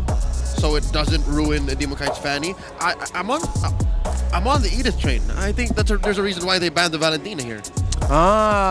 So that they don't have to worry about the Primal Wrath getting stolen away. Yeah, which is basically a better Valentina. I mean, a better Edith. Yeah, and it helps cover the fact that your only magic damage source so far in this lineup is a Selena. Okay, so if it's Edith, then they could go Granger here. And then their mid lane... I mean, Farsa's still been open this whole time, but with the Farsa there... She's not safe. Yeah. Oh, they might go Novaria. Just for the range, I guess. Just Yeah. for the range. With a good Provide the combo. vision, yeah. Payback. That's still Farsa. Race against time. This is better against the Fanny, though. Like, Bruno is better than against the Fanny than the Granger. Yeah, you can even time the slide tackle so that when the Fanny enters, you dodge. It's a quick stun and then it's a dodge as well. Okay, last pick, that XP lane. I think this is still Edithable. Yeah. Edith, Glue, or... You're not gonna go... thinking damage. You can't go Yuzong. Wait, no. You can. Actually, yeah, you can. You can. You can. The Bruno and the Farsa are going to have a really bad time. Yeah, if it's a Yuzong. Well, Yuzong, Kalea together. Edward's considering Yeah. it. He's thinking about it. He's thinking about the lane matchup. It's either Yuzong or Edith. Oh my god. None of the above. How about it? Maybe that's why he was given the... Yeah. All right, fine. Okay, coach. Okay, all right, fine. guys. I don't know who actually made the call, but it's a team decision. Pick Uranus. Okay. So what do you do here? Do you just stand in front of the damage dealers and threaten them with a Ionic Edge? Well, okay. Let's try to look at it from a laning perspective first. It's sort of meh. It's like 50-50. You're not going to win the lane, but you're going to hold it. Yeah. And you're going to manage it well enough. So I feel like that's one of the things that they were also looking for and why Edward was like, no, not this. Maybe I'll just go Uranus. Because any other EXP laner pick might have struggled. Yes. Hypothetically. Even Edith would struggle. Yeah. But then the team fight is where I'm rattled a bit because there's so much burst on the other side. Yes, you shine against burst, but it might get to the point where Uranus might just get melted if they're not careful. And we saw that, a month ago from MSC and everything else. We're like, man, Uranus is so tanky, but then we saw him where he just got shredded through. So I don't know. We'll have to see if it ends up working out. We're jumping to Land of Dawn again. It's game number 2. Will we get another game 3 on our opening day here for MPL Philippines Season 16? We'll find out. But right now, taking a look at things, the early rotations going on. This is one of the things, we've seen so much Selena already in day 1. UA, we've heard, how they like to go ahead and scrim and everything else. It's got a pretty high win rate, but again, you're playing around this, but also for Demon Kite on the Fanny. We saw the success of it earlier today. Here's Edward taking a lot of damage like we were mentioning. Against the CC alone, sure, he'll hold the lane, but with Few coming in, that changes the equation. Few catches Yue, or Yue caught Few, mind you, and now it's drawn first blood onto the longest standing athlete in the league. And now Edward putting on a few Ionic Edges, forcing the vengeance from Birds. Aurora off to a great start. And in comes Demon Kite. Can he finish the job? No! Birds gets taken down to 0 so far, all Aurora. That's a perfect start. I mean, throw away all the questions and doubts around that Uranus pick. Aurora just started this off perfectly. Able to read the rotation of you, picking him off first. First was taken down as well. They decided to go for an EXP lane focus because that CC is the big problem that Aurora had at the end of the draft. They answered it right away. Aurora can just continue this, honestly, continue this momentum that they found for themselves. Great start, as you mentioned, and they'll continue into this. Also, Edward having that level 4 right now against Fertz. Set things up for that first turtle pretty well for Aurora. So, again, we're going to have to see how Team Falcons adjust to this. Few doesn't have the level 4 yet. No feathered airstrike. Okay. Looks like we're going to take a little breather here for the teams. Because of that big win for Aurora in the EXP lane, wherein they rotated hard to get 2 kills, the choice by Edward to put, what was that, mystery shop amongst his emblems makes so much sense. They want to get past that point wherein Uranus is burstable quickly, and then they can start taking control of team fights. I like that. I've never thought about it that way. Yeah, I see the vision there. Hopefully that does work out for them. And so far, it has, and it will, because those early returns from the fact that they were able to get some big wins means that they're going to get the resources and their gold very quickly.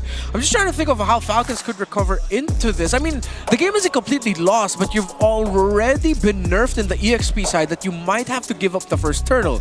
You give up the first turtle, and that opens up a possibility that Demon Knight is going to go for another aggressive rotation, pushing the lead if he gets the kill. Yeah. So now you're looking at how Kyle TZ is going to counter jungle this so that he can take some resources away.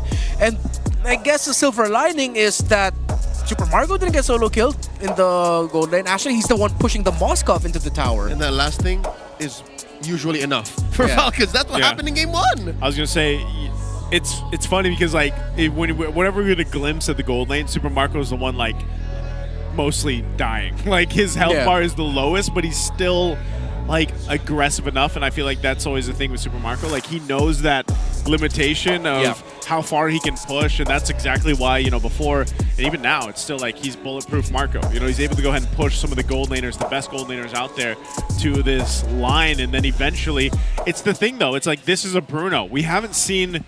Now there was a time when Bruno was insane and he was picked up all the time, but he's still one of those heroes that isn't picked up as much now. And it's still definitely, like, even now, look, he just goes back and forth with Domenkite here. And once he starts joining these fights, you're going to see this Bruno be kind of a nuisance to deal with for RORA if he's able to get that power spike early on. So now RORA taking advantage of that huge win in the XP lane. Turtle taken. No, he still got it. How did that happen? All went over to RORA, especially with the start of the fight, but Falcons take everything. 3 kills and a turtle. Yeah, what? The curtain call by Ferds was perfect. He got the right targets, even though was Kyle TZ tsunami slammed? Someone was tsunami slammed. Or was he able to cleanse it off because of the Joy beats? He had the right amount. No, you're only slow immune. Yeah, slow immune, not control immune. Exactly. Right? So how Falcons suddenly almost 2,000 gold up? Yeah. Well, whatever it happened, or however it happened, the right things happened for Falcons. The right things happened, and like you said, a big part of that was that current call. I gotta look at this. What does Super Marco have here? He doesn't even have. Is he going Haas class first? Is that what he's going? Super Marco. What is this? What is the first item for? The corrosive sight. Yeah, corrosive sight. I'm just surprised at how much he's able to go ahead and like duel 1v1 against Domenkite here, but he's trying to hold down his lane the best he can. Ogun joined him. Hold on to that revitalize, so it could pop it if he needs to, because RORA's making their way. There's a revitalize. So Marco will charge on up. They do sidestep the arrows. So far, Falcons have secured themselves the map. Again, they're looking to go from just that win in the first turtle and taking control in the second. Few here, drops the Bell airstrike, almost gets taken down by Demonkite, but the SOD from downtown, Domenkite takes him down. And SOD doesn't just take objectives, it takes lives as well. Great toss there by Domenkite. Well, you saw Ogwin was trying to protect Few, but I don't think Ogwin and Few were able to calculate exactly the damage that still goes through the initial target of the Moskov. The Pierce. The Pierce, exactly. Oh, now, second turtle up. Falcons still have a huge advantage. And just like that, Kyle TZ, who celebrated his birthday just a few days ago, gets it. Down goes Light, turn it out for Few. And the dance continues. Again, Falcons couldn't catch a break, going more than 2,000 gold. Oh, the CC and Gata combo has just been so good since MSC, or it was really brought to the world's attention in MSC, and now it's doing magic for Falcons. As we look at that instant replay, no, I think Few just wanted to recall. It would have hit him even if Ogwin didn't block. Ogwin just wanted to block for safety. He stood still, yeah. Good, what? Look at the burst coming in from Birds! Still gets taken down! The Wild One scores! What the hell? What does he have? Demonkite and the thousands of fans all around the world didn't see that coming. What? How did that still clip him? I don't know. I mean, that was the turret shot, right? Like it looked like he had the truck. No, Demon Kite was under his own turret. Wait, yeah, what got him? What? All he has is a water resemblance. He doesn't have a lethal ignition. Yeah. No, it was literally just the skill. Apparently, there might have been an animation delay. We might have changed cameras. Yeah, like even though he got to fly away, the yo-yo. He threw the yo-yo, dude. He was doing yo-yo tricks. Have you ever seen him before? Competitive yo-yo. Competitive yo-yo. Yeah, like maybe since the animation of the yo-yo is already locked in, even though he's out of the range. You ever heard of walk the dog? Yep. I don't know what that was though. That is elementary. What would you name that trick? Around the world, that's elementary, man. That's the wild one at work. Oh my goodness, Ferds. Already racking up highlights, unintentional or not. All calculated. I'm pretty sure it was calculated. All right, Turtle now. Up, final one here of the game. Scored by Falcons. They propel up to 3,500 gold. Yeah, 3 for 3 on the Turtles. Yeah, it feels like what happened to Aurora in this game so far is just literally a series of unfortunate events. They're not doing anything wrong. It's just that, again, the Ferds dished out a really good yo-yo blitz and curtain call in Turtle 2, leading up to Turtle 3. Ferds somehow getting that kill. Even though Aurora started this off really well, Dominkite is still ticking conditions here. He's still getting farm. He's still opening up the map. It's just some things have not aligned for Aurora and it just aligned better for Falcons. Look at this pressure here over the purple. Revitalize is going to be popping. Lights around the corner. Dominkite is fighting for his life here. Tsunami Slam taking him down first. No! He did not go down. Instead, they got punished. Demonkite and Light full. Oh man, all that pressure on the purple buff and then turns into 2 kills and a turret. AOG by Ogwin, pushing back. RORA will not be able to defend this tier 2 in mid. Gentlemen, throughout the recent sequences, right? Few and Marco haven't been popping their purifies. They've just been able to hit. They are in a comfortable enough spot. The threat the CC brings to the table once you just toss out the curtain call. Even Few, of course, can dish stun out if he has someone marked with the Curse of Crow. Everything's just, again, aligning for Falcons. They're playing it so well. And now it's just up to RORA to open up the map, get resources. But now you're really going to feel that this Uranus against the Bruno, who was able to farm up without a problem, he's just a sponge. Yeah. He just literally stands there now. Just has to stand there, and you can see the pressure. Look at the damage already, too. They'll get the shield up top. Lord's still a little bit of ways here, and a nice push, at least in response for Dominkite. But there might be a response as Ferds makes his way as well. All right, Marco popping his Purify there, catches an arrow from Yue. This might be a pincer maneuver. The flicker and the Tsunami Slam. Super Marco catches a trap, serving up a kill to Edward. Now one more. Dominkite off camera gets taken down here by Kyle. And a close call for Ogwin, gets the AOG out. Yeah, a gold lane trade, but that was vintage Light. Remember how Light, in his heyday, just always found those weird angles you don't expect him. Few saw him concealed and running through, but Light just had his target locked already. On to Super Marco. It's just unfortunate that actually Aurora got traded out. Kaltizi was able to find Dominkite in the bottom lane. Yeah, they traded out, so basically brings it to, you know, let's wait for everyone to be up. We'll go grab the buffs that we need, and Lord is that next objective for both teams. RORA, given the fact that they really haven't been able to contest much against the Turtles, they're in a good position to go ahead and do it here. It's just more so of approaching the fight in the right way because, again, you can't deny how much damage potential Team Falcon's lineup gives them. And we've seen it already a couple times. Demonkite, even on his entry on a Fanny, he's got to be careful on how he approaches around the Lord even here. So getting a glimpse at the Infinix hand cam, of course, for Demonkite. And we'll see. We'll see how they play this. They don't have to force anything here, even for Team Falcons. Yeah, because every time Demonkite and Light go in, honestly, Falcons can just blast them. Even if, let's say, Light is able to get a target up in the air with a Tsunami Slam, you have more than enough damage to just take down Light. Once that animation ends, okay, you got someone up, but the roamer of Aurora is also down. Okay, Lord started up. You got the rotation up here. Let's see if they can get here in time. Falcons looking to blitz. KyleTzy secures. Demonkite trapped there behind enemy lines, able to swing and cable through. Dominkite getting chased down here by Falcons. They're going to hunting. AOG, no one home. Dominkite Cyclone Eye through. Now the purple of Aurora in jeopardy. Demokite still unable to taste it. All Falcons. Great sidestep there by Domikite, using his own SOD to reposition himself closer to safety. Few tried to predict where he would go. He threw out. He wanted to stun him down, but then Domikite was already right behind him.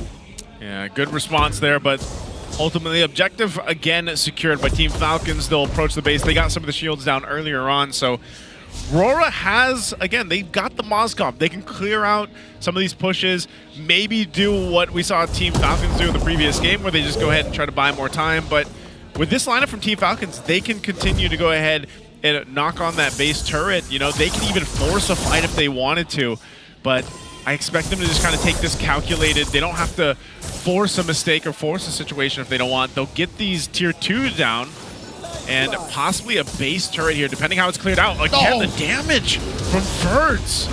And it's Edward this time he hit. AOG coming through, and that might have been the turret confirmed. The Falcons have pierced through Aurora's base. Top lane, permanent damage dealt to Aurora's structures. And there still is the Holy Shield down bottom, but it only stands for about 10 seconds more. Oh, it's going to be a tough defense for RORA, because even if they decide to take the fight outside of their base so that it provides a little bit more space for them to clear waves, the sheer burst damage coming out of the Bruno and the Forest is too much to deal with. Light could not find an angle to jump. Oh no, Birds here, down to half health. They're still pressuring this turret. Down it goes. Domikite wailing away. Open pops to revitalize. In comes a Demon Kite.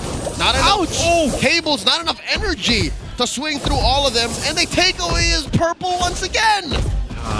The bane of fannies, man. When your purple's just getting pressured and taken.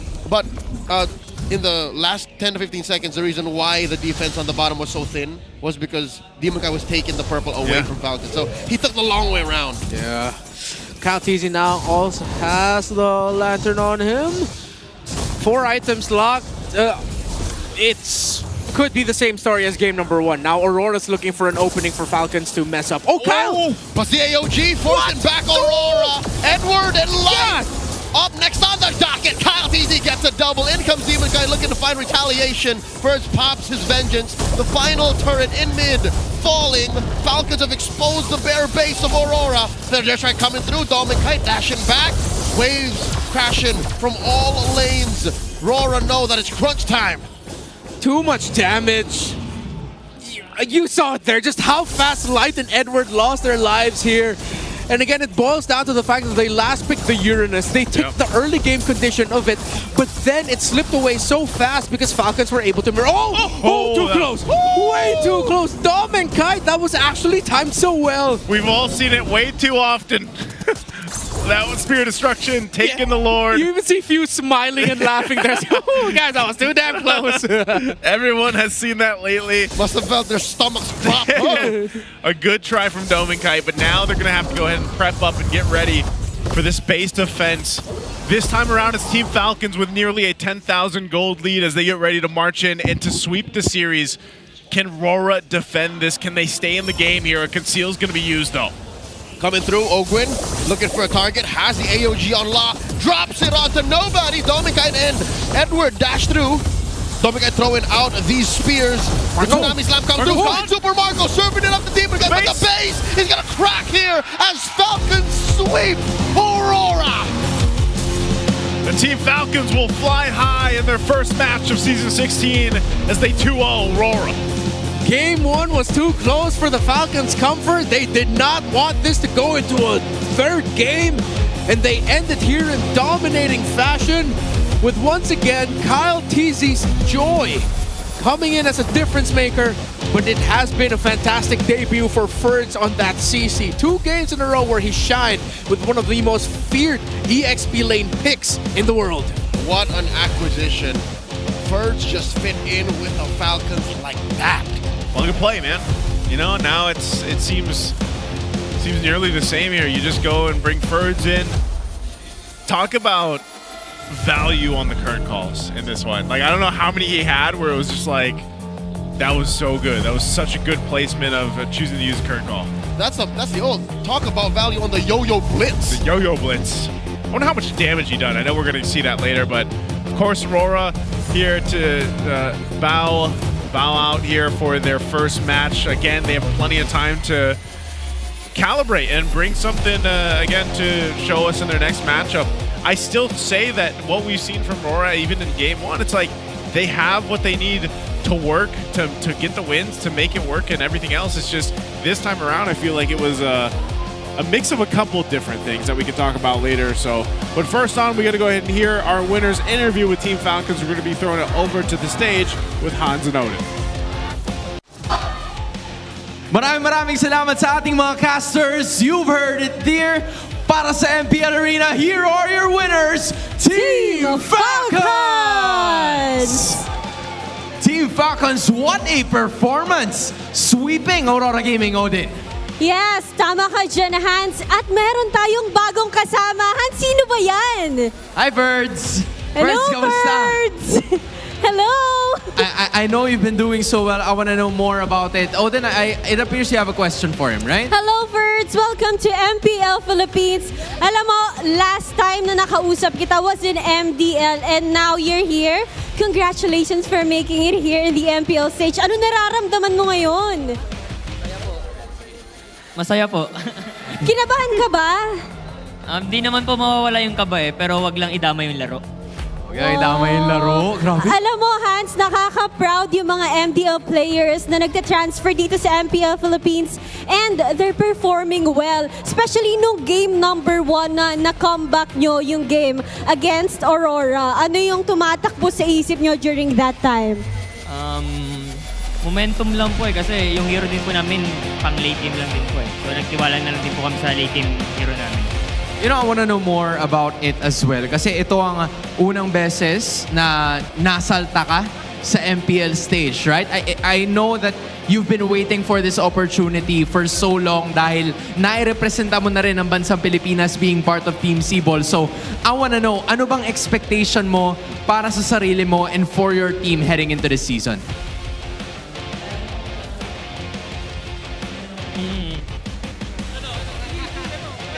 Papakita namin yun na yun. I mean, you love to see it, right? Everyone, did you like Fertz's performance? They definitely did. The nest was right over there. And, you know, we still have one more person to talk to, right, Odin? Phew! Hello! Ikaw ang isa na lang sa active players from Season 1 and we're talking about the eras of the league for this season. Ano ba yung pagkakaiba nung era before and now?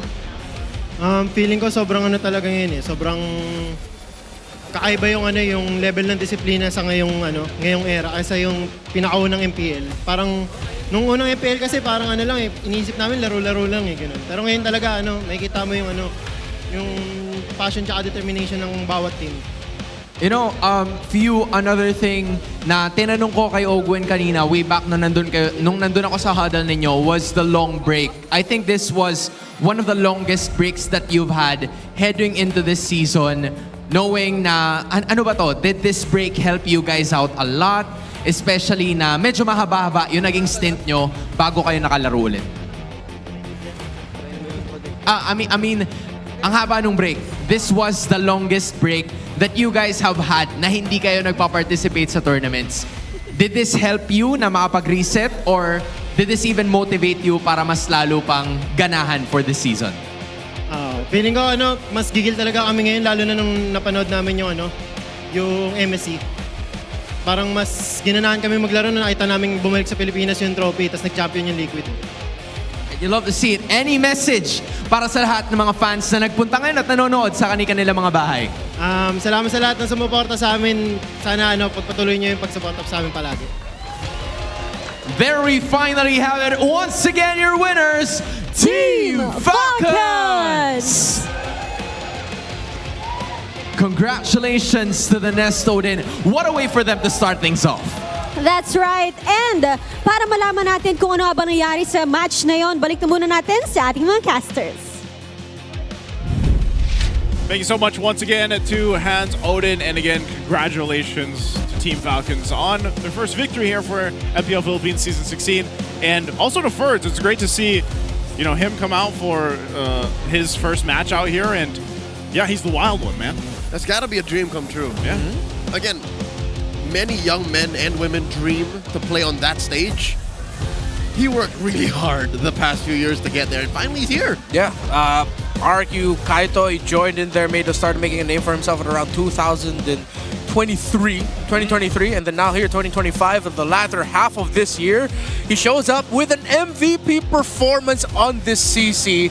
Again, a lot of focus on Kyle Teasy, but it was undeniable what Ferds on the CC brought to the table with a zone out and the absolutely clutch multiple curtain calls every team fight. Even that kill he got, like I said, even that kill he got on Demon Kite, you know, that made us all go, whoa, how did that happen? Yeah, the world's longest yo-yo. Yep, he blowed him up. He blowed him up, and what a way to start, you know, your MPL Philippines season career so far with this.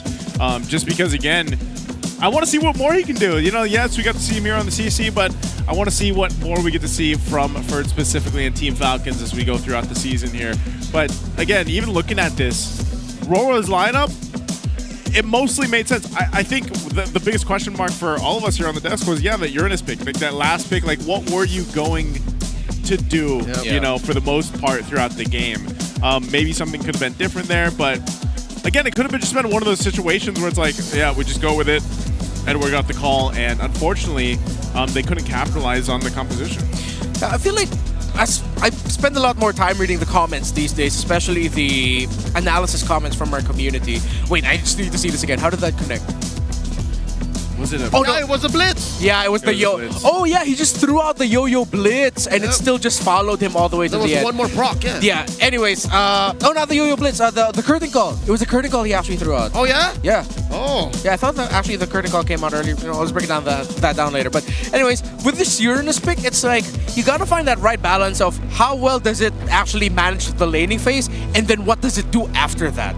I feel like the Uranus pick was a little bit too focused on the idea of, we have to make sure we can shut down the CC in the laning phase. Okay, they did that with their first rotation, but then they lost the second fight because the Uranus was also not doing much. Ferd still somehow got level 4.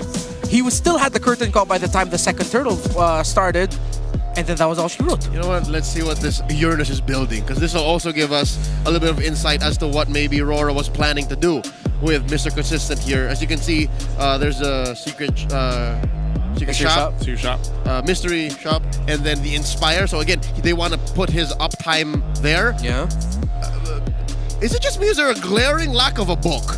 Cooldown dependent. No, he gets his cooldown through the Oracle and the BFB instead, because he can't go book in the scenario. There's just way too much on the other side. So too much damage. You got bursted. Yeah, so he needed. He gets at least like 20%. So it's like you're building a book in a way. Okay. And then you also have Inspire that puts you up at 25%. So that's your replacement for the book. And then you have the Blade Armor there because you have the Moskov. But then, yeah, essentially you can itemize it as much as you want. Yeah. That Uranus is just going to struggle, and that eventually, even though yes, you did mess up Ferds in the initial rotation, they recovered. So it's the equivalent of sharpening a spoon to do a knife's job. Yeah. I mean, you could technically, still use the spoon, but it's like... It's a spoon. It's a spoon, you know? But I mean, look how much, like, and that's the thing, how much damage Edward took. But essentially, still, it wasn't just about Edward. I mean, the lineup as a whole kind of struggled, and then even to the sense where it's like, yeah, you have that Moskov, you're hoping to play into that later on, and it just didn't work out. So you're seeing it across the board here. BPI Rich Guy for Kyle TZ, Ferds the carry again. It's an XP laner getting the carry here on day one. So I wonder how many more times we're going to see that, you know, for our XP laners out there here in the league. Yeah, he did that. He did a lot of damage. At one point, he built a Sea Halberd. I thought I was crazy for doing that in RG, but then apparently, yeah, you do that if you're leading.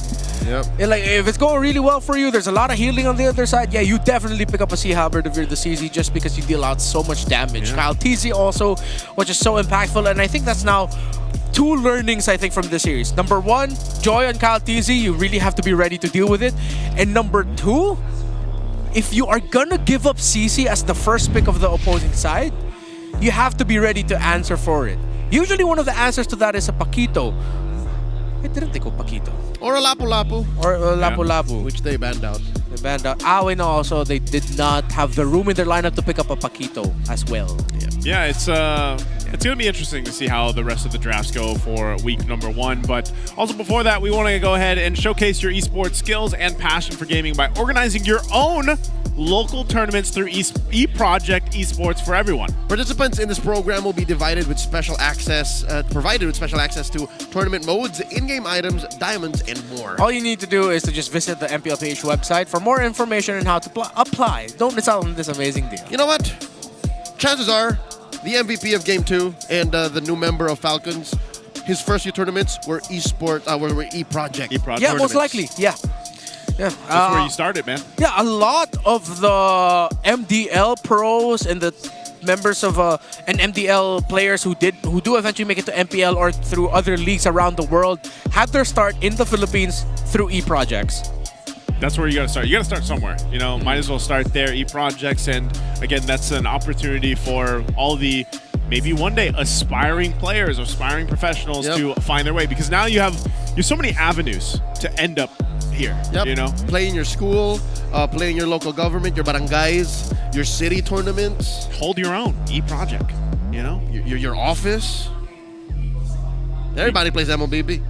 You can, and again, it's been a great day one. You know, day one, I feel like we at least got 3 games for the first series. We got to talk about homecomings and reunions, and then this one we got to see Team Falcons and RORA play it out. Yes, it was a sweep for Team Falcons, but I think a lot of promise there for RORA ahead of us. So thank you again for joining us here on the English desk. It's been us, the We Bear Bros, me, Leo, and Renmar, and we'll be back here tomorrow for you guys. Let's go ahead and throw it over to the stage to close out the show. Nag-uumpisa pa lamang ang ating Season 16 pero tila iba ang ating nakita mula sa unang 4 na teams. Tama ka dyan, Hans. At match 1 pa nga lamang, napakagandang welcome back na ang ating napanood. Kasama si Ryzen at Netski as they take their first win bilang bagong barangay. At hindi lang yun, dahil mas nasaksihan pa natin lalo ang reinforced na Team Falcons lineup with Ferds being added as their newest XP laner dahil nakuha nila ang sweep kontra sa Aurora Gaming. Marami pa talaga tayong aabangan bukas. More eras to revisit at mga kwento na gusto pang isulat ng ating mga kupunan. At hindi lang yun, because we'll also be giving a major revisit towards Super Fan Saturday na mangyayari bukas na bukas din. So with that being said, antabayanan at abangan nyo lahat ng mga laban na mangyayari bukas. With that being said, my name is Hans Galeria. And this is your very own Odin. Kita-kita tayo muli bukas dito lamang sa MPL Philippines Season 16!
Malakas, Pilipinas, malakas kahit anong lane, we become the monsters. Malakas, Pilipinas, malakas face the golden sun and repping for the 3 stars. Look at us, to the top, no ifs, no buts. Winning any game, para to sa PIN, yes. Di mo matitinag aming boses sa new level. Nasa kalye man o mobile, you know I become a legend. Listen, open fire, we unite with winners, but with pressure like Diana. diamonds are made of. Switching the lane na parang gera. HP Racing may reseta. Pagkakatang buhat ni Hilda. Full tone SS parang Laila. Susundan ko ang wakas. Kasama pataas. Tagumpay natin to. Dahil tayo'y malakas. Para sa Pinas. Nasa amin ang alas. Hindi to atas. Kinikilala sa taas. Kasi kami ang malakas. Para sa Pinas.